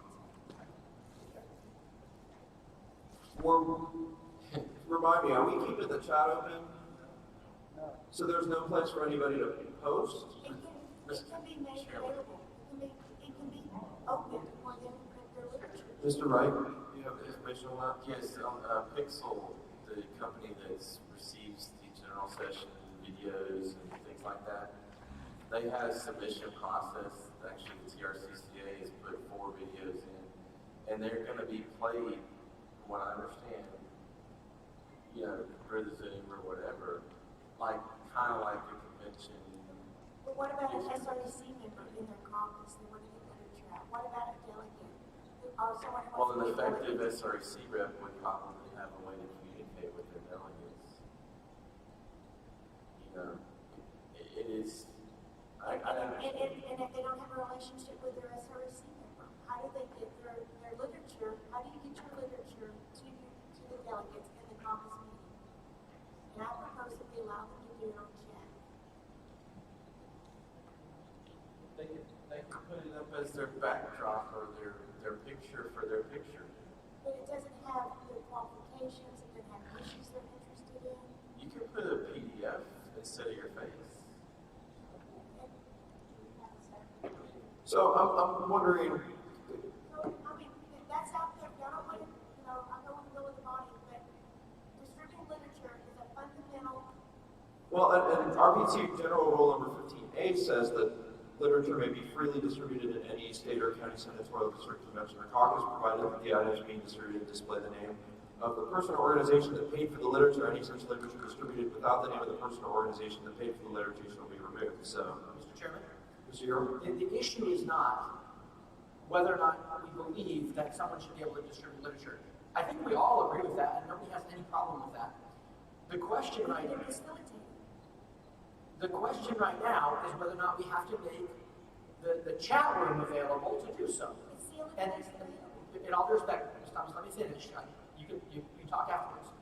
The question is not whether or not we allow people to distribute literature. I don't think anyone's opposed to that. Great, by all means, go ahead. The question here is, are we going to redo the work we already spent literally hours discussing about that chat room, and now make it open to a candidate? I mean, this is a Pandora's box again. And in all frankness, I think we discussed this. We already considered it at length. It wasn't raised then, and we are under a tight time schedule. So, I mean, they can still get emails. They can still work on the vaccines to get emails and call people and text them if they want to and find lists. We can't get emails. I'm wondering if a potential solution, and we do have a motion to reconsider. Is there a second on the motion to reconsider? I wonder if Ms. Thomas would be amenable to adjusting the amount of time for people to talk who are candidates for positions in lieu of opening, since, as Mr. Ure suggests, that would be reopening a discussion.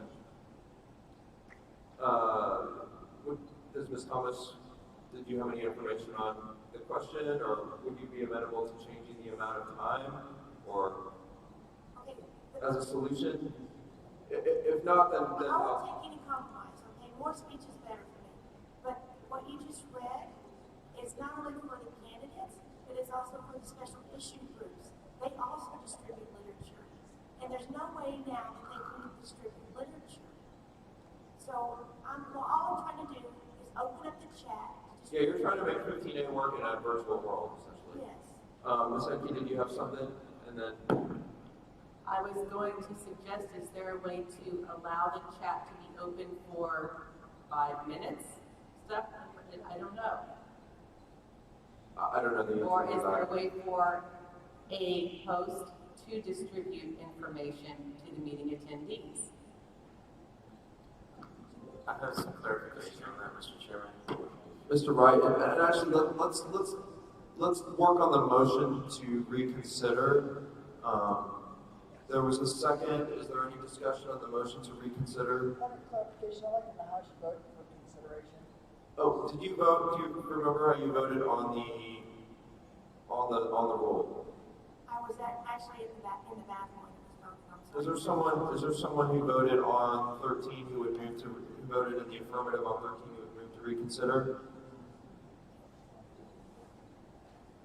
Okay, seeing none, we'll move on to the next rule.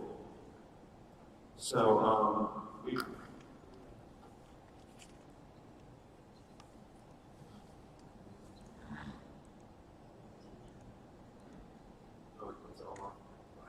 It's fixed. Oh, it's fixed. That's happening. All right, so anything else under in senatorial district caucus? Mr. Chairman? Mr. Trevino? Yeah. I knew your voice, I was just like, where are you? You sit next to me in a meeting. So I think I might have an idea. We didn't move old rule number 19. If we were to put that in Black or blue? Black, would that then allow the chairman discretion to address some of the concerns that were just talked about? They could open up the chat if they wanted to. They could have organizations that you have candidates speak when we're not voting. That's possible and maybe even advisable. So you want to make that motion? Yeah, so I would move that we add old rule number 19. Before new rule number 17, perhaps? Like where it was before? Yeah, before new rule 17. Yeah, so we're moving that before 17. Is there a second? Is there a second? I'll second it. No paying attention. Yeah, as long as there's no digital problem with it. Is there any digital problem with that committee? Mr. Chairman. Ms. Hagler? SC 21 Kathy Hager, I would speak against this motion because every candidate is going to get an equal amount of time for their nomination and seconding speeches when they get nominated, and I don't think you want to let them start giving someone more time than someone else. But haven't we done that in the past anyway, Ms. Hagler? Like, especially you're giving some faith to your caucus chair that they're not saying, hey, this person who just happens to be a candidate for something, like, can you talk about your club? And like they go on for 6 minutes. And can we say non-party offices so that candidates for non can't do that either? Well, I guess you could rule that. Well, for chair, vice chair, committee man, committee woman, they're going to want to come through and speak to everybody too. Plus your yeah, we allow them. We have allowed them in the past. If a candidate for state chair, vice chair, national committee woman, committee man shows up in the chat, this would be a way to allow them as we have customarily done. So, do you withdraw your objection, maybe, or? I still object because even they will have time to speak when their nomination comes. Okay, so objection is heard, but we'll have a debate. So the motion before you is to add that 17, which was old black rule 19. Any other discussion on it? Mr. Chairman. Mr. Offerman. Yeah, I proposed an amendment earlier. I don't see how this clarifies anything than my prior amendment. And it's even more vague because it doesn't address technology. Maybe it doesn't have to address the technology. I mean, is it possible for the permanent caucus chairman to allow non-caucus business, like allowing someone to speak about their club or some organization or? I mean, could the chair recognize? I'm trying to figure out how we can lend credibility to this process.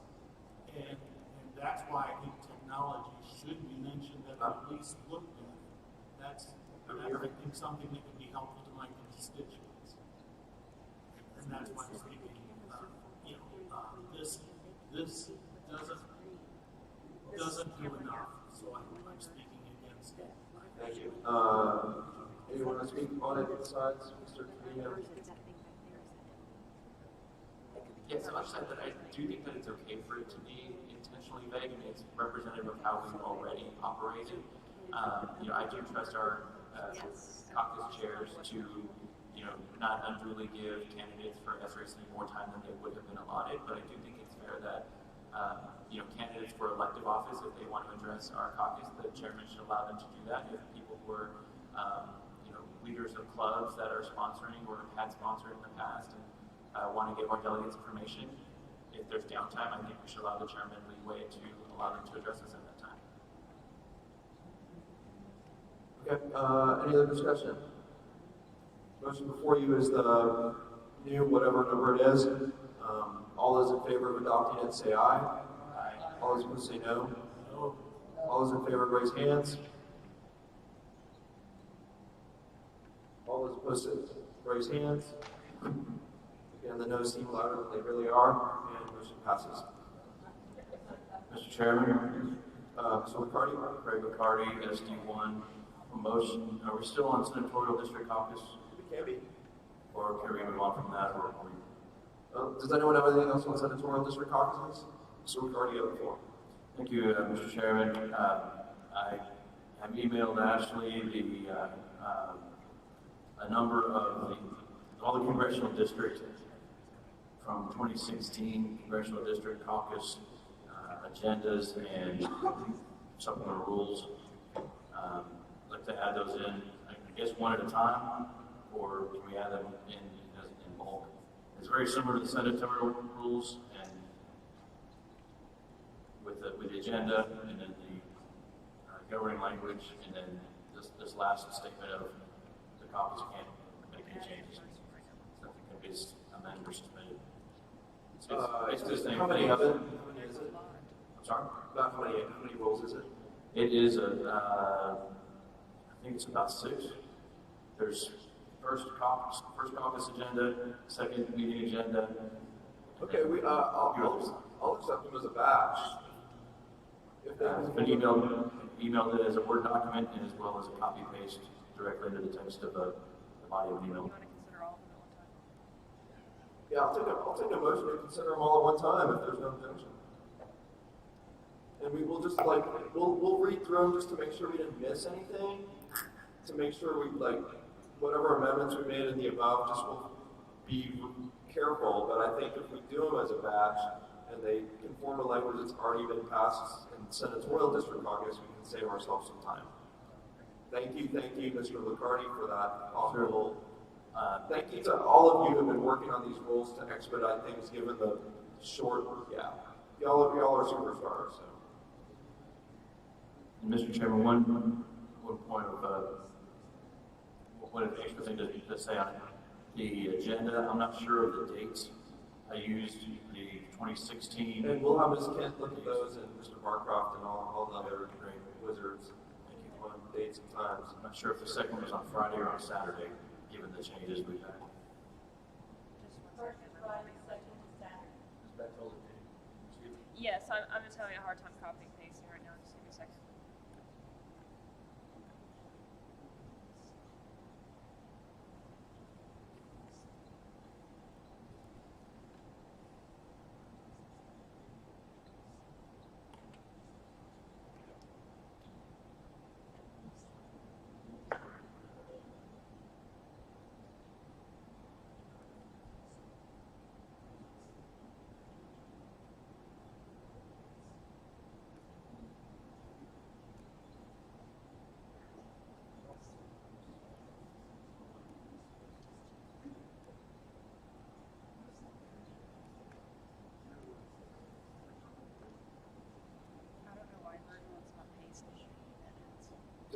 Do I have it too, Mr. McCarty? Did you send it to me also, or?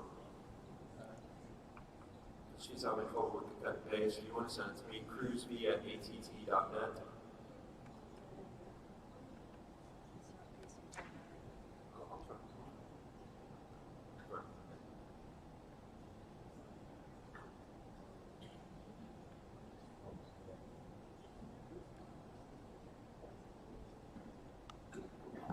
C-R-U-Z-E at att.net.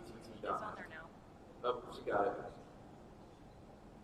Get a format.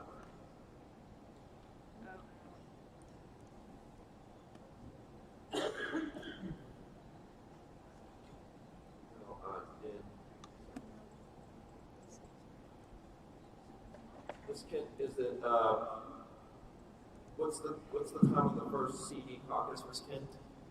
Thursday, July 16, 2020. Is it a time certain or is it upon adjournment? 3 p.m.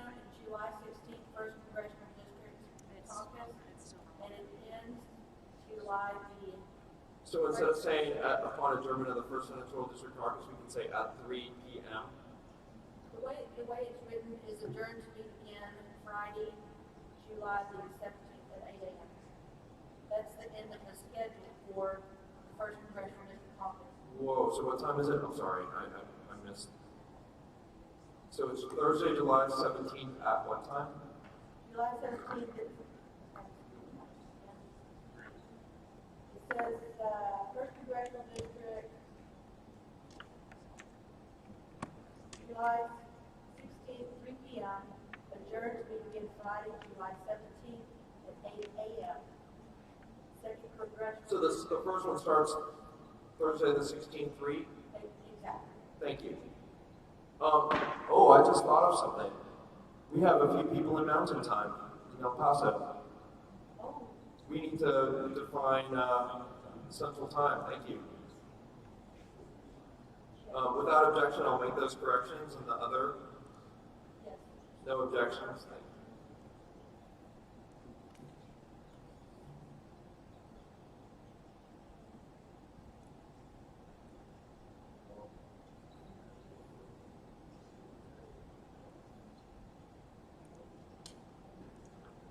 Mr. Chair, I have a question. Ms. Thomas? In the rule that we passed about the chair, the caucus chair can allow people to speak if they want. So practically speaking, we have candidates that are running at a state level or whatever, and they pop in. How are they going to pop into our virtual? Anybody know? I don't think they side. are. Say again? They'll have a link. Oh, so that's possible. I mean, that's possible. That's possible.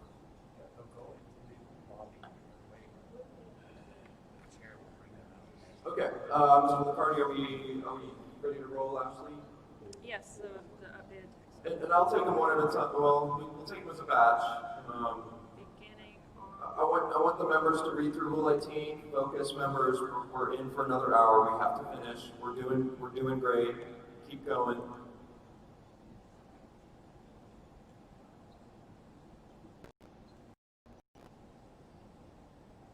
I'm going to ask the members for some authority. Will somebody move permission for the chair and or her and his designee?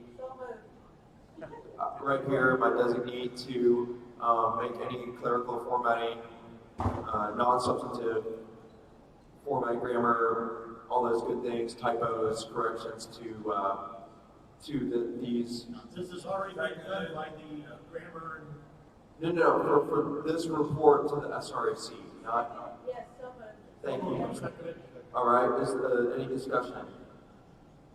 All those in favor of permitting the chair and his designees to make those corrections?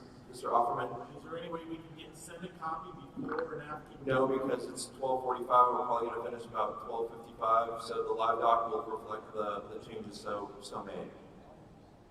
I wish I could. I wish.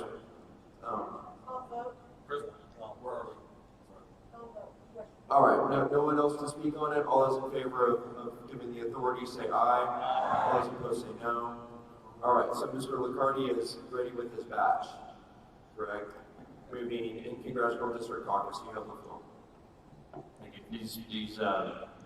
This is basically just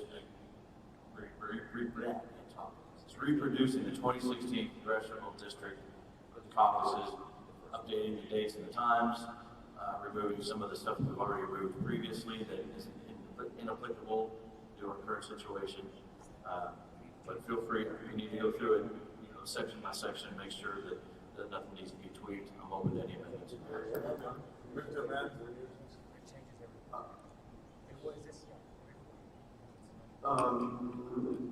Chris McDowell's moved to amend. I don't know who I heard first.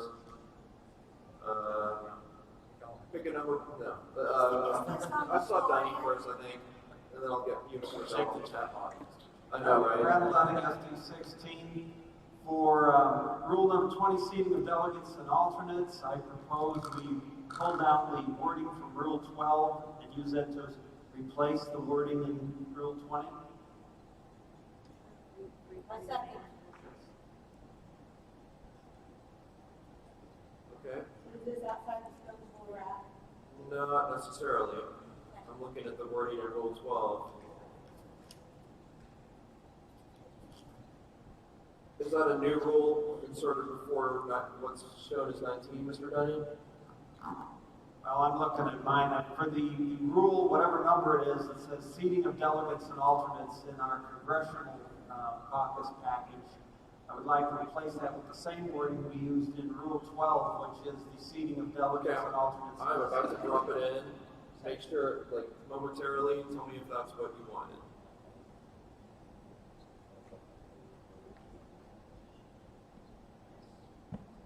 Yes.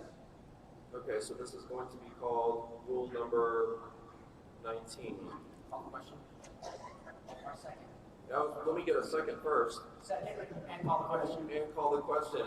All those in favor of calling the question say aye. Aye. All those opposed say no. Sufficient 2/3. All those in favor of adopting Rule 19 that echoes the language in Rule 12 say aye. Aye. All those opposed say no. Mr. McDowell, you're recognized for an amendment. Yes, sir.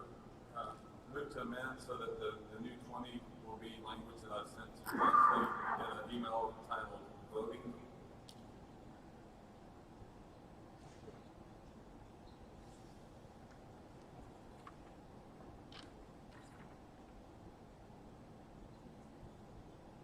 No, I'm not changing the agenda amendments for the voting instructions.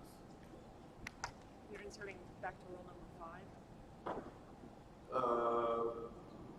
Talk to each other. Yes, ma'am. I just emailed it over to you as a reply to the original. That should say voting.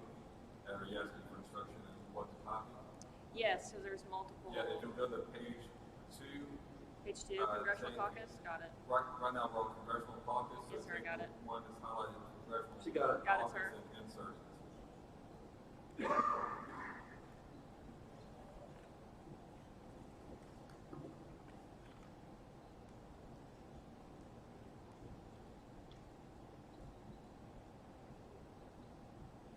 Is this the correct placement?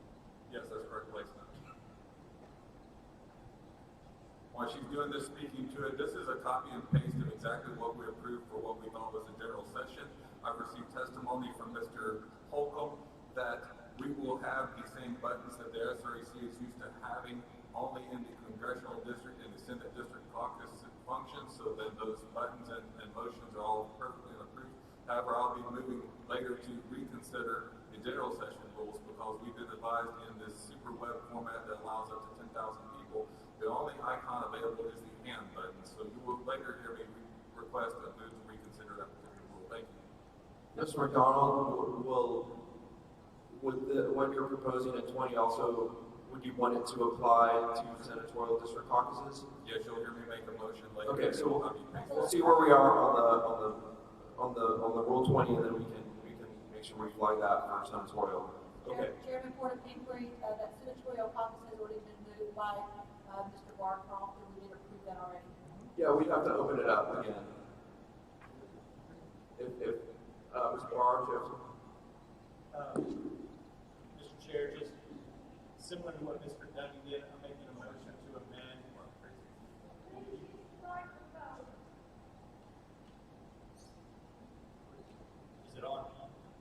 making a motion, Matt, similar to what Mr. Doney did, as to copy basically Rule 14 and place it also down in the Congressional Caucus section, whatever number it takes, that can be figured out. Thank you, Mr. Barr. Point of information. Hang on to that for about a few minutes, Mr. Barr, because I think we had Mr. McDonald's motion already on the table, so I'll take that up in a second. Mr. Barcroft, what you got? I've got a point of inquiry, or actually it's a parliamentary inquiry. I feel like this is the exact same thing that's been brought up and shot down multiple times. Is this still kosher to bring it up again? Actually, this was approved. This is the approved language that I copied and pasted earlier. Under in general session, Mr. McDonald? Correct. Yes. Okay. So is this identical to the language in the general session? Yes, as stating testimony, we will be able to do what we approved in general session in the smaller rooms for Senate District and Congressional. However, I've been advised by Mr. Holcomb, the general session only has one icon available, and it's called the hand button. Oh, so we're going to revisit that. So yes, I'm going to move later to reconsider what's in general session. Got it, Mr. McDonald. Everything that's this, approved and others. are you suggesting this shouldn't be very controversial? It should not be because it's already been approved. Okay. So let's move on to committee. It's 12:52. Point of information. Who speaks? Mr. H. It says the caucus shall vote the actual number of delegates in attendance, and obviously at some points the system is voting weight versus number. Do we have the ability to do that actually? Do the order? And that's what the language says. We're going to go with the actual number of delegates in attendance versus, I know the system is doing weight on part of it, so can it go back and forth? Mr. Holcomb, you may answer. Yeah, for CD caucus, it will be 1-for-1. It'll be weighted when it needs to be, per what I've told the program. Thank you, Mr. Holcomb. Mr. Flynn, did you have something timely? Just wanted to make an announcement that per our committee rules, 1 o'clock deadline for any additional amendments need to be handed to the chairman. Or submitted? Submitted, yeah. Okay, back to McDonald. Anything else on rule number 20 as proposed by Mr. McDonald? Are we ready for the question? Yeah. All those in favor of adopting rule 20, say aye. Aye. All opposed, say no. Motion carries. Who's up? Mr. Barcroft, do you have something? Mr. Barr, do you have something? Mr. Chairman, Jeff Barr, SD 25. I mean, if relevant, for consistency's sake, this is 14? Yeah, I'm making a motion to move copy 14 into a new number. It's maybe after each quarter. Put whatever, but it would be 14 also copied into the Congressional Caucus language. Moved, second. Is there a second? Can we do this by consent? Anyone going to fight us? Okay. All those in favor of adopting the 14 language in the appropriate place after nominations under congressional district caucuses, say aye. Aye. All those opposed say no. So that would be rule 21, if I'm not mistaken. My mistake. Someone follow along for me. Right after the one that Chris did. I believe Yes. that's correct. Right after Mr. McDonald's. And Chairman, Who's this kid? SK18, there was on the date for the second congressional district that was submitted should be 1 p.m., not 8 a.m. on July 17th. Start at So looking under Rule 16. No, it was on the dates. Yeah, well, give me the roll number, Ms. Smith, if you can. Is it? No. It was under Rule 26, but I don't know if that's been changed. Okay, well, I'll look for it. I was in the wrong section. My apologies. Mr. Leckie had put up a bunch of the dates, and one of the dates was wrong.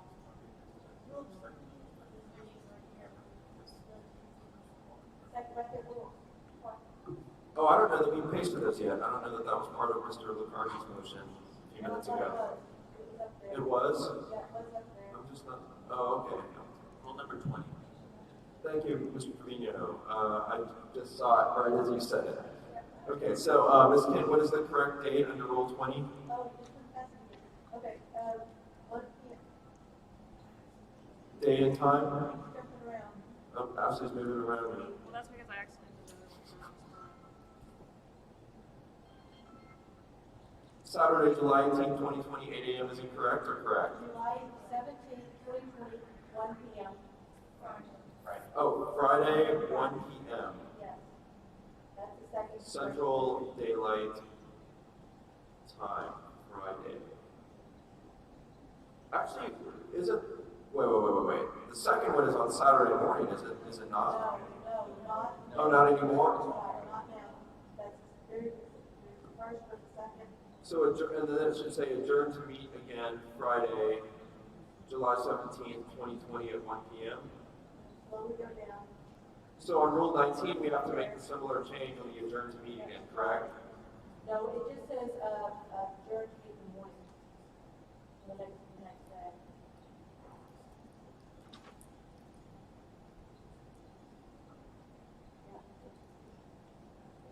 And then the second one, Rule 20. It should be Friday, July 17th at 1 p.m. Go down. Very last line.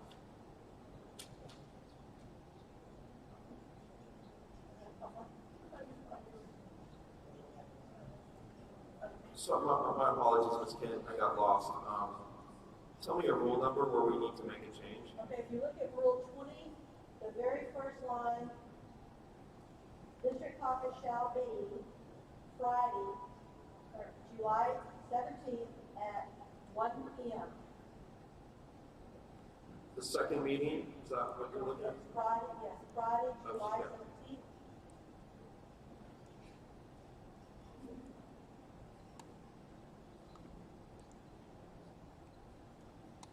At 1 p.m.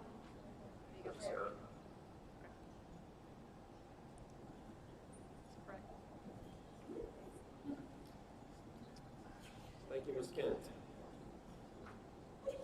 So we are on Rule 21. Jack Barcroft, SD 24, Mr. Chairman. Mr. Barcroft. I'd like to make a seating. Are we on Rule 21 seating delegates and alternates? Yeah, I think Mr. Liccardi moved the whole batch from what's the title of the first one you moved? Is it voting? It was, Mr. Chairman, it was all the relevant rule numbers contained under the congressional district. I guess we put a couple in. So if it needs to be Since it kind of broke, since it kind of got broken up, I'm just going to be safe here and take them one by one. As much as I hate to do that, but we'll move fast. If they're consentee, we'll move very quickly. So we're on voting. It conforms to the language in Senatorial District Caucus. Does anyone have anything on the one called voting? So it's actually going to be rule number 21, new rule number 21. Any discussion? Yes. Who seeks recognition? New rule 21. Does anyone seek recognition? Under voting, Mr. Barker. I think it's the hat. I never see you like move it. It's all good. I would move to strike the last sentence starting with tellers shall be appointed by the caucus.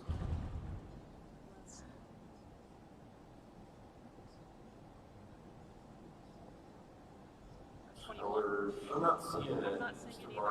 Where's that? We're on voting. Under voting. Under voting, a non-contested election voting may be by voice or by general consent via yes, no, and Zoom. What is information, are we under Senate district, sir, or? No, we're under congressional district. Yeah, the last, On the live document? Yes, sir. the caucus shall vote the actual number of delegates to attend the seat qualifier. Mr. Chairman, point of information, sorry. No, who's speaking? Craig Liccardi. The numbers are off a little bit. We added a couple more at the top of that section. So where we're at on 21 right now on the live document with the title voting, further down the page, it goes back to 2021. Okay, so let's read over those real quickly so that we're not mixing ourselves up here. So, we have 21 voting, 22 is going to be You got it? agenda, 23 is second,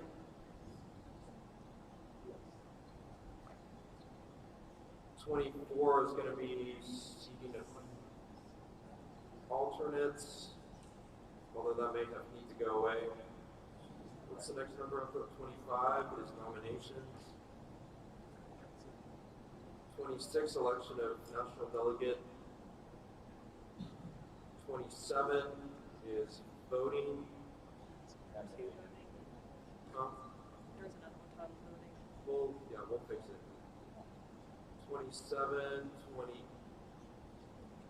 28 is credentialing. 29 is supplemental role, blah, blah, blah, here and above.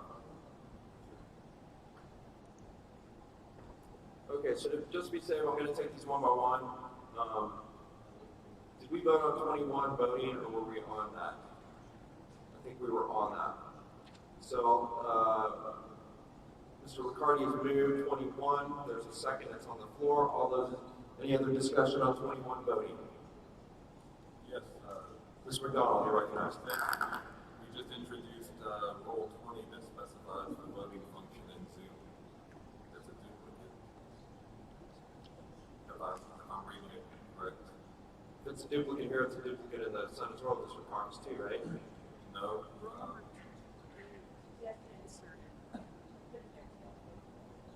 Ms. Kent, I didn't hear you. I'm sorry, they also, yeah, we did put it in senatorial also, I think. We're both in there. Is that a problem? Is it a big problem, Chris? I don't think it is. They're kind of different because in the first one, you're giving instructions on how the meeting's operating and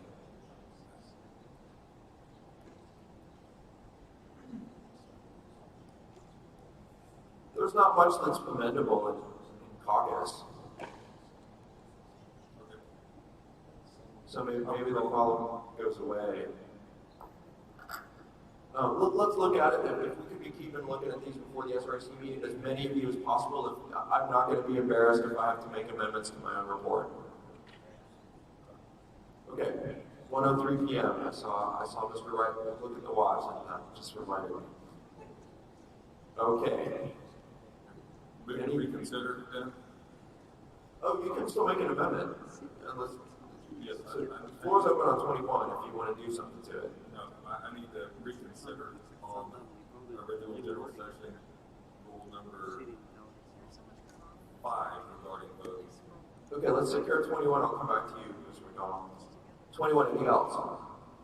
Ready for the question? All those in favor of adopting 21, say aye. Aye. All those opposed, say no. Mr. McDonald, I recognize for something like rule number 5. Yes. Move to amend by substitution with language. Can I get a, well, I guess we have to do a motion to reconsider. Oh, yes, thank you. And Chairman, I don't know if Ms. Kent? inquiry or point of order. State your point. Since we're trying to get through the supplementals, I know I've got 2 that I've submitted prior to. Can we get through those before we go back to the general? We're not doing general until this afternoon. I think that's what he's trying No, to do. No, he's doing rule number 5 and the supplementals. Okay, let me see. Continue, Mr. McDonald. So tell me what you want to reconsider. So The motion to reconsider is to change what's listed here. I received testimony. Is it big or little? Just so I'm understanding how much I have to type. It's big but simple. Okay. Essentially, we've learned that we can only have the hand raise button in our 10,000 plus general session. Okay, now I remember what you were saying. Okay, so do we need to strike some of this? I need to amend by substitution. If you just strike it all and copy and paste what I've sent you in the most recent Word document titled General Session. Second on the motion to reconsider. Motion to reconsider, moved and seconded. Any discussion on the motion to reconsider? I think Mr. McDonald stated a reason. Is there any discussion on that? Are we ready for the question on the motion to reconsider Rule 5, to consider a substitute? All those in favor of reconsidering Rule 5, say aye. Aye. All those opposed say no. Sufficient 2/3 will reconsider Rule 5. Mr. McDonald has moved an amendment. It's been seconded. Ashley's still working on it. I'm finding the text up right now. Okay, I'll recognize, we'll get the text up, and, did you already speak to it? I think you kind of did. Sure. And then I'll recognize Mr. Flynn for an amendment on the substitute. While they're pulling that stuff up, I have just basically a housekeeping amendment. We need to change the agenda for the second caucus from the committee man being elected first to be elected second. We do that every 4 years. We basically switch it from the previous legislature. So every 2 we switch the SRC, every 4 we switch the national committee man, committee woman. Without objection, I'd like to try to just do that. Well, it's not in order. Is this correct? Motion on the floor is the McDonald substitution open for amendment. Is that up there? This is the most recent. You said rule number 5, general session. Most recent email you sent me. Yeah, it's in the red. Scroll down, please, actually, so they can see it. Oh, that is your red. That is my red. Is that your motion, Mr. McDonald? That's not reflected accurately? Yes, scroll down, please. It's missing the last. The after being recognized? Oh, I see. Regarding second motion. Because what I sent to you had some underlined language and some stricken language. You want to approach Mr. McDonald? Let's facilitate this.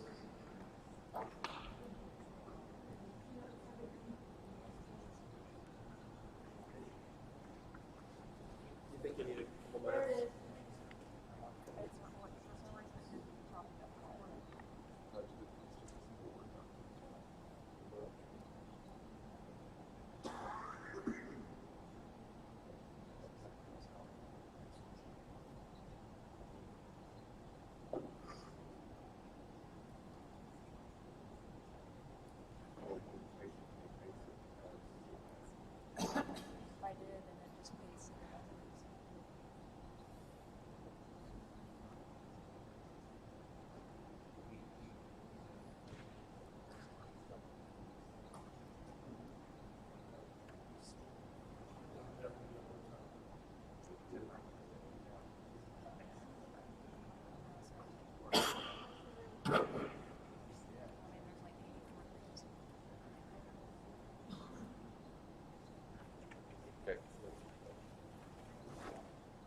Wait till November. This one and then.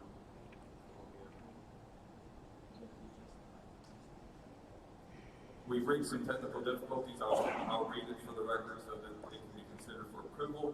To speak on any matter that requires recognition from the chair, a delegate must type in the chat box to the chairman or enable the correct function to indicate his desire to await recognition by the chair. Colon, point of order, or POO, point of information, or POI, make a motion or move to amend or amend. This is new language here. Speak in favor or favor, speak against or against. Striking out the previous things to use the raise hand button, the enable green yes button, and the enable red no button. Now it says second motion with new language, enable raise hand button. And then same language as before at the bottom. After being recognized, but before otherwise addressing the convention, the delegate shall state the delegate's name, county residence, and purpose for which the delegate seeks recognition. Speaking to the motion, what we had before is not possible to be done in the web function with 10,000. The only icon available to us is raise hand. Therefore, Mr. Holcomb has testified that everything as listed here should be done in the chat box to the chairman. Thank you. Thank you, Mr. McDonald. All right, so motion on, is it reflective of, are we good now on the text in the front?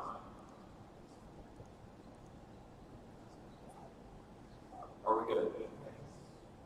It's on there now. I think.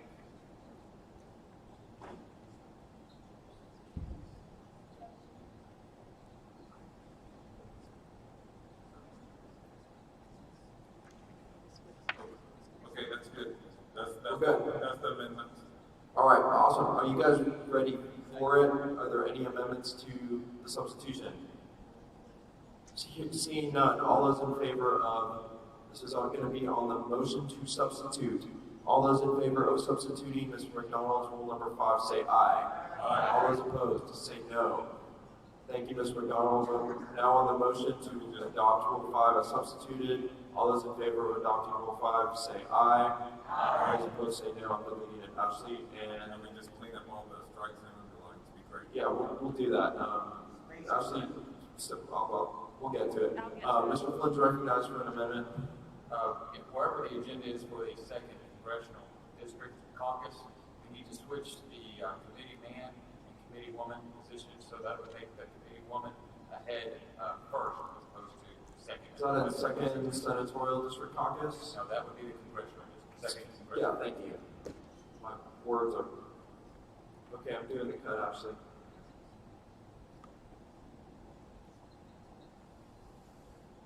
National Committee Woman is now first, National Committee Man is now second.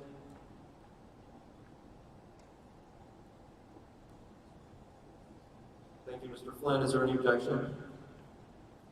Okay, no objection, moving on. Where are we? We're on 20. Safety Camp, SDAT. Ms. Kane, you're recognized. Yes, I have a motion to revisit or actually add language to Rule 3. Tell us what it is and we'll see how we want to do it. At the end, I'd like to add, except for persons assisting delegates that have physical disabilities. This is to, in reference to General Rule 25 Alpha. I know we have no proxies, but I think that needs to be in there. So at the end of 3, Ms. Kent? Yes. Say again. Except for persons assisting delegates that have physical disabilities. Whoa, that's on, so, in voting, delegates may not exercise voting privilege on behalf of another delegate except for persons assisting delegates that have disabilities. Who have disabilities? That would work.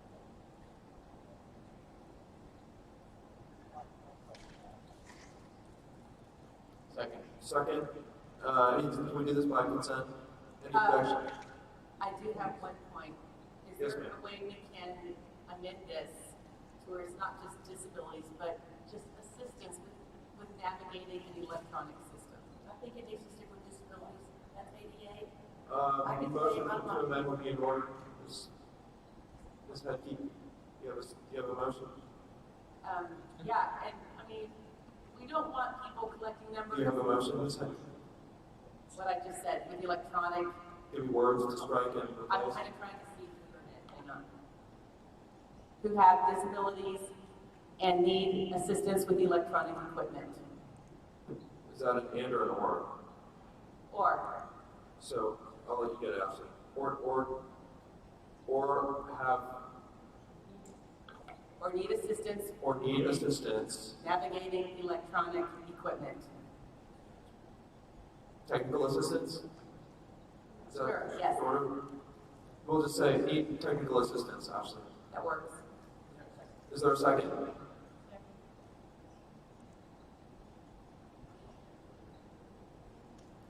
There was a second. Any discussion on the amendment? We ready for the question on the amendment? All those in favor of adopting the amendment say aye. All those opposed say no. Or on the amendment as amended. All those in favor of adopting Ms. Kent's amendment Mr. Chair. as amended. Ms. Thomas? You have further amendment? Is it, let me think. Is this germane to Ms. Kent's? It's in that sentence. You may proceed. It says in voting, delegates may not exercise voting privileges on behalf of another delegate. I know there's a better way to say it, but what I want to do is move to strike the first delegates and put no one, because you can have an alternate do it, or a neighbor do it, or a friend do it. So I want to try. That's a very wisely thought. Is there any objection to that? Hearing none.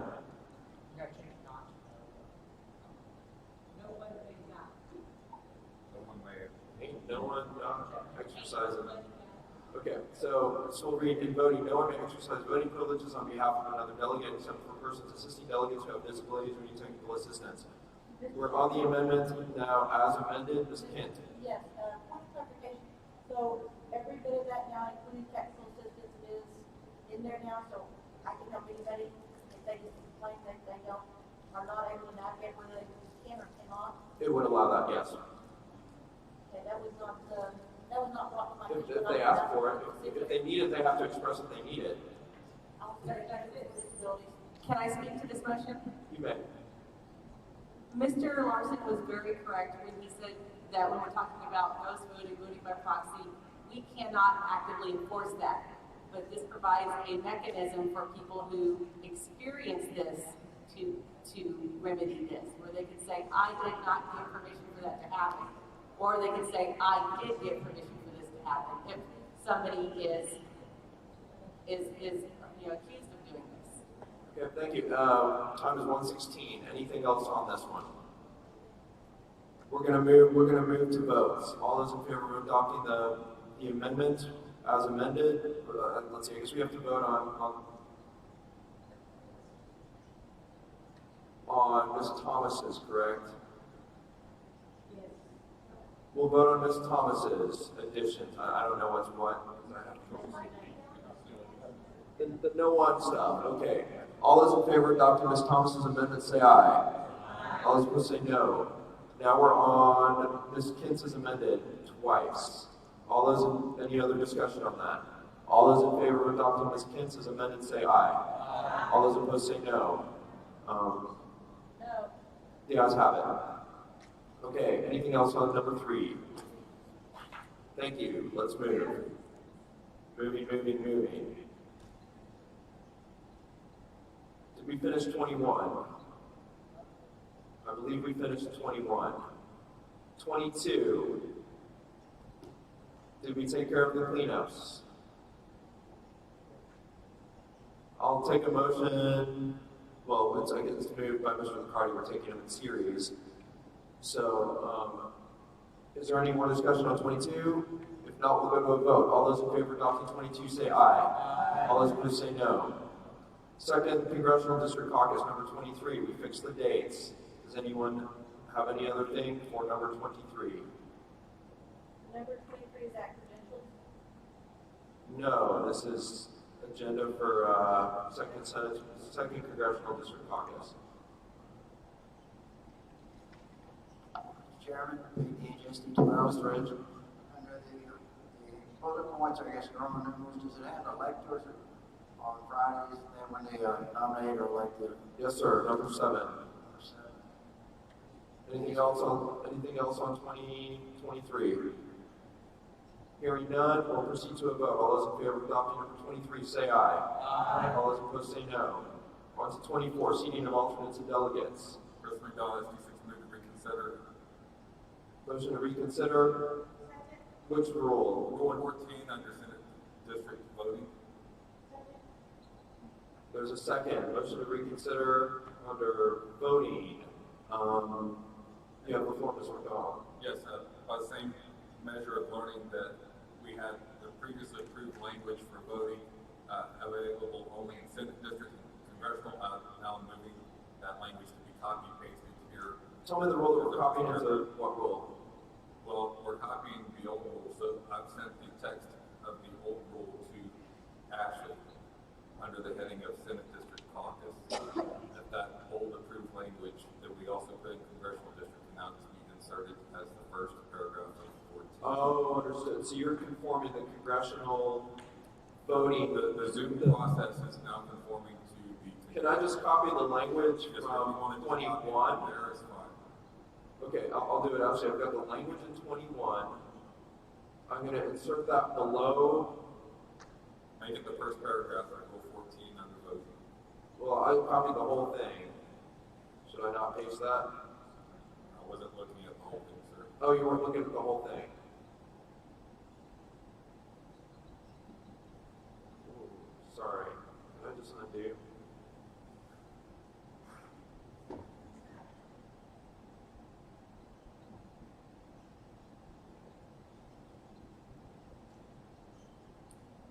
Yes. If you jump in the Congressional Caucus, Rule number 20, yes, sir. If you do, copy that whole thing and then paste it in the first paragraph, that will accomplish the mission. Just the first paragraph of 21 into 14. Is It's looking like it's the same thing. There's nothing right now in 14 voting for consent district other than text. So we approach.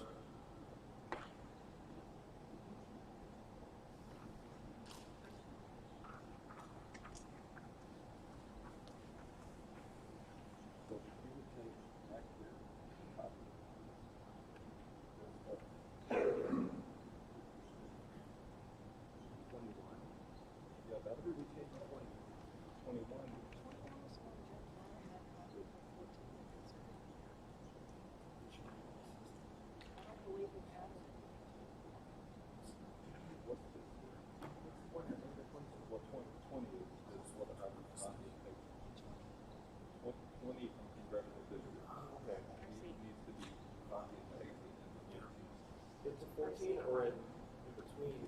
however you feel that that's fine, but I'll do it in title. I see. Instead of using that for an alternate. Yeah. But it is in between, three numbers, everything. Okay. It'll be the new 14. Thank you, sir. Thank you. Thank you, Mr. McDonald. Okay, so we figured it out. It's actually a separate rule in the congressional, so we'll make it a separate rule in the senatorial. I guess the motion on the floor to reconsider passed, I believe, and we were just waiting on the language. This is the language. It conforms exactly, so this is going to be 14. All the other rules are going to get renumbered. Actually, can you start working on that, please? So everything from old 14 on gets changed. Okay.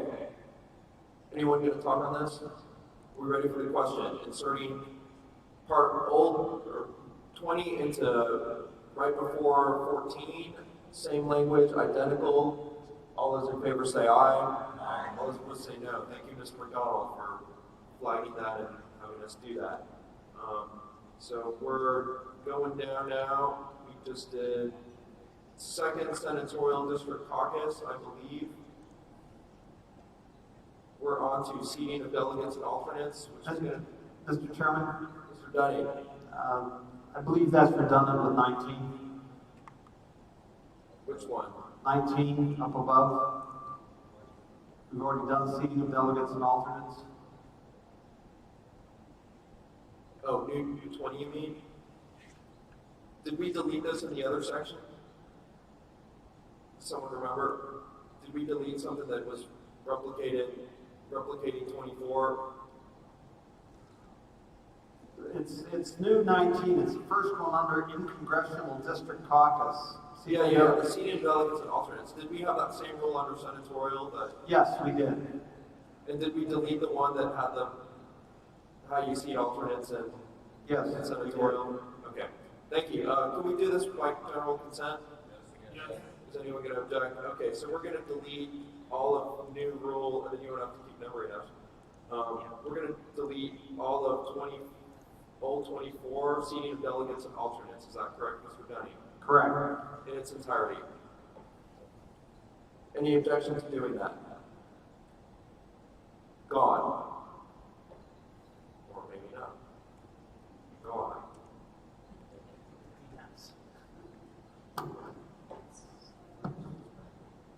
Okay, got it. It's gone now. I don't know if I deleted more though.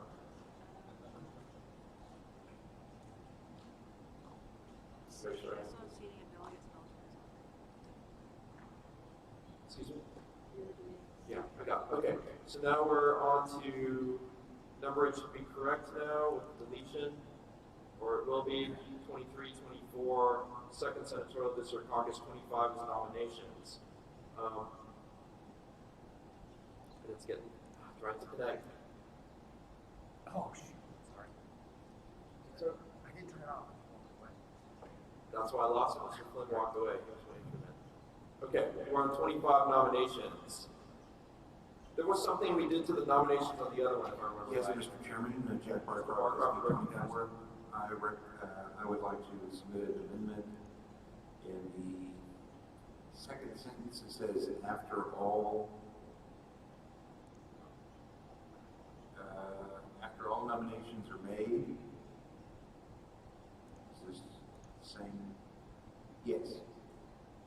did was we added by and for delegates. That was the only minor thing we did to it, right?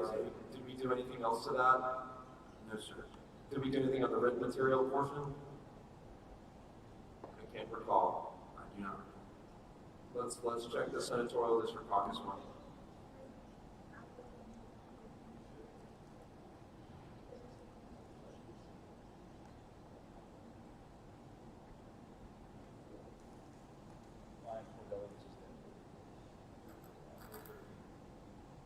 Yeah, we stopped nominations with,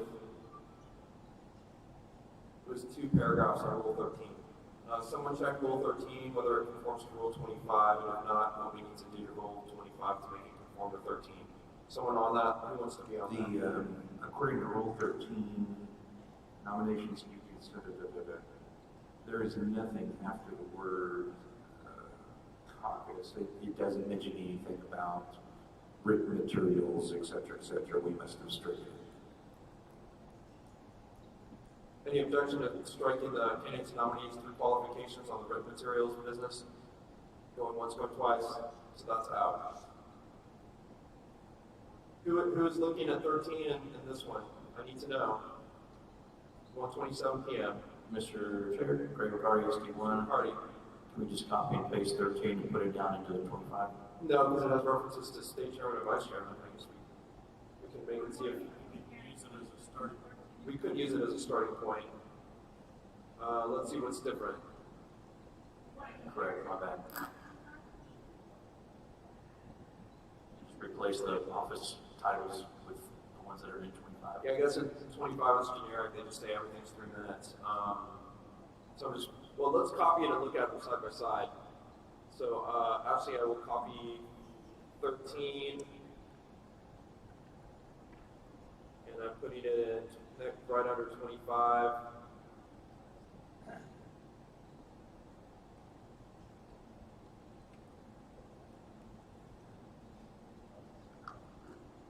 Of course, it's on the page. Point of information. Mr. Dunny. Isn't Rule 26 the one that actually deals with what we're electing, national delegates and delegate alternates and that type of stuff? Whereas number 25 Electing, is but not nominating. Okay, never mind.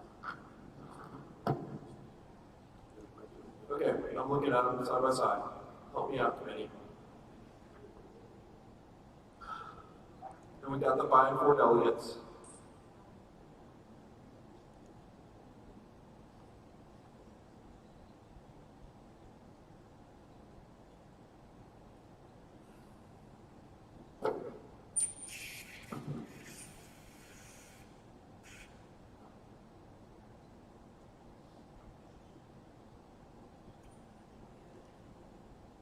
Looks good to me. Anyone else?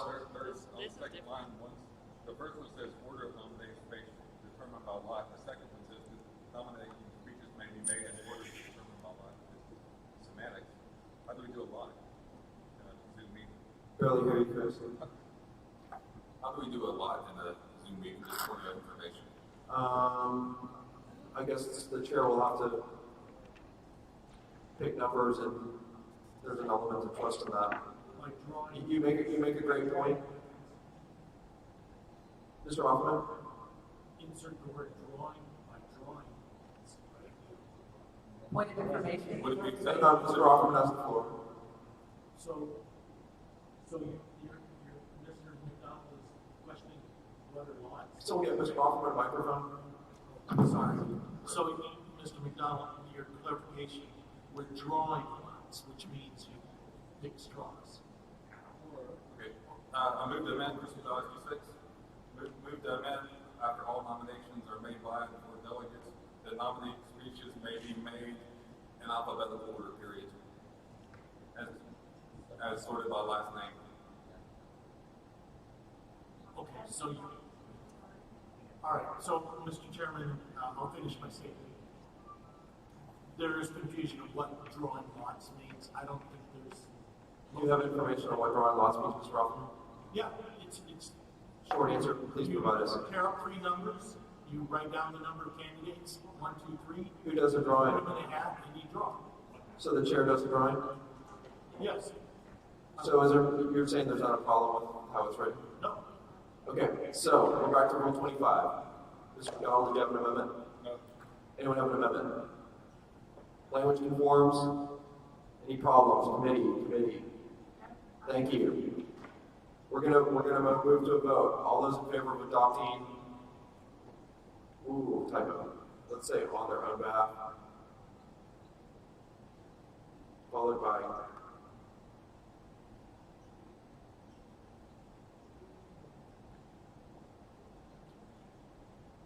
Can I add the word each followed by the candidate or each candidate speaking on?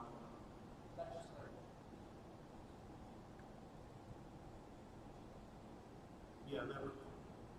I have another clerical, his or her, just for each one at a time. Okay. Anything else on 25? If not, all those in favor of adopting 25, say aye. All those opposed say no. Deleting the comparison. On to 26. Committee, you're doing great. Thank you for your attention and your helping us move quickly here. Any comments on 26? Move to adopt. It's on the floor. Second. Yeah, it had already been on the floor. I guess Mr. Licardi moved it as a batch, so we're just taking them one by one. Scroll down. I've lost the Scroll down, please. And we'll fix the line and stuff. I know that's terrible looking, but we'll fix it. Mr. Chairman, election of national delegate and alternate delegates, is that where we are? Yes, sir. I move to strike the entirety of the language after the words Rule 38, section 6B. Just the sentence prior to pursuant to RPT. The sentence is, participation in the state convention is not a prerequisite for election as a delegate to the national convention or alternate delegate to the national convention. That reads to me as if you don't even have to be a delegate in order to be a delegate to the national. This is correct. Thank you. The information. Do you keep the amendment or do you withdraw the amendment?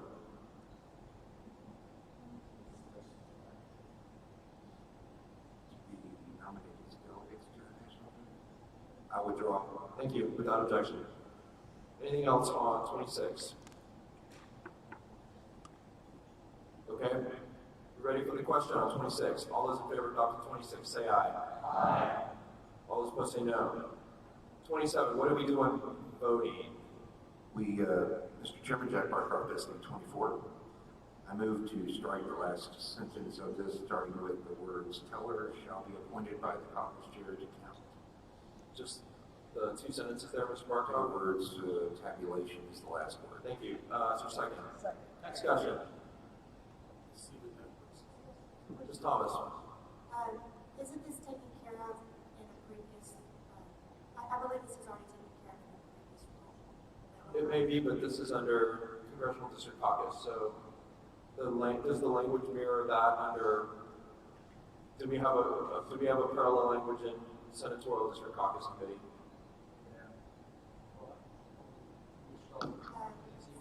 Is this redundant with Rule 22?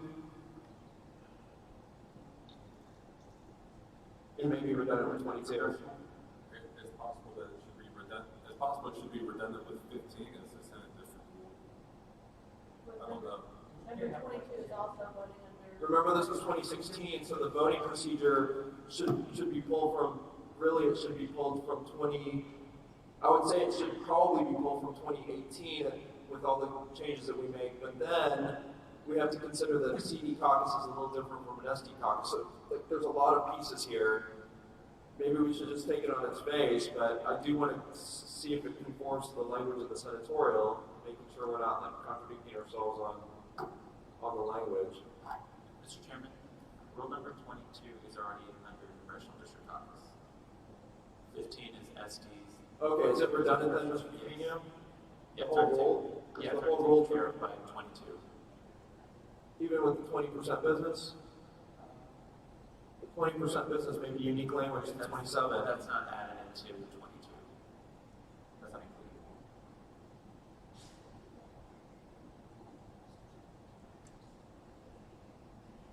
What I'm going to look and see is whether that 20% deal in the 2016 rules is just in congressional or if it's also in senatorial, because what that would tell me is if senatorial, that maybe you have to have a weeding out process in congressional if you've got like 25 people running for delegate. That may be the wisdom behind that. Whereas if you have, it's unlikely you're going to have 20 people running for SRAC because especially seeing what the SRAC has been through in the last month.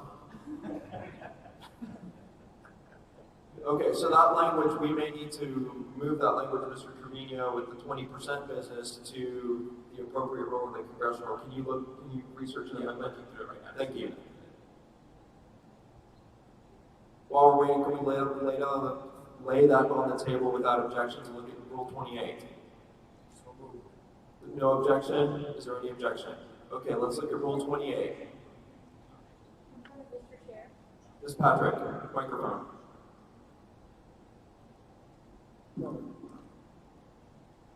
I had to move because of my battery. I just move that we amend, make a motion to amend that we add digitally at the end. Digitally where? At the end, after national convention.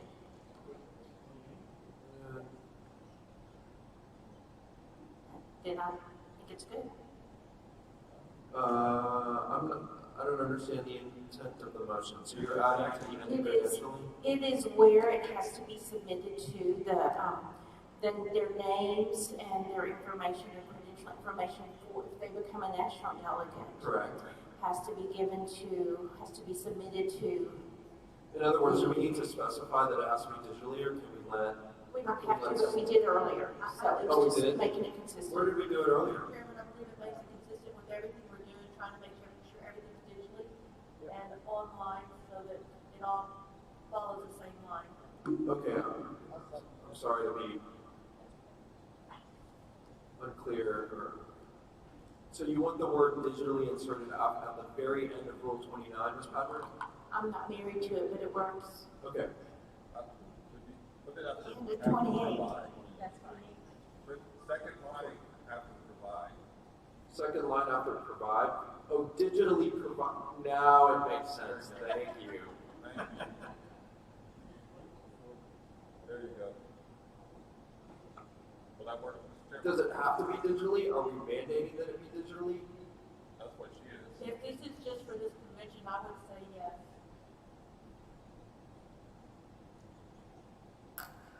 Mr. Chair, point of information, regarding SD1, sometime, or 4 years ago, there was actually a form that they gave us. Oh, right, they passed out the form.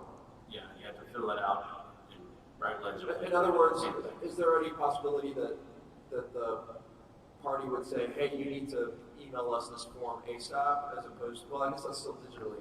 What if they make you provide it by U.S. Postal? Because there may be there's an affidavit involved, if I recall. There are also application information, right? The delegates. That's separate, Mr. Hoffman.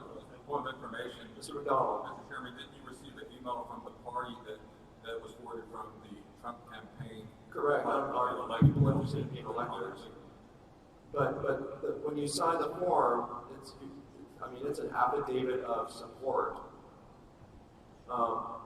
Can we offer, Ms. Patrick, perhaps an option digital in the method that the party wants, or maybe saying digitally is just a That's fine with me to say in any method, or just leave it off and let people figure it out. Yeah, I might suggest withdrawing the amendment. Kathy, that you're 21. Hang on. Are you withdrawing the amendment, Ms. Patrick?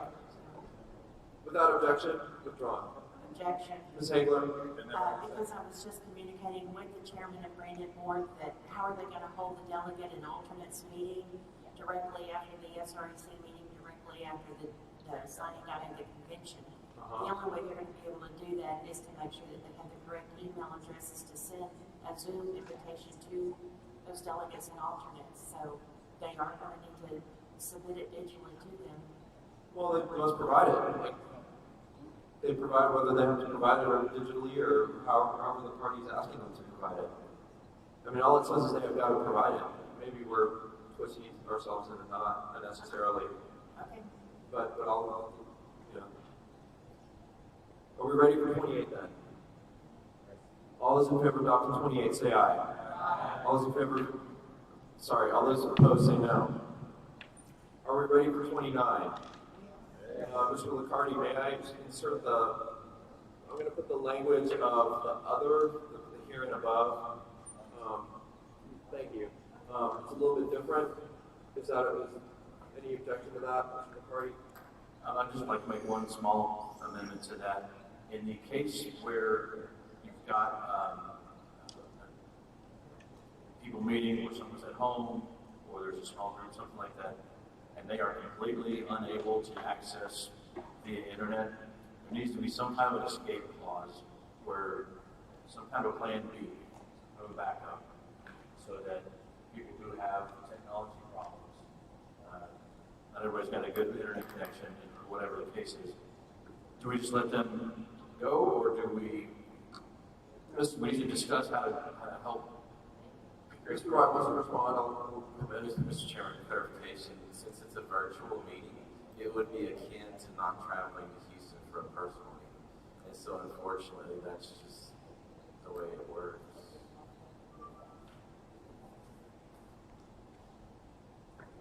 Got a suggested amendment to it. Okay. So at the end of the caucus, be a comma. Can we start with the here and above language version? With adding the here and above. Sure. So what I did was yes, replace we used the 2018 senatorial district. Yes, the 29, the equivalent to 29. And so we'll start there, and I'll delete the shorter version that came from the 2016 without your objection or anybody else's. Okay, so now we're on that. So read these supplemental rules here and above may not be amended or suspended by action of the caucus unless the body is unable to complete their essential business. Okay. And 90% of the body demands.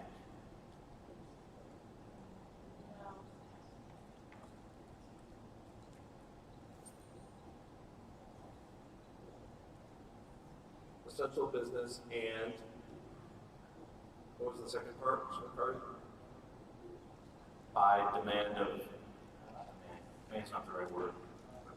Demand is a form of query, so unless the body is unable to complete its essential business and 90% of the body, or 90% of the caucus. And how would you find Yeah, how would they get it if they're all scattered all over the place? can't know 90% of the participating caucus? And that maybe some other declares, or experienced kid. maybe the chair would have to declare a failure. Like someone's got to be in charge if everybody gets connected. Take out. So what happens if the chair gets disconnected? Yeah, that's another thing. You need a few seconds to get a remedy here. You want to work with Mr. Tate? Someone said Mr. Tate was thinking bubbles. You said 90% participating. You like that, Mr. McCarty? Mr. Ure? Chair, I wondered if I wonder if by putting that in, we're actually opening a Pandora's box. We may be, in fact. You want to continue with it, Mr. McCarty, or you want to chew on a little more, or you want to withdraw it, or where are you? I'll withdraw it. I wish there was some way that there was a plan B. I know we're not living in a perfect world. We're not. This is plan B. Okay. We may be done. I say maybe. Is the committee going to wish to recess for SREC meeting to resume at the adjournment of SREC meeting? Yes. If there's an emergency and we catch something in these rules, can I keep you guys close in case we need to reconvene and have an emergency? Can I also get a team of Mr. Tate? I gotta drive 5 hours. We have permanent committee this afternoon. I mean, not permanent committee. We have to finish the general rules this afternoon. Were you gonna go back anyway? How else am I gonna be on the virtual convention at 9 o'clock in the morning? Understood. If you have to leave, you have to leave. Nothing we can do about that. Mr. Offerman suggested that there may be more people affected by that. I want to make sure we have a quorum for this afternoon. How many of you are going to can still be here in this room at 6 o'clock? What happens at 7 o'clock? Does anyone, keep your hands up, 6 o'clock. Does anyone drop at 7? Does anyone drop at 8? Count hands, Ashley, please. I'm ready to go all night.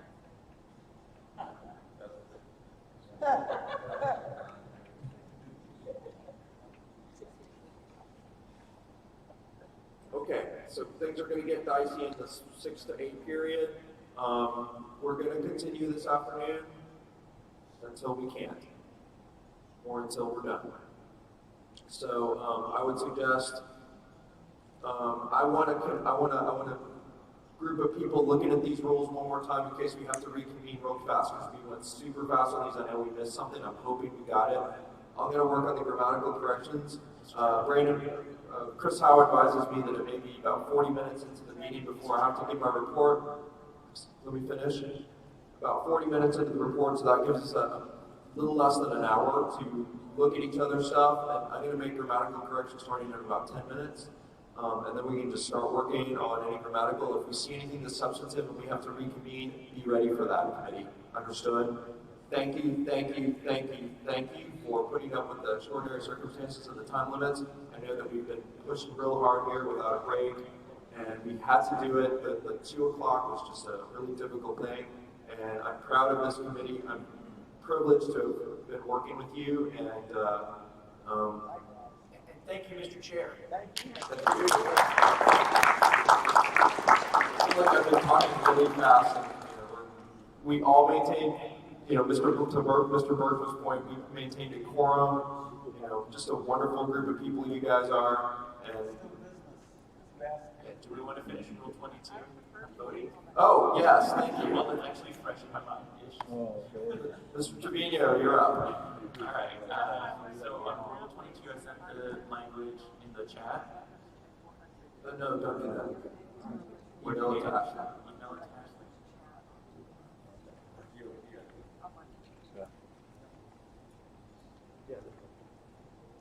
Recommendation. Yeah, let me tell them. Okay, so Mr. Flynn makes a great point. If we see something and we not in meetings see something, but we see that there's consent that's technical, we can offer that as an amendment, and I can say that a group of rules people have found this in the last hour, thanks to you moving the meeting back to 2 o'clock. We found something, and we're proposing this as an amendment. I will make that motion as an SRAC member. I would hope that Mr. Denny and Mr. Trevino, the other SRAC members here, can help me out with that. So Ms. Thomas as well. Did I miss someone? I feel bad if I did. Oh, and Mr. McDonald, thank you. So if we see that there are people here to make those motions to make it happen, so we don't necessarily have to reconvene if we have an imperfect product. But can I get a show of hands as we're waiting for Mr. Trevino's to go live? Can I get a show of hands of people who will work together to do the identify? Mr. Russo, who else? Ms. Vanderlyn, is that you? Mr. Inge, Ms. Thomas. Where do you guys want to gather? Ms. Patrick, thank you very much. You work amongst yourselves to make this happen and look for edits. Mr. Trevino, are we ready? Yes. So in the second paragraph, that third sentence where it starts with more than 2 persons are nominated, strike that sentence and replace it with the language that I had sent over.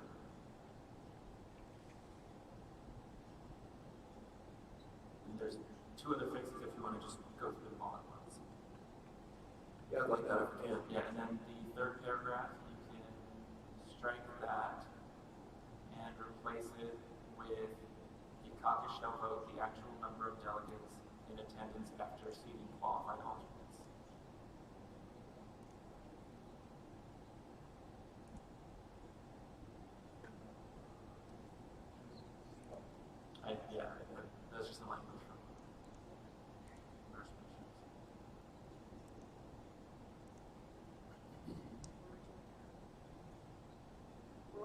be added? So the second paragraph, third sentence. Strike that third sentence. Right before abstentions.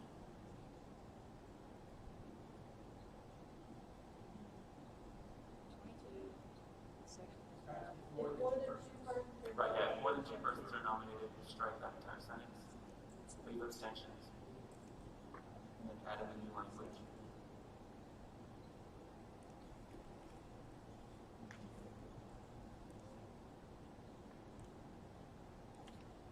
We're pasting it. Are we pasting it? Yeah, paste it right. Can you approach?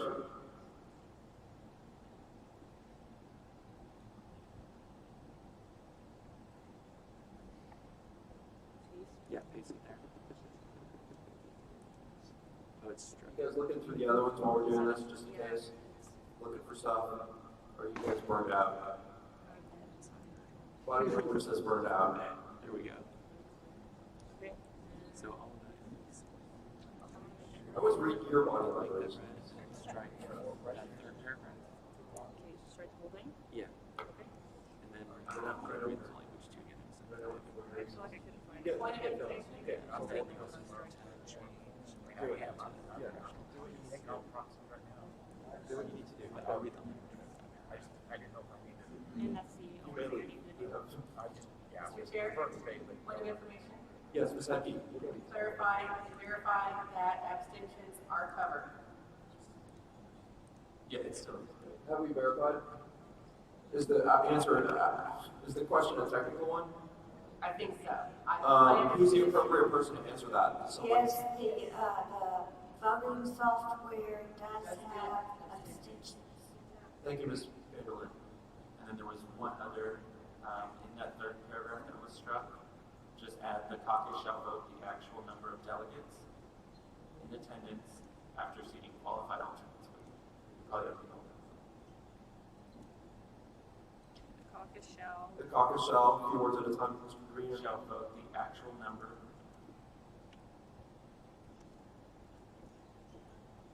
Bring something to the committee's attention while we're working here. Fernando, come over and bring something to the committee's attention. An email from a delegate watching on the screen says, or watching the document, in reviewing the posted supplemental rules generated for this year's convention, I noticed Rule 6 is incomplete. The words say there are 5 interaction options in Zoom. The explanation of the options only provides 4. Please add what the 5th option is to the rules. I'm not sure that we need to say it. We just say that these are the ones you're using. We only have 4 options. Well, there's kind of 5 with the. Did we say there's 5? But we're only assigning things to 4, so it may not be a problem. But if the committee thinks it's a problem, then I'm open to a fix. Does anyone want that email from the delegate? I'll forward it if anybody wants to see it, or I can read it again. In reviewing the posted supplemental rules generated for this year's state convention, I noticed that Rule 6 is incomplete. The words say that there are 5 interaction options in Zoom. The explanation of the options only provides 4, so meaning we're not assigning something to the 5th one. Please add what the 5th option is to the rules. Okay, I think we just need to say, you know, that we are assigning 4 out of the 5 possible Because there's raise options. hand, yes, no, go faster, go slower, right? That's technically 5. We're making assignments to 4 of them. Do we need to say that there are? For the 14, we were kind of replaced Will all there that. only be 4 provided for the users? We replaced it in 14, I think. Well, it doesn't. If they see that there are 5 and only 3 are assigned, then I don't think this is a problem. Rules say there are 5. Okay, someone look at number 6 and suggest a fix if you think it's a problem. Mr. Chairman, in SB 18, Rule 6 that I have after refreshing talks about debate on motion or resolution. Oh, it's number 5. It became number 5. Okay, you I'm just sorry. on number 5, it's that number 4, or the words 4 or 5 are not in there. It was amended. Maybe it was an old version of this. Okay, if your delegate is watching, she should refresh. So, or we've taken care of it. Thank you for bringing it to our attention. We appreciate it. 4 minutes. 4 minutes. That should be a readable. Is it everything? Have y'all seen it? Are y'all looking at it? Yes. I'll give you 30 seconds.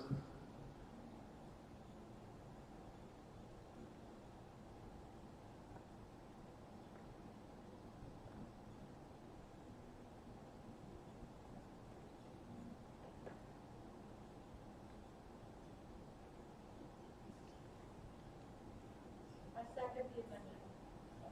What's the second discussion, Mr. Trevino? Anything? I just took it from the 2016 language and fit it into the changes we had made. Thank you so much for doing that. We appreciate your work and everybody else's today. Okay, call the question. All those in favor of vote on this say aye. Aye. All those opposed say no. Moving to a vote, Rule 27. Is it 27? 22. I don't know where I am. Voting on the 22. All those in favor say aye. Aye. All those opposed say no. Okay, 22 is amended. Anybody have anything else? We have to strike Rule 27. Okay, so motion to strike Rule 27. Is there any objection to striking Rule 27 now that we move stuff to Rule 22? Going once, going twice. Someone talking? Oh, it's a phone call. Okay, that confused us. On 27 then, going once on striking the entirety, going twice. No objection heard, 27's gone. Thank you, committee. Anything else?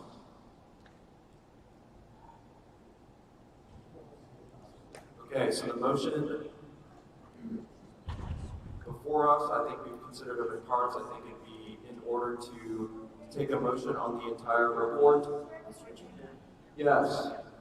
I was just going to make a motion to adopt the full body as amended. So thank you for the motion. Is there a second? Any discussion?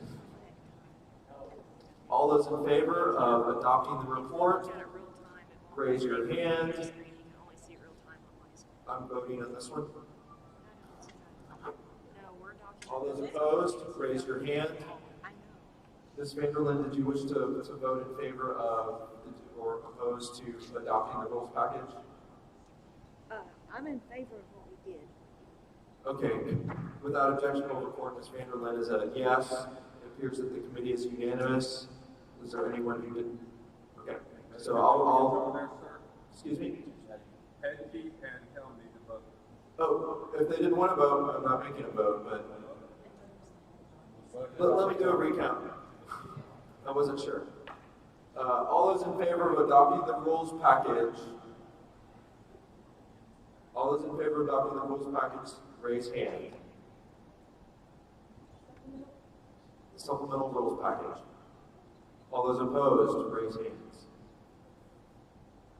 Are there, I guess, did everybody vote? Okay, I'll report to the SRIC that the vote was unanimous. Thank you, committee. We, if there's nothing else, 1:59 p.m., we will stand in recess until the call of the chair. Okay, thank you.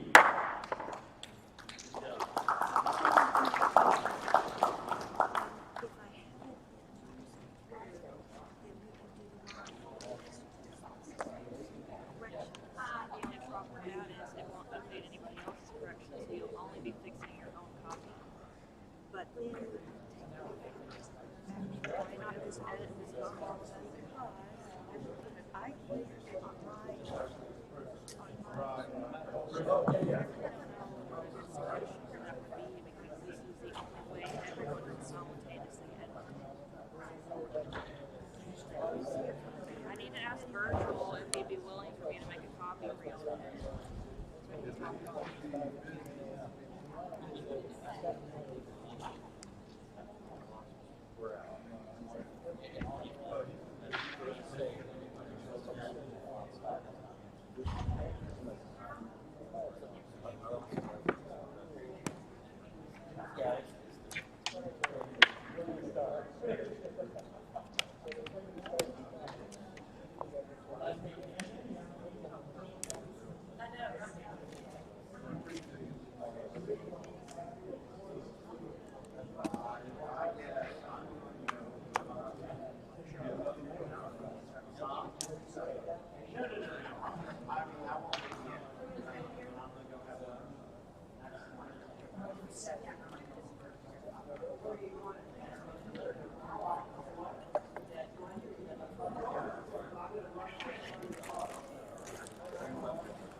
You don't want to just log in on your telephone app? Okay. Sure, go ahead. Sure, you can use it. It's okay. You can use it. I'll use my phone. Do you want it brought to your table or what do you want? No, it's going to be here and this is important. Okay. I've got it here. You can do whatever you want. Try it.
Oh, absolutely, yeah.